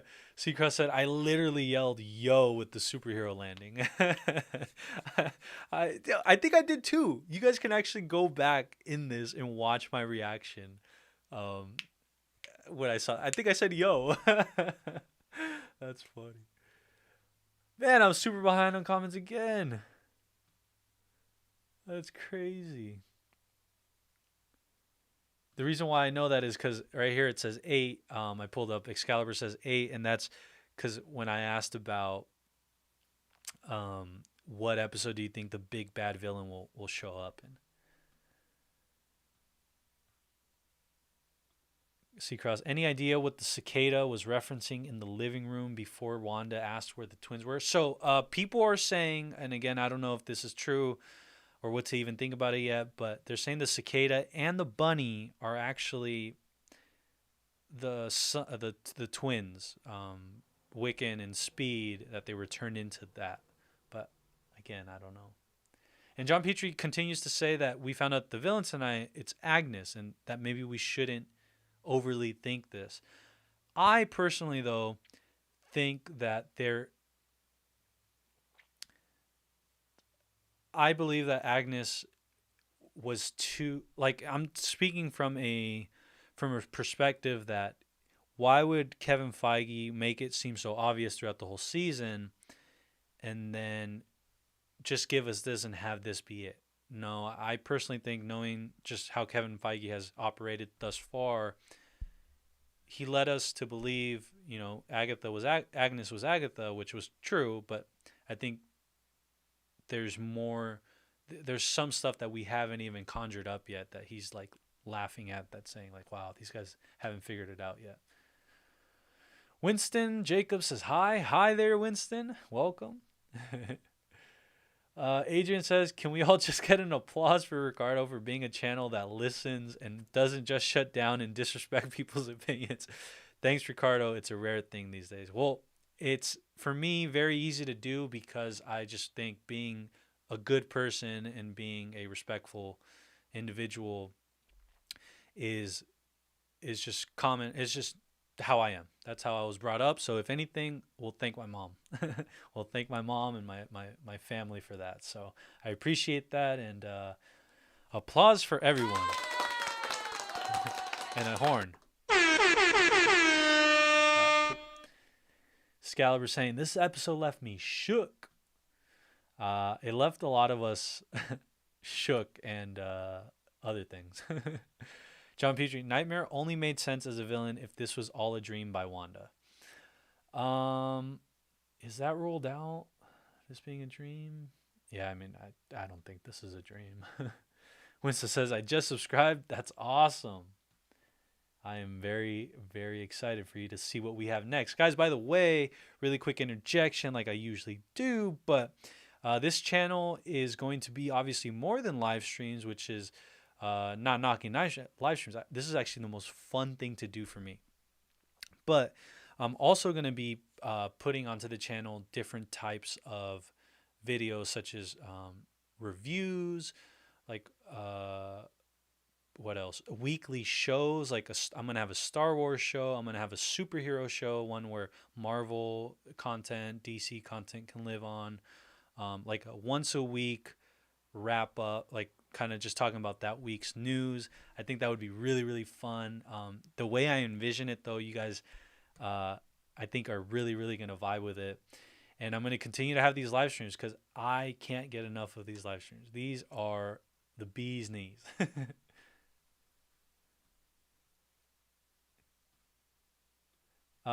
B says, I feel Vision is already dead. It's just a perception through the hex that he seems to live, but in reality he is a false entity. Yeah, that's, I think, one of the biggest like freaking, what do you call it, like lingering questions so far. Is Vision dead? Is he alive? Is he a amalgamation? Are the kids real? There's just so many things that I need to like I need counsel on.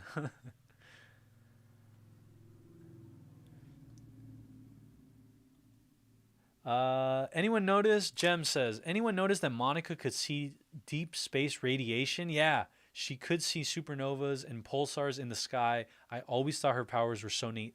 That was awesome. The way they showed us like what, like through her lens, what she was seeing, and like the way they like established what types of powers she had, I thought was pretty awesome and well done.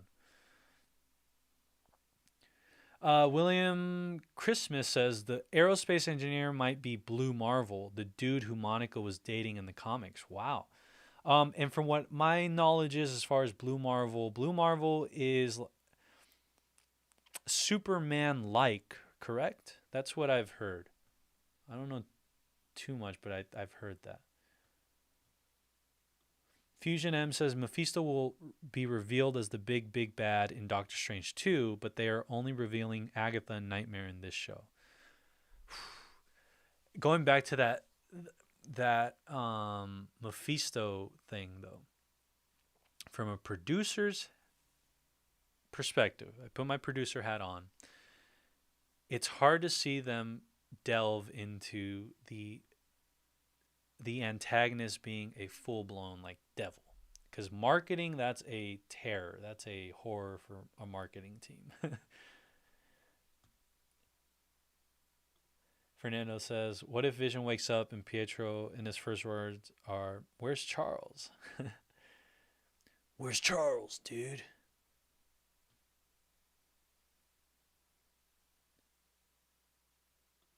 Does anyone have a theory on what Agatha did to Wanda at the end of the show? I mean, simply she's using witchcraft on Wanda and other individuals, like she showed us.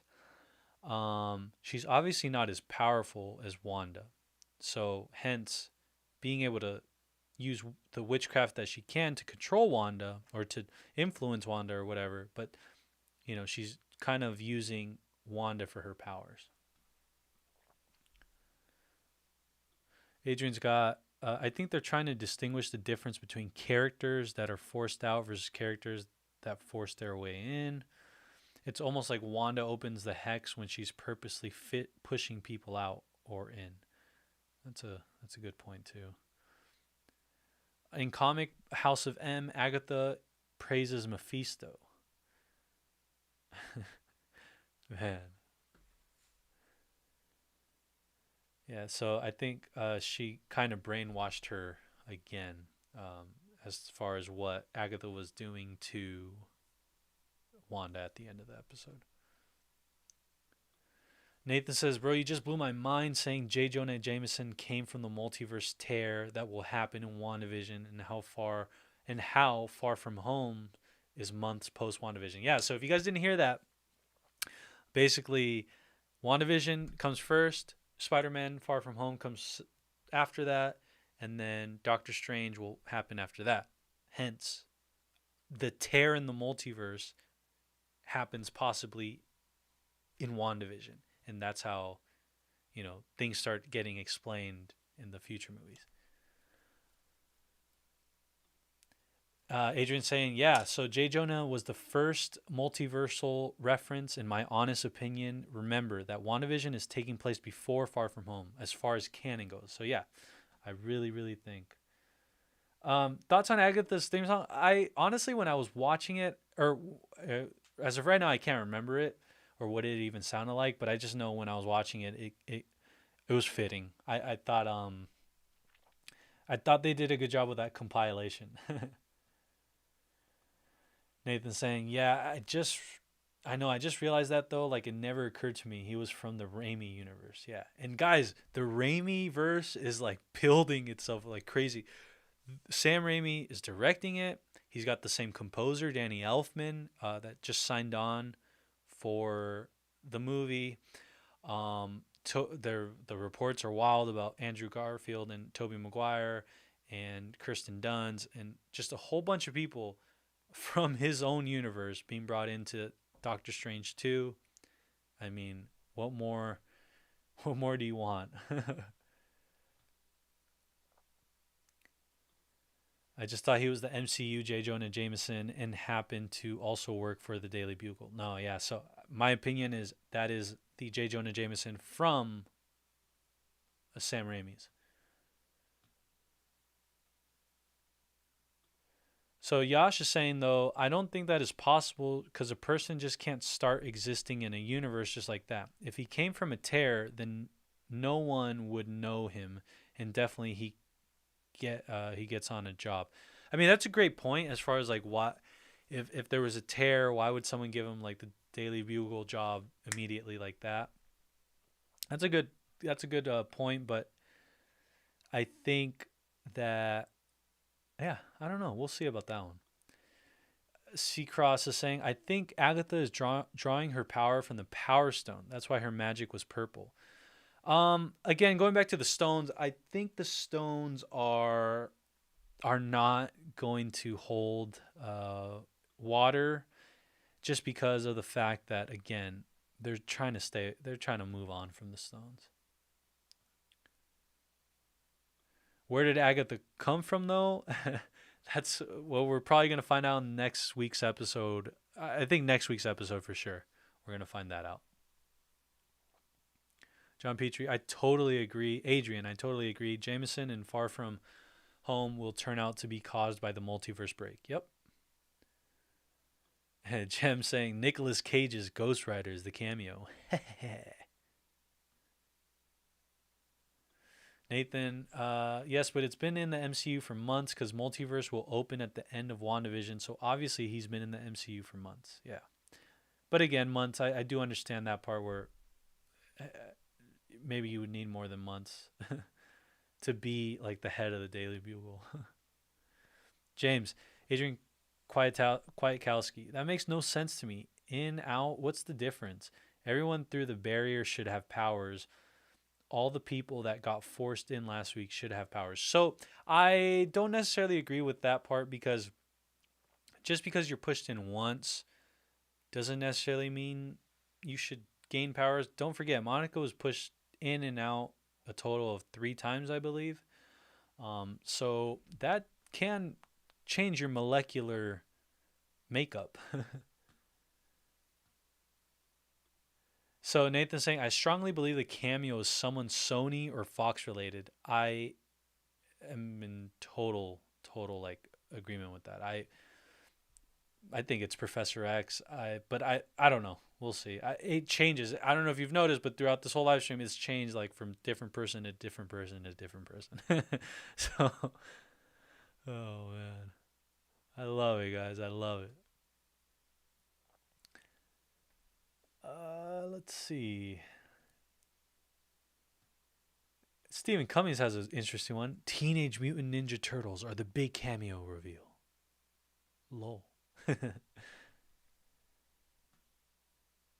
All right, Carlos says the big bad is Mephisto because they have not introduced mutants like Nightmare yet, and Mephisto is of the dark arts since Agatha and the Scarlet Witch. That does make that makes a lot of sense as far as Mephisto being of the dark arts. You know, that has a easy explanation. Ooh. I am losing my voice. I'm losing my voice. I need me some water.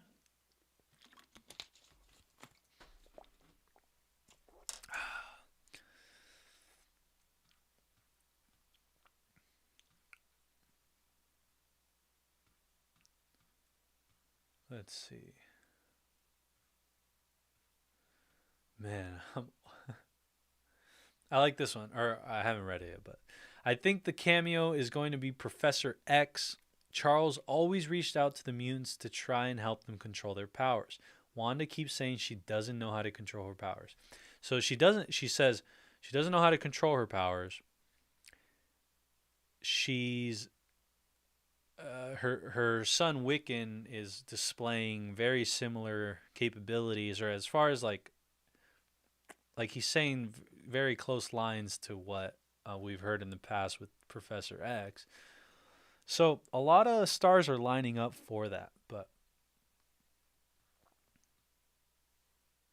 and Nathan's also saying that big cameo has to be X-Men or Spider-Man related. Nathan says, Seacross, it's not Sue Storm. Her name was Goodner. Wow, I'm that far? Sorry, guys. The reason why when I find out how far I am as far as comments is when I realize, like, hey, didn't I ask that like a while back? So I'm just reading through them. Gonna start somewhere arbitrarily.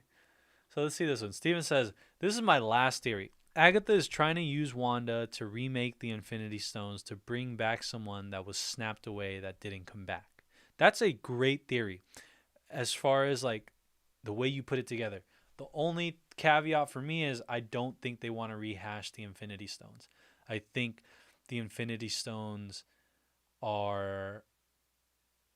just don't make sense for me storytelling wise to move forward into phase 4 and phase 5.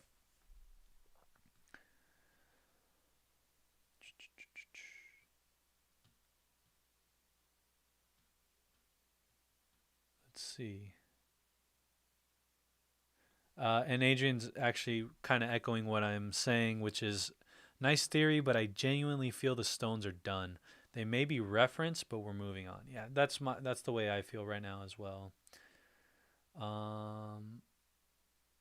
Let's see. Lee Chaos saying, yeah, we need to move on from the stones. AJ saying, Dang, I asked this a long, or I said this a long time ago. I'm really behind. I'm gonna catch it right now. At Filmtopia, the super chats and memberships are key. Get that going. I'll mod for you, mate. Well, I appreciate that. That's awesome, yo. Like crazy. Lee K says we need to get to Galactus or Kang. Remember how Agatha reacted to Wanda's kid saying Wanda could bring back a dead person? True. That is a good observation. So maybe the blip did like do something to someone she. Yeah, that damn. Let's see. Mark says Galactus chat. Nobody's gonna say no to Pacino, but yeah, I don't see it happening. All right, I'm gonna catch up with you guys because holy cannoli, guys. You guys are crazy.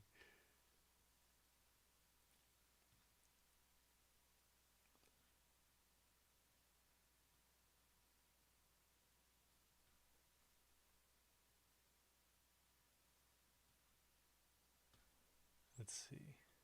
I'll start here. Lee K says, if the altering genes line from Darcy doesn't hit at X-Men, I'm going to put mustard in my Gatorade. Yum. Yum. John Petrie says, thinking about it, if they did introduce Mephisto, wouldn't he be sort of an amorphous cosmic figure like Dormammu? Dormammu? I don't know about that. I'll get back to you on that one. In my opinion, the black and white style of the earlier episodes is what made this show so incredible. Just imagine watching those episodes in the prime time of black and white. It would be simply incredible. Yeah, with Wanda doing magic, you'd be like, how the heck did they pull that one off? In a WandaVision promo, the Mind and Space Stones are in it, though. I'll have to check that one out. B says, I'm getting tired. Lol. Guys, I'm getting tired too because I've been up for like a long, long time, but oh my gosh, we made it 4 hours. It's a 4-hour chat. Welcome everybody to a 4-hour, you are part of the 4-hour club. Make sure down below type in 4-hour club because that's an exclusive club.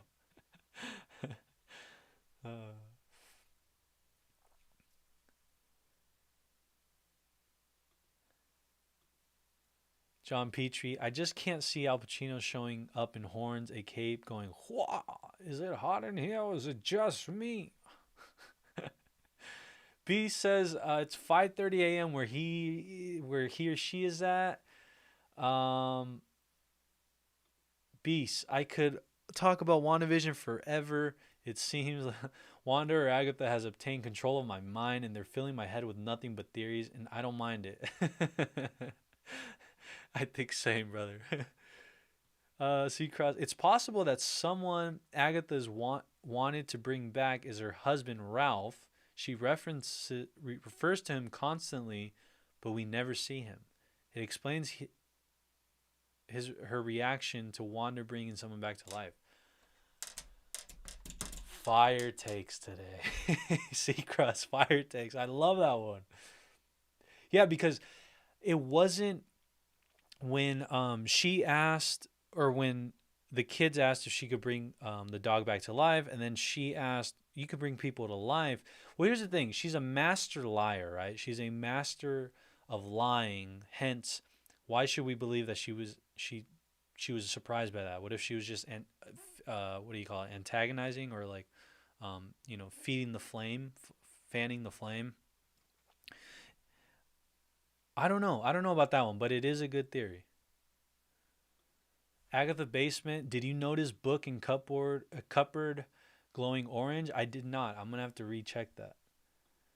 Adrian says, that's harsh. I'm in Sydney, Australia, so it's just approaching 10:30 p.m. Wow, that's actually prime time. Like you guys get to watch like during like prime time. That's awesome.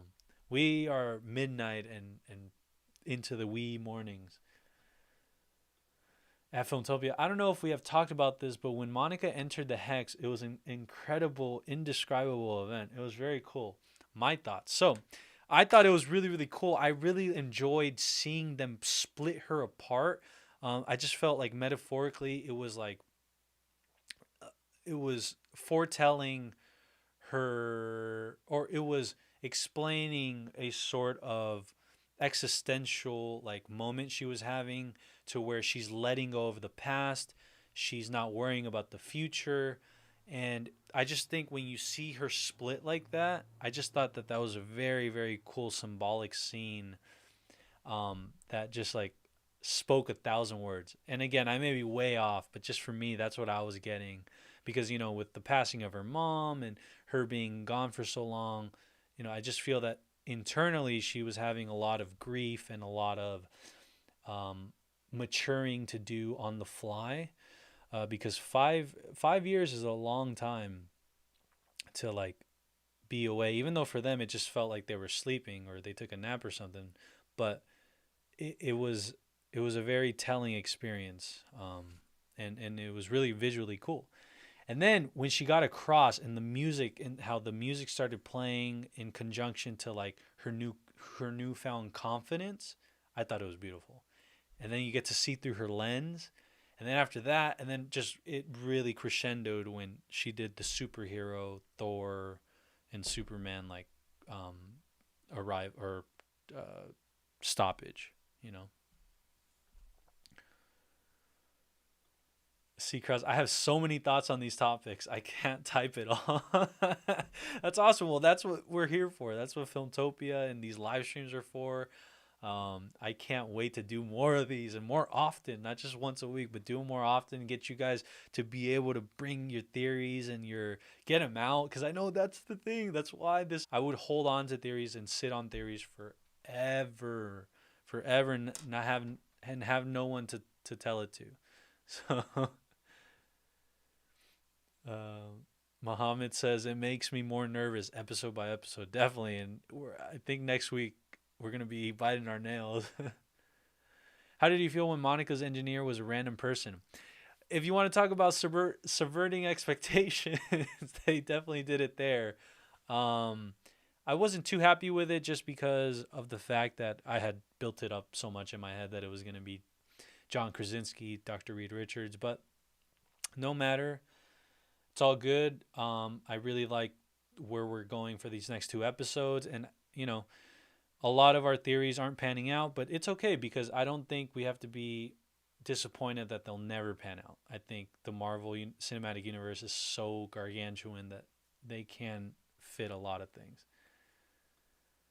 I can never sleep while WandaVisions are prime time. Yeah, seriously. 10 more, 4 hours, chat. OMG, I've been an hour ago. Cool kid. There's a Mephisto statue when Wanda and Agnes talk at the end of the episode. I will check it out. B says, I simply love this stream. Thank you. Well, again, I turn it back to you and thank you.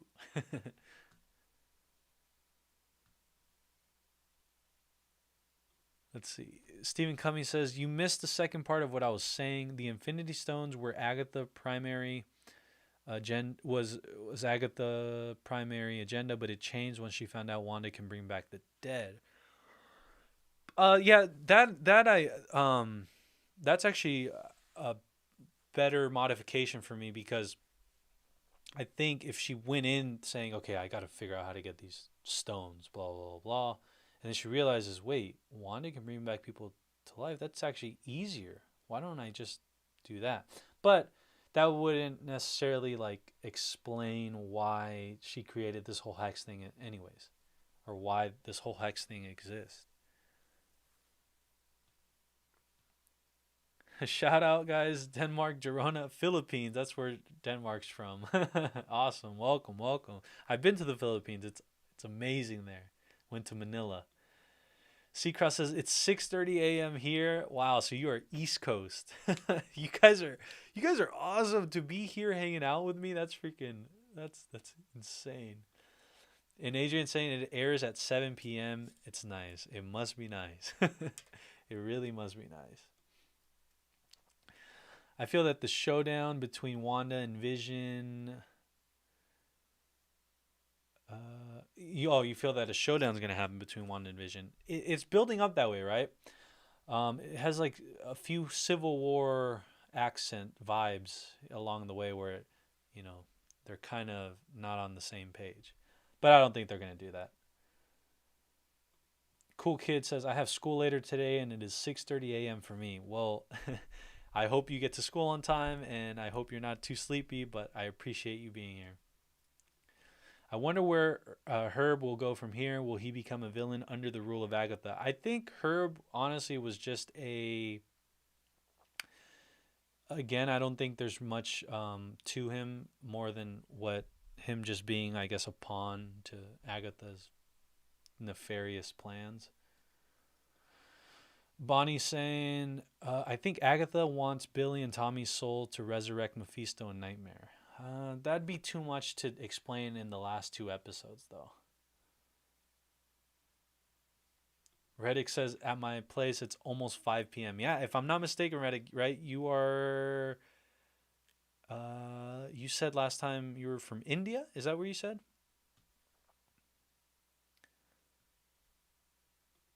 I really enjoy Monica / Photon as a character. One of my favorite characters for sure. So as far as how they're introducing her, how they're using her, I really love it. It's awesome. And like I said, I can't wait to see the showdown and to see like I said, the part where she came down and she was like,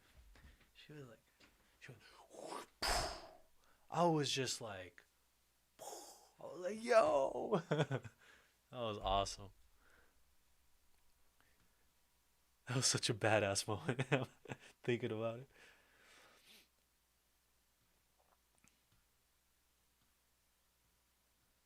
Muhammad says, please read my comments. I am reading them out loud. Let's see. Yeah, so Adrian agrees that she's doing very well for a new character. Seems like we've known her for ages. Yeah, they did a great job of fleshing her out up until this point, and I'm like I said, I'm really really excited to see where the heck this all goes, guys. Jordan Bassett says, yes, it is 6:30 a.m. I will see you all next week. Awesome. Thank you so much, Jordan. I can't wait to see you. You have been here as well. You are one of the OGs, so thank you. You guys, oh man, I wish I could do so much for you guys. Lee Kea, maybe Agatha is actually super old like in the comics and only making it seem like she's younger. Yeah, so you know what? One thing I thought was, you know when she said she had like a scratch or something on... She wanted to show Wanda like some sort of pimple or something on her back.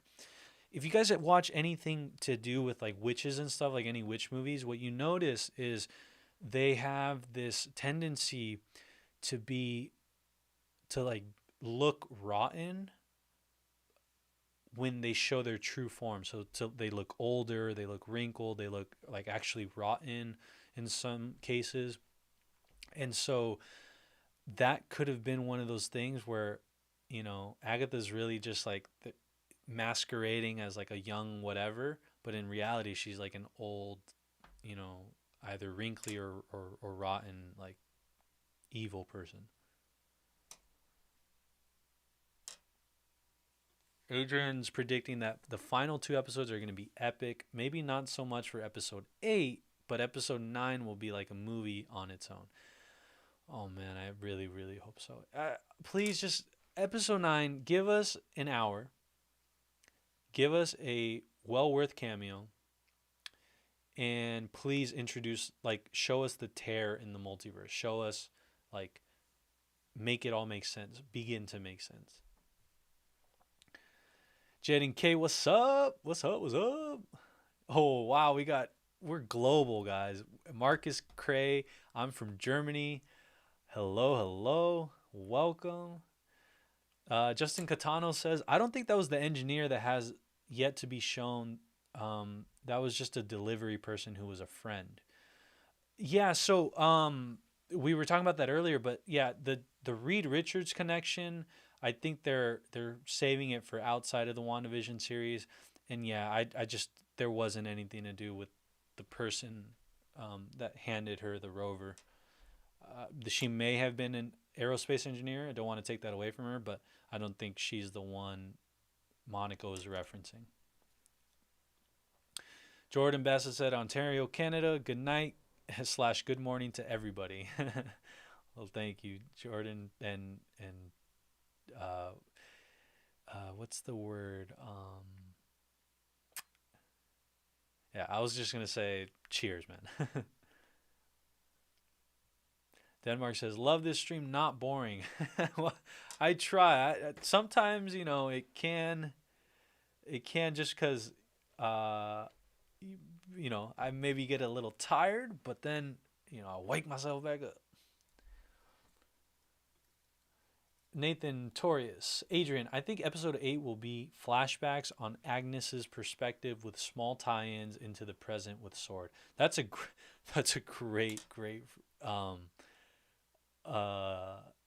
prediction. The only thing is, because of that quick montage they did as far as kind of explaining how Agnes was like up to it the whole time, I don't think that they're gonna spend a whole episode on it the way they did for Monica Rambeau and all of Agents of Sword, how they contrasted that with the black and white episodes. I don't think they're going to do that.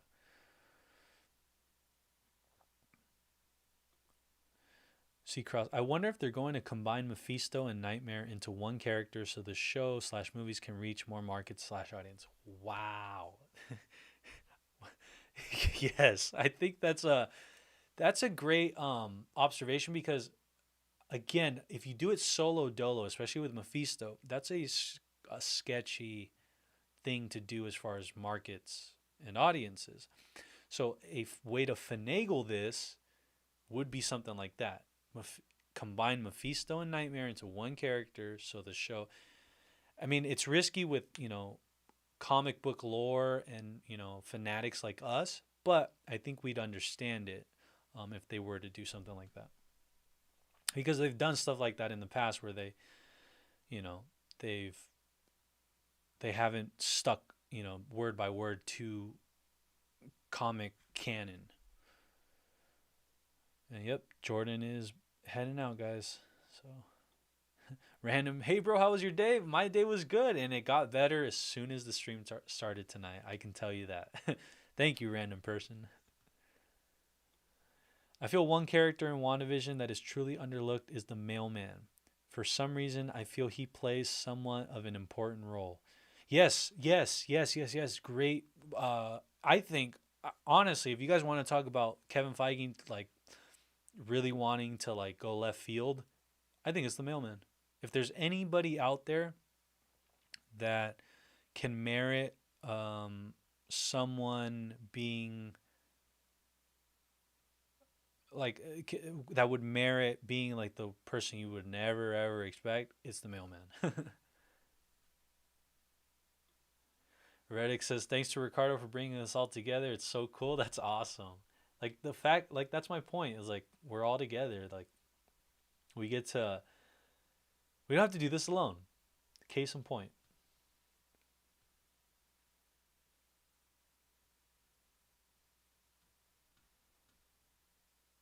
Michael Sarah says it's 12:32 p.m. where I live. 12:32 p.m. Okay, so that's midday, right? Yeah. Adrian, episodes airs at 7 p.m. for you. Are you Aussie too? I'm trying to do an Aussie accent now. Oi, mate. I only get I only know I only know how to like emulate the accent just from Finding Nemo. That's the only place I know. Oi, mate. Wanda's bedspread had hexagons on it too. Just watched it again. Also a maze on the back of the cereal box. Maybe somebody already brought this up. I just want more. I do, seriously. Seriously, seriously. And Reddick's up. Yep, I'm Indian. Amazing memory, man. Awesome. Cool. My memory serves me well then. And yes, Adrian's from Sydney. And Nathan's from Sydney. That's awesome. See what Filmtopia did for us? We're able to like connect. Stephen Cummings, well, I'm off. Thanks again for a place to come and hash out theories and craziness. Stephen Cummings, thank you. Thank you. You are, like I said, another day one, and I'm super, super pumped to have you here all the time. And you always have some great stuff to add. So thank you, and go get yourself some sleep or some act, whatever it is. Go do your thing, and I will see you next week. You know where to find us.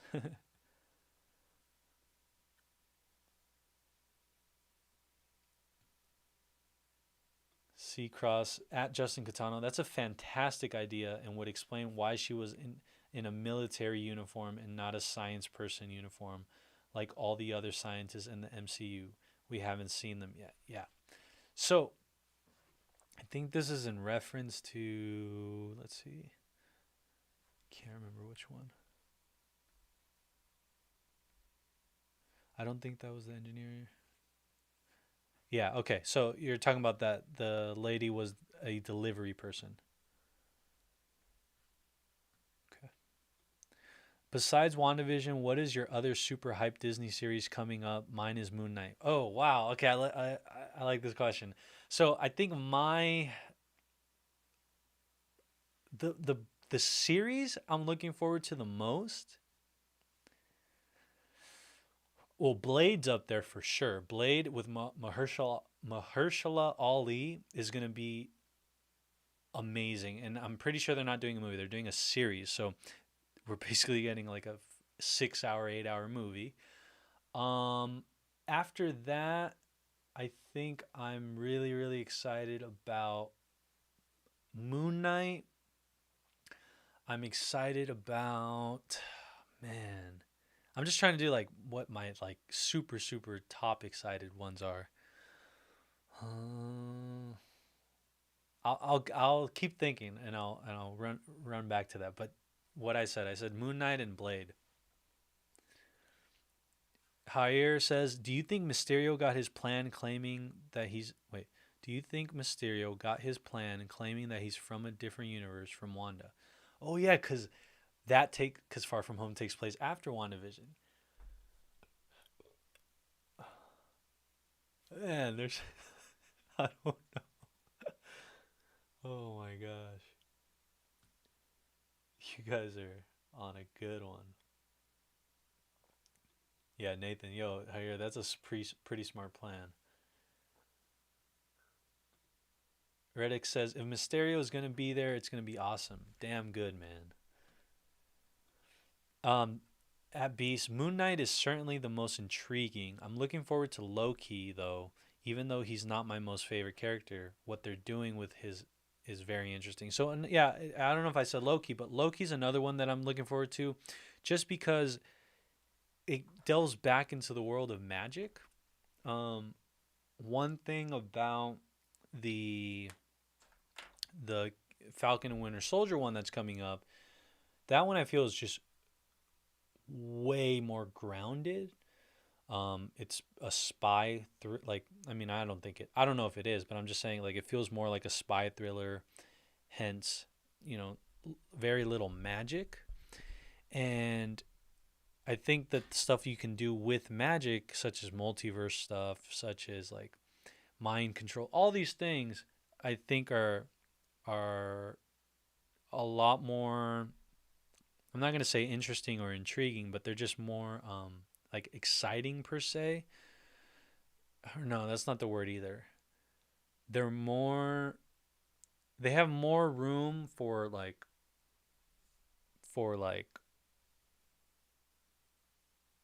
crazy theories, whereas Falcon and Winter Soldier is gonna feel more like a spy thriller.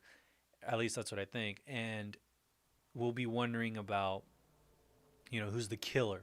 Does that make sense? Whereas this one is like, oh, how does the multiverse open, and how does you know, who's controlling their minds and all these things. Whereas the other one is more like guns and bullets versus um, versus staffs and spells. If that makes sense. If that makes any sense.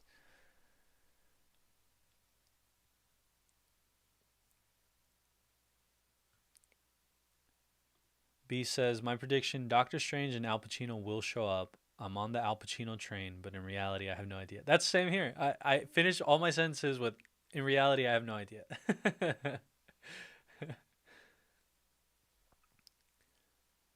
Reddick says, Falcon and the Winter Soldier has a great production value and design. Yeah, no. And I want to find out how much their budget was. Like, how much each show from now on is going to get their budget. Because remember, this one is around 225 million from what I read.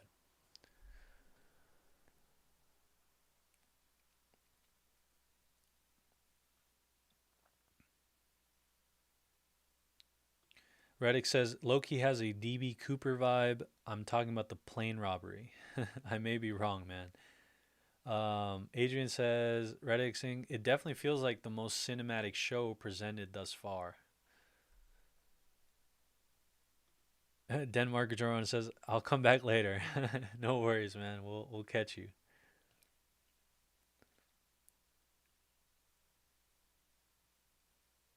Moaz is back. Welcome back, Moaz. Welcome back.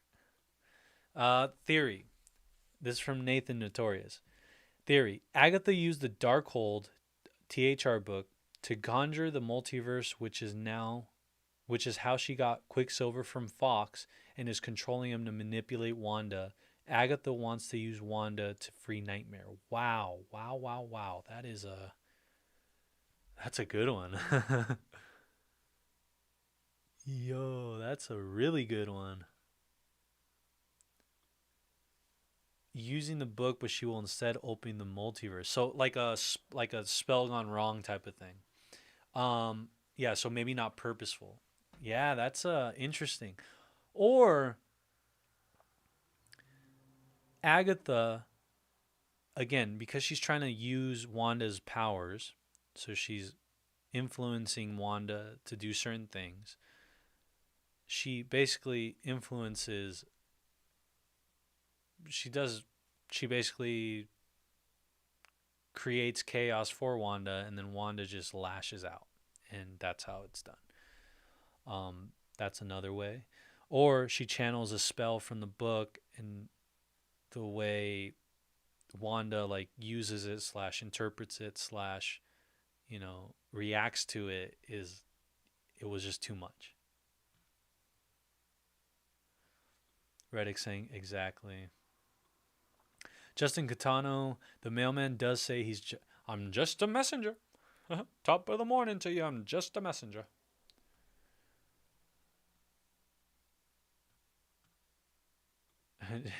Adrian saying at Filmtopia, bringing people together. You know the vibes. Cool Kid says I'm so excited for Miss Marvel. C-Cross, OMG, yes, I'm so freaking excited for the new Blade. No one talks about it, but I'm so hyped for it. Guys, Blade is going to be incredible. Like, the actor is just an Oscar winner, obviously, but so good.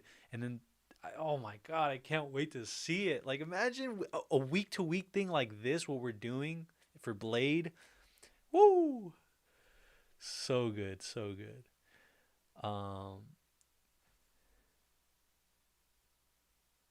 Adrian, I'm really looking forward to Moon Knight, but I feel like they're going to change that character a lot, which is fine. MCU is a different beast. Yeah, I see what you're saying. Yeah. Really quick, guys. Make sure to I'm gonna leave my let me see.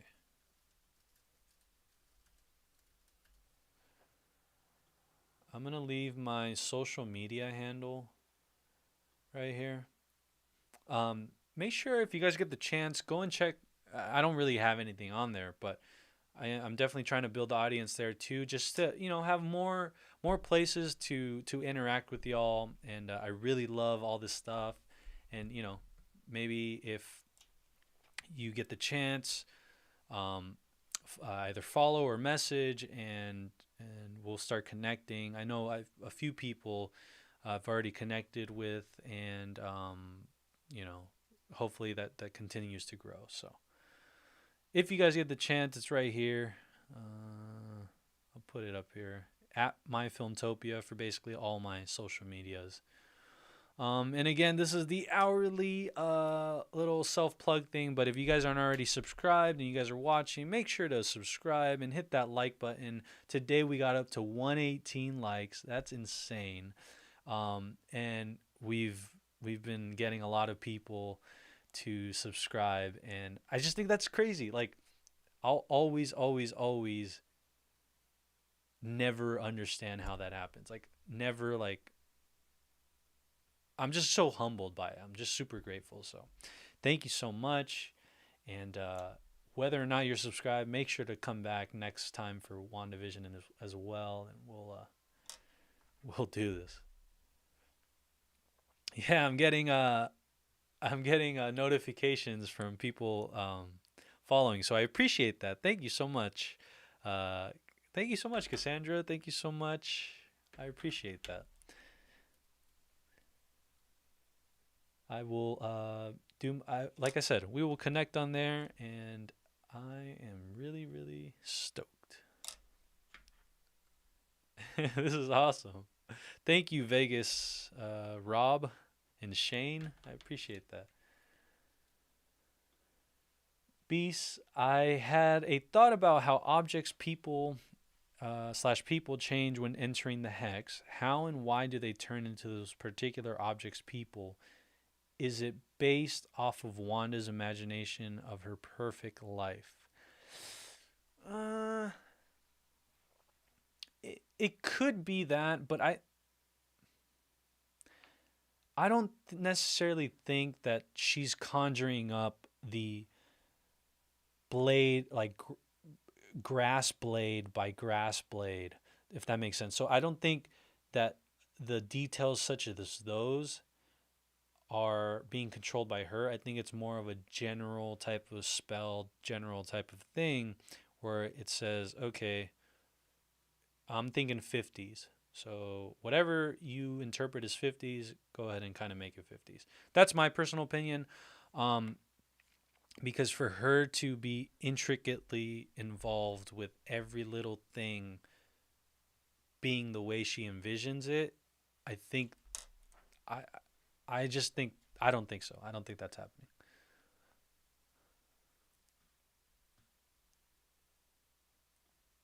B says, I would love to add you on Discord, by the way. So I am on Discord. I'm currently in the process of, what do you call that? I'm in the process of setting up a server, but the only thing that I'm not finished with it.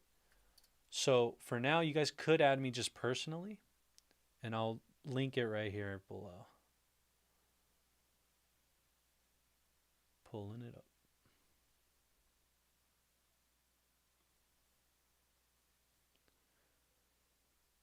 So here's the other one.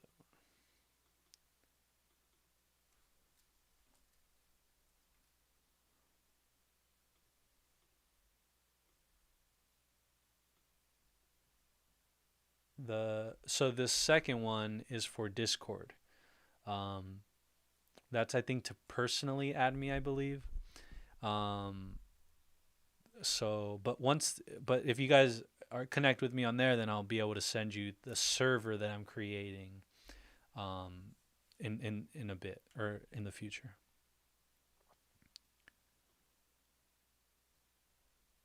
So.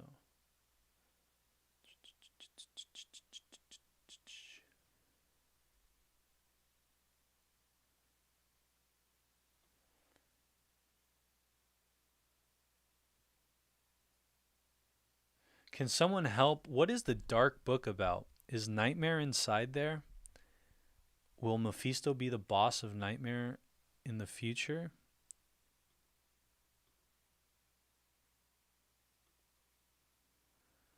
Um, I'm not sure. Let's see what everybody else has to say.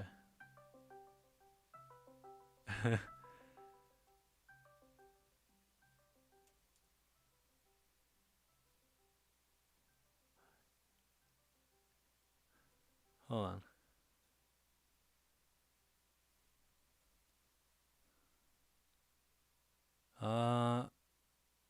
I don't know who's calling me right now, via Discord, but I'm pressing like the answer and it doesn't answer. Can you hear me?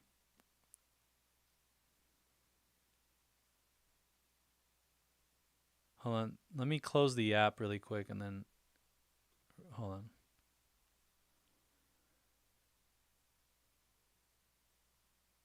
Really quick.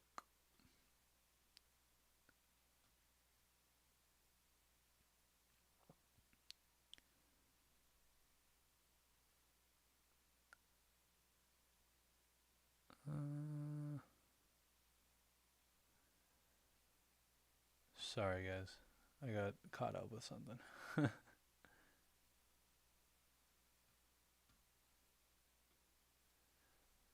I think so. C Cross is saying, Cassandra's saying, Notorious, yes. I think she's like Mordo from the Doctor Strange movie. Frank says, Mailman kind of sus. Malicious Gaming, can I join your Discord to explain? I'm trying to, but it just doesn't. It doesn't like let me press the green button right now. Sandra Cross says, I think Falcon and Winter Soldier is going to be all about getting everyone on the same page, with Falcon being the new Captain America. Yeah, definitely. So, but because of that, I go back to the same thing, that it's going to be a lot more grounded, right? So, which is fine. I mean, if it's anything like Winter Soldier, geez Louise, I am on board. I'm just saying though, when it comes to like what I'm most looking forward to, um, I just feel that as of right now, like I think I'm really hyped up in this whole magic stuff. So that's how I am right now.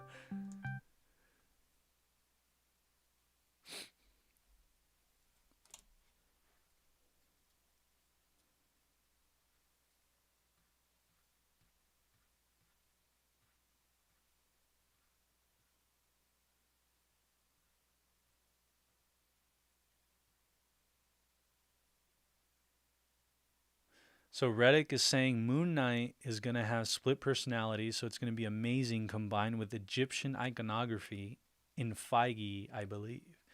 In Feige, we trust. Even a PG blade can be spectacular with Mahershala Ali.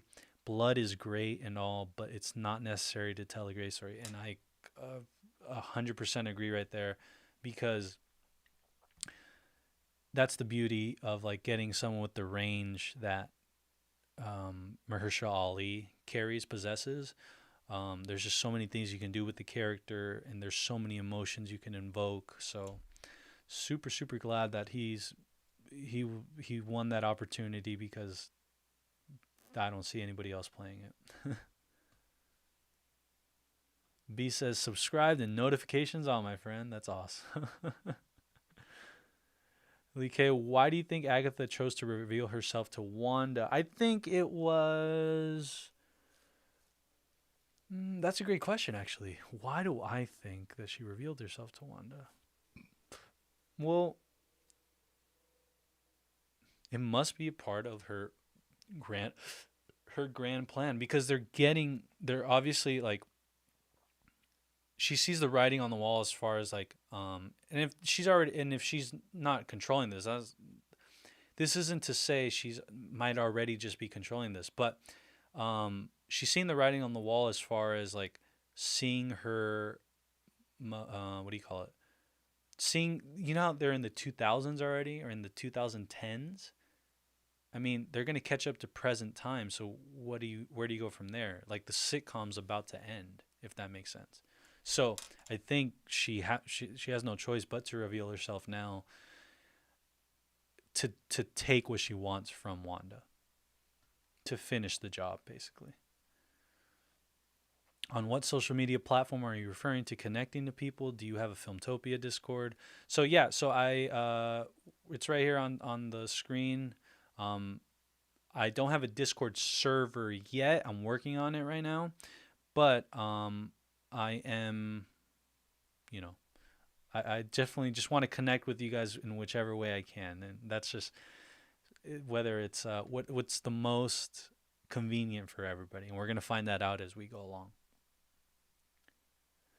Malicious Gaming says Agnes took Pietro's body and got it in her, and when Wanda remembered Pietro and told her alive, Pietro came alive. Oh, I see what you're saying. Yeah.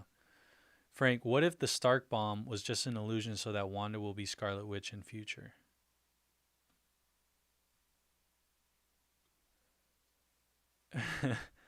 Adrian, who gave the 7 dislikes? Why? If you don't like something, just move on. Why hate on on people's efforts, regardless of whether you agree with them or not? I don't understand that. It's, everybody is, everybody has their own way of doing things, and I totally understand. And the cool thing is, like, one of my things that when I started this was, I'm not really one to let like hate get to me, or like let hate control what I do. Like, I'm a very, very just easygoing person, and if anything, I feel empathy and sympathy for people that, dislike something or having a tough time. So if anything, when I see dislikes, I just feel like I just need to do better, or I need to figure out a way to just continue doing my thing while also doing it in a better fashion and in a better way. Continue to improve. Those 8 dislikes to me just tell me that I have room for improvement, is what I'm trying to say. So I don't necessarily feed into what I think is being, controlled by that, because I know a lot of people they just can't turn off like the hate, like they can't not pay attention to it. But for me, I'm thankfully blessed with being able to just keep it moving. Reddick says, when Discord is set up at Filmtopia, please do share it. Would love to hang out with you, man. I appreciate that. Yeah, and like I said, we could probably even bring everybody on. Lee Kea, I feel like this was all overly forced on us tonight. The revel was comical rather than dramatic. Yes, that's I love the way you put that, which is what makes me feel like it's a misdirect. Not saying it's Agnes. Not saying Agnes isn't Harkness, but there's something fishy, Monica's pants, going on. Mephisto not going to be there, of course. Could be the Darkhold. Yes, possible. Agatha was eventually killed by Wanda, who went insane. Book of Sins, but it seems like a reference to the Necronomicon. Reddick says, actually, that would be so damn rad. I think this show is serving as Wanda's solo film, and where she'll get the Scarlet Witch name. Plus, usually in MCU solo films, the villain is an evil version of the hero's same powers. Plus, usually in MCU solo. Yeah, that's true. And yeah, definitely, this was Wanda's like shot at a movie. Like, this was Elizabeth Olsen finally. Like, Elizabeth Olsen is a fantastic actress, and she was finally able to display like her full chops, and boy, did she take advantage of it. She did an amazing job. I'm super hyped. Her and Paul Bettany just like killed it on this season.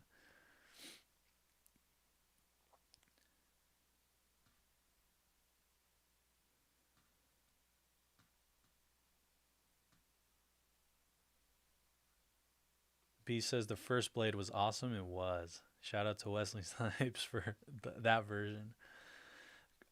Catherine says, I bet you if the Fox X-Men universe is brought into this one, that's how Wanda gets her X-Men name. So, again, I've said this before, but, and you're also saying they already made a point to say in this current universe, she doesn't have a superhero name.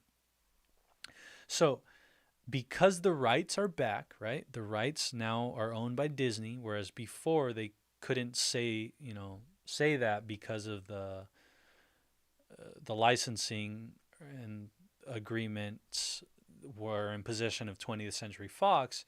And long story short, now that they have it, they can basically do anything they want. So, bringing in the X-Men from 20th Century Fox into this universe, for, I'm telling you, just for a little, like an episode or two or a little part of a movie, you get them in, you explain basically this multiverse mishap, but then that also serves as a farewell to that version of the X-Men and just like that whole era, 20th century. And then you move on with your new versions and your new cast. That's just a thought.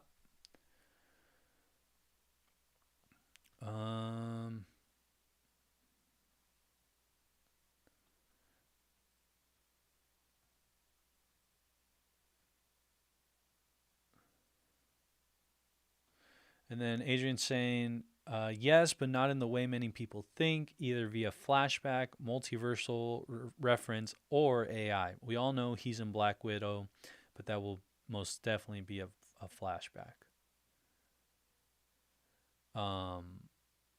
And that was in reference to, do you think Tony Stark will ever come back? And just to talk about really quick Tony Stark, I do not think that Tony Stark will be coming back anytime soon. And if he does, I am not a big fan of that, just because it would take away from the moment that we got in Endgame and the closing, the wrapping up of his character arc. I think that it was beautifully handled, same as Captain America's.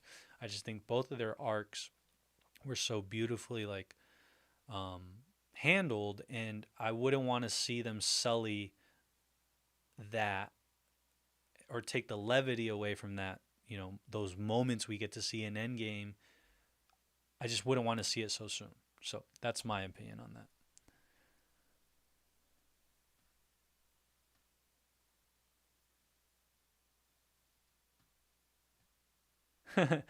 This one, Clap says, laugh my ass off. You're still live? The episode was only 38 minutes, including credits and intros. Yeah, I'm still live, guys. We are about to hit the 5-hour club. So once we hit the 5-hour club, we're gonna celebrate. We're gonna do a group hug, and then I think that's where we're gonna end it. But for now, let's enjoy these last few minutes together, because it's been a wild ride. The fact that a lot of you were able to find me last week, come back this week. A lot of you that are new find me this week and continue to stay here for the full 5 hours is just mind blowing to me. And I just really, I've always said, I wish I could do more for you guys. I wish I could pay you back in so many more ways. But like I said, this is a baby YouTube channel, and as you can see, we're already doing big, awesome things together, and it feels good. I know that's the thing. My biggest thing is making sure that you guys understand that this is an us thing. All of this is an us thing, and Filmtopia is created. So I've already explained this, but I'll explain it again. Filmtopia is made for those wanting to find a family to come and just rejoice in what is movies, TV, streaming, comics, all these awesome things that I wouldn't want anybody to have to experience alone. Because I know I did, but I'm not anymore. So that's the important part. 5 minutes, y'all. We got 5 minutes. 5 minutes until we hit the 5-hour club.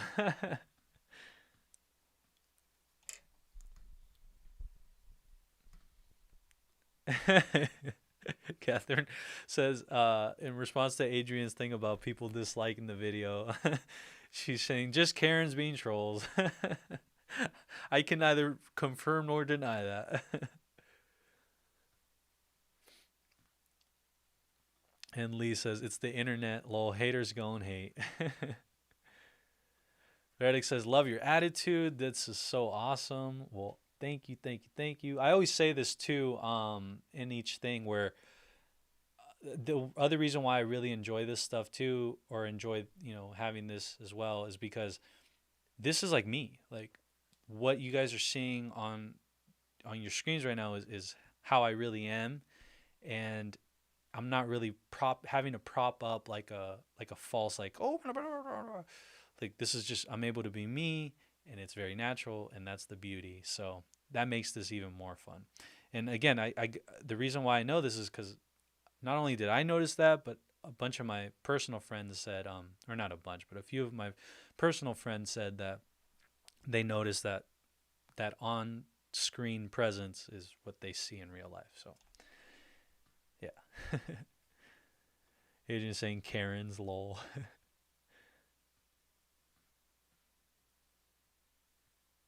And guys, by the way, Evander Holyfield is always here. Told you Maguire would take on. And he's always here towards the end too. Meaning like he always catches us towards the end. That's funny. Welcome and hello, Evander.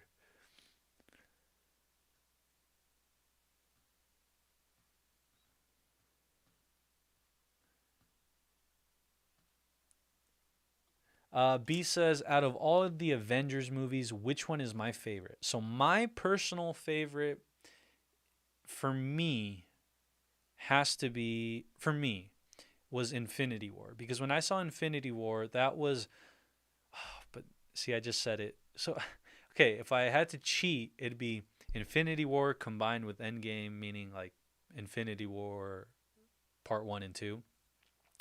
And the reason why is because when I saw Infinity War, it was like the that movie to me represented like the culmination of like all my childhood dreams and like wishes and wants for a superhero team up on screen.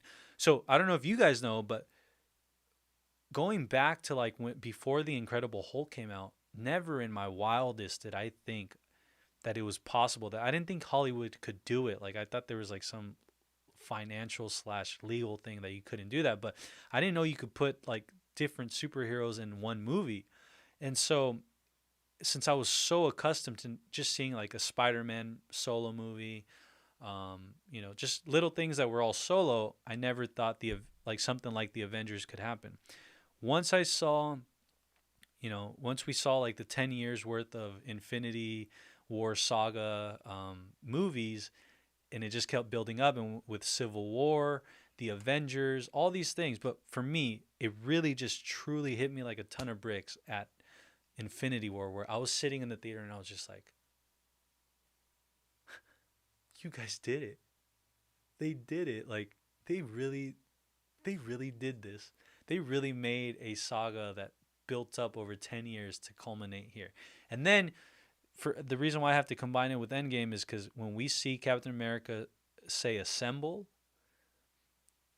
that was just like the personification of like the greatest experience I've ever seen or ever had. Like that was just incredible. I get chills thinking about it. Catherine says, since we're talking about, or did I say Catherine? Cassandra. I said Catherine. I'm sorry. The 5 hours are getting to me. Oh, by the way, we just hit 5 hours. Yo. Oh my gosh, we hit 5 hours. Lordy Lord. I can't believe. Cassandra says, since we're talking about the X-Men, did y'all ever notice how Jean Grey didn't have an X-Men name, but her alter ego did? It's like how Wanda doesn't have one, but she's also Scarlet Witch. Yeah, yeah, yeah, yeah. Exactly. That's a keen point. Man, I'm telling you, I can't wait till the X-Men are in the MCU officially. Reddick says, yes, bringing Tony back will be like How I Met Your Mother finale betrayal. And then also, Cassandra said she could get her name when she goes crazy and develops an alter ego and becomes Scarlet Witch, like how Jean Grey became Dark Phoenix. Um, let's see. Yeah, and I think that's what's gonna happen. I think we're gonna see Wanda break the multiverse or create the multiverse. She's gonna a calamity's gonna happen, and it's gonna be caused by her. And she and in this episode, by the way, we got to see how um we got to see how she who'd she tell? I think it was Monica. She said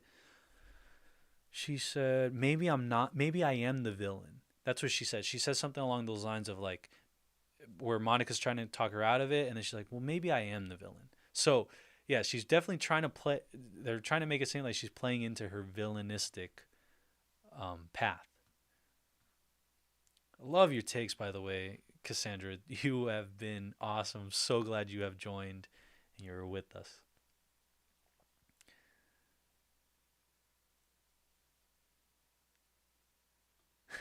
Lee Kia says, shouldn't bring back Tony like Star Wars shouldn't have brought back Palpatine. Oh,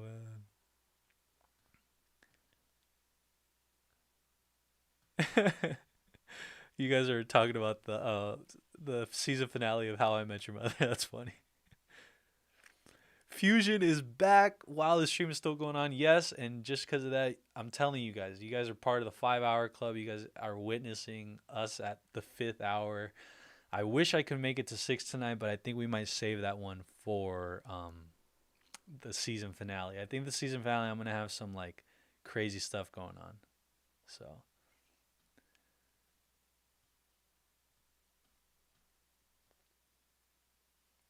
B says Infinity was the best, closely ahead of the Avengers. And again, it's all subjective, right? Everybody thinks differently as far as like what their favorites are. For me, just that experience and like that personal like epiphany that I had really helped.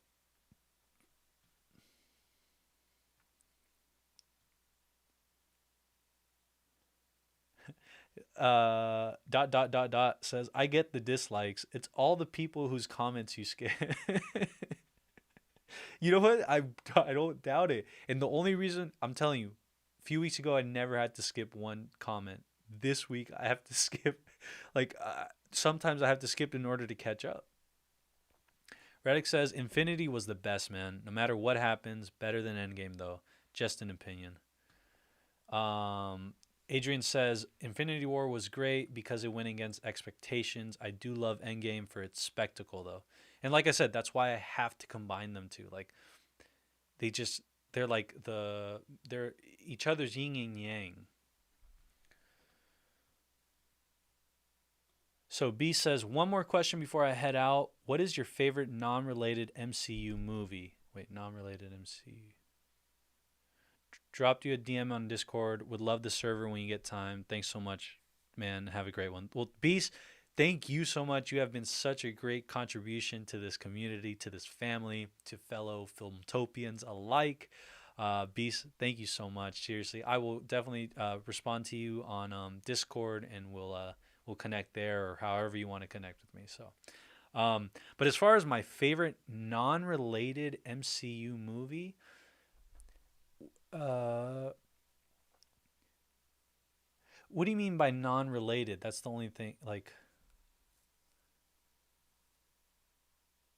I don't know if it's because it's so late right now and I can't think and I can't process. But what is your favorite non-related MCU movie?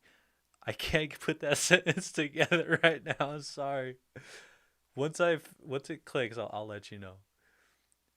Reddick says we are officially stands now. 5 hour club. Well, welcome, fellow Filmtopian stands. What? 5 hours means no sleeping. B says, everyone here, thank you for the great takes. It was a glorious event to experience. Wish you all the very best, and may peace be with you, and may the force be with you. And I love you 3000. All right, Beast, I'll catch you later. Adrian's, my personal fave from Endgame was the whole BTTF aspect.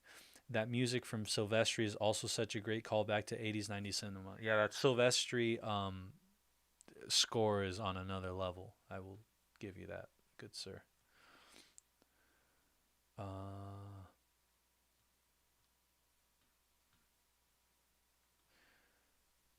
Cassandra, I'm such a huge comic and sci-fi person.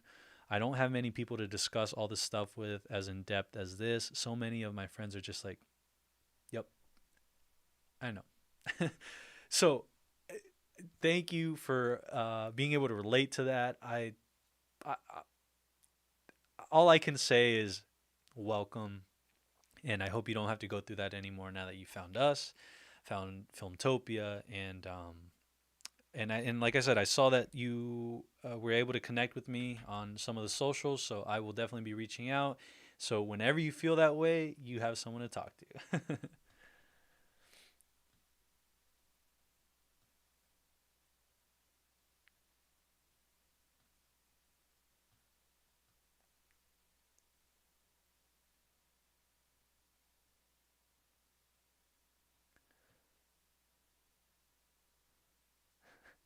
Adrian says, Ricardo, if you skip one of my comments, I'm disliking and unsubscribing. LOL, kidding, obviously. Hey, man. So, are you telling me those dislikes are you? Uh, I think, yeah. So, going back to Beast's question, so do you mean Marvel but not MCU? If that's the case, I'll go with. Let me let me answer it like that, just in case it is like that. Uh, my favorite Marvel movie, but that's just not in the MCU, the Kevin Feige MCU. I say for me, Spider Man. It's between Spider Man one. I'm just trying to think. I want to make sure I don't leave anybody out. Yeah, I mean, I'll go with my gut. I really like Spider Man. Spider Man one for me.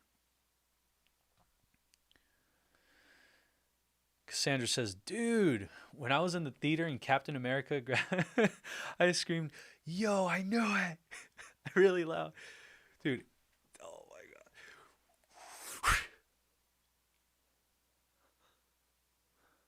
god, that was so sick. I love that moment. Holy cannoli! I'm getting goosebumps just thinking about like that that experience. Wow, wow, wow, wow, wow." Oh, by the way, thank you, Adrian, for reminding me. Yes, I am forgetting so many. Um, I love X Men, Days of Future Past. I love that movie. Um, Blade One for sure. But for me, I'm still gonna go with Spider Man One just because it means so much to me. But yeah, B says I'm tired as crap too, so I'll ask this instead. Who's your favorite director? Okay, no, I'm done. See you later, from my friend. Okay, my like my favorite director. That's the thing is like with directors, I have so many because they're just all so different. Like you have Christopher Nolan, you have Ari Aster, you have Robert Eggers, and you probably don't know who the last two were, but they're like these scary film, really indie, like really good directors. Quentin Tarantino, I like Scorsese, George. I mean, how could I forget this one? George Lucas. There's just so many that I can go on and on because again, I'm a filmmaker at heart. That's what I do for a living, and then that's what I aspire to continue to be. But there's just so many. Like, man, I can probably name one each live stream if you ask that question. A different one too. Evander says, unpopular opinion, Spider-Man 2 is the greatest Marvel movie of all time. I honestly don't think that's an unpopular opinion, dude. I actually think that's a theory that a lot of people will carry. Cassandra, heading to bed. I really enjoyed this stream. Glad I found your channel. Well, thank you so much. Like I said, I do have you here. I'm very, very ecstatic that you found this channel. I'm very glad to hear that you were able to relate with my story and why I started Filmtopia. So, with that said, no longer will you have to feel like that, and no longer will you have to do this alone. And I will, I just want to let you know, thank you so much. Calvin says, "Hey bro, what's up?" Hey Calvin, what's up? You were here last week. Welcome back. Did you notice Monica was wearing her comic book photon costume in the end of the episode? I didn't even no, I didn't notice that. I'm gonna have to go check it out, or just as a refresher. But no, I didn't. Um. Oh man, there's so many things that I could keep talking about, but Agent says Spidey 2 is great as well. Lee Kia says, great chat, everyone. See you all next time. Awesome, Lee. Thank you so much. You were here so long and means a lot, and I can't wait to see you next week, too. Evander Holyfield says, Filmtopia, you are a man of culture for a sec. I thought you weren't going to say Spider-Man. Well, I said Spider-Man. I said Spider-Man. Sorry, guys. I tried different accents. All right, guys. Oh, Beast. Wow. Ari Aster, Midsummer, and Hereditary. Great films. Awesome. You know who Ari Aster is. So, yeah. And just like I said, I can name so many. Jaden says, hey, with Agatha, is she the only one in total control, or is there still a Mephisto lurking somewhere? We're basically split down the middle. There's a lot of people saying she's it, and there's a lot of people saying that there is a bigger bad out there. Now whether that bigger bad's going to show up in WandaVision or in something like Doctor Strange, we'll have to see. But I'm of the mind that there's a bigger bad out there.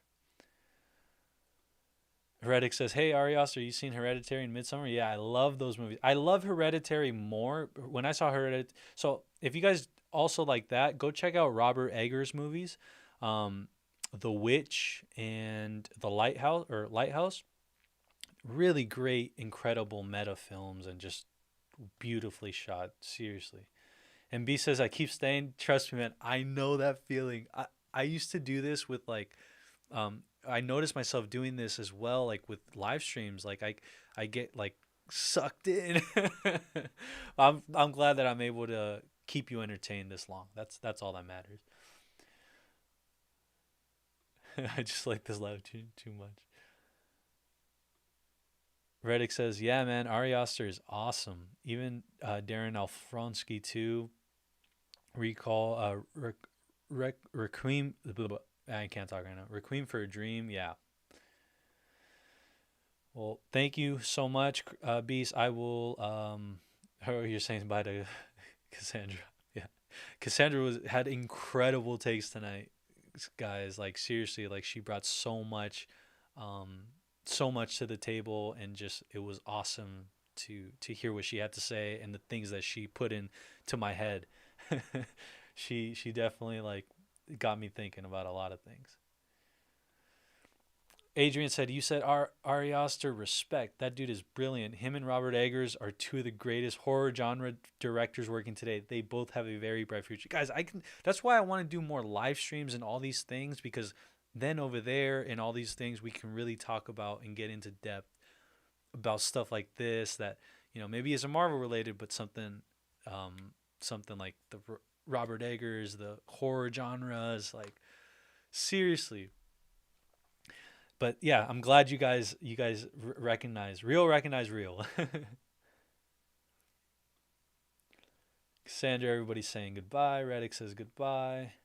Evander, you're out. Thank you so much, Evander. I that's the greatest thing is I can know that I can expect you every single week, and you are awesome, my man. Thank you.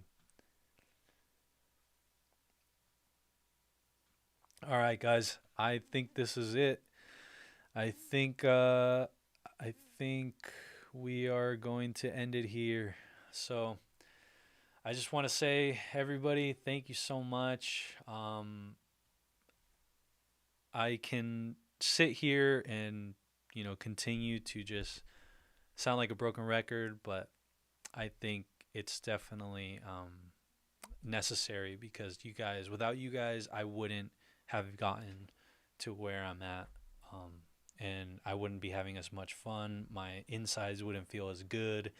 And so I really thank you for that. And I always make it a little sobby, but guess what? That's how I am.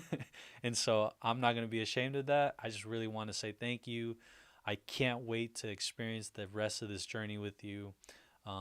We are towards the end game of WandaVision, and I think we're in for an awesome next 2 weeks. And I can't wait to experience it with you. And then after that, we're not going anywhere, because then we have Falcon and Winter Soldier, then we have Loki, then we have a bunch of things. This channel is barely starting, and we're starting it off with a bang, and I'm really, really like just so grateful. So humbled and grateful is how I shall leave. Thank you so much. Adrian, Pyro, Beast, Cassandra, Ulysses, Bob, Will, Reddick, geez, so many people that I could just start naming, but I gotta go. Tomorrow's another big day, and Evander, thank you as well. Thank you, everyone. So I will end it here. If you guys can, make sure, if you're not already, hit that subscribe button and hit the like button, and share this with anybody that you feel could benefit from being in an environment like this. Send it to people that you think can bring, a lot to the table, just as you guys do. So I love you guys. I love you 3000, and I will catch you later. Dun dun. All right, guys, I'm out of here. And I'll tell you this, we are a 5-hour stream. That is insane. Oh my god. Yeah, and make sure to I forgot, next week I will be here at the same time doing the same thing, and we will have fun like always. So my name is Ricardo Costa. This is Filmtopia. Much love. Peace. Woo, this is awesome.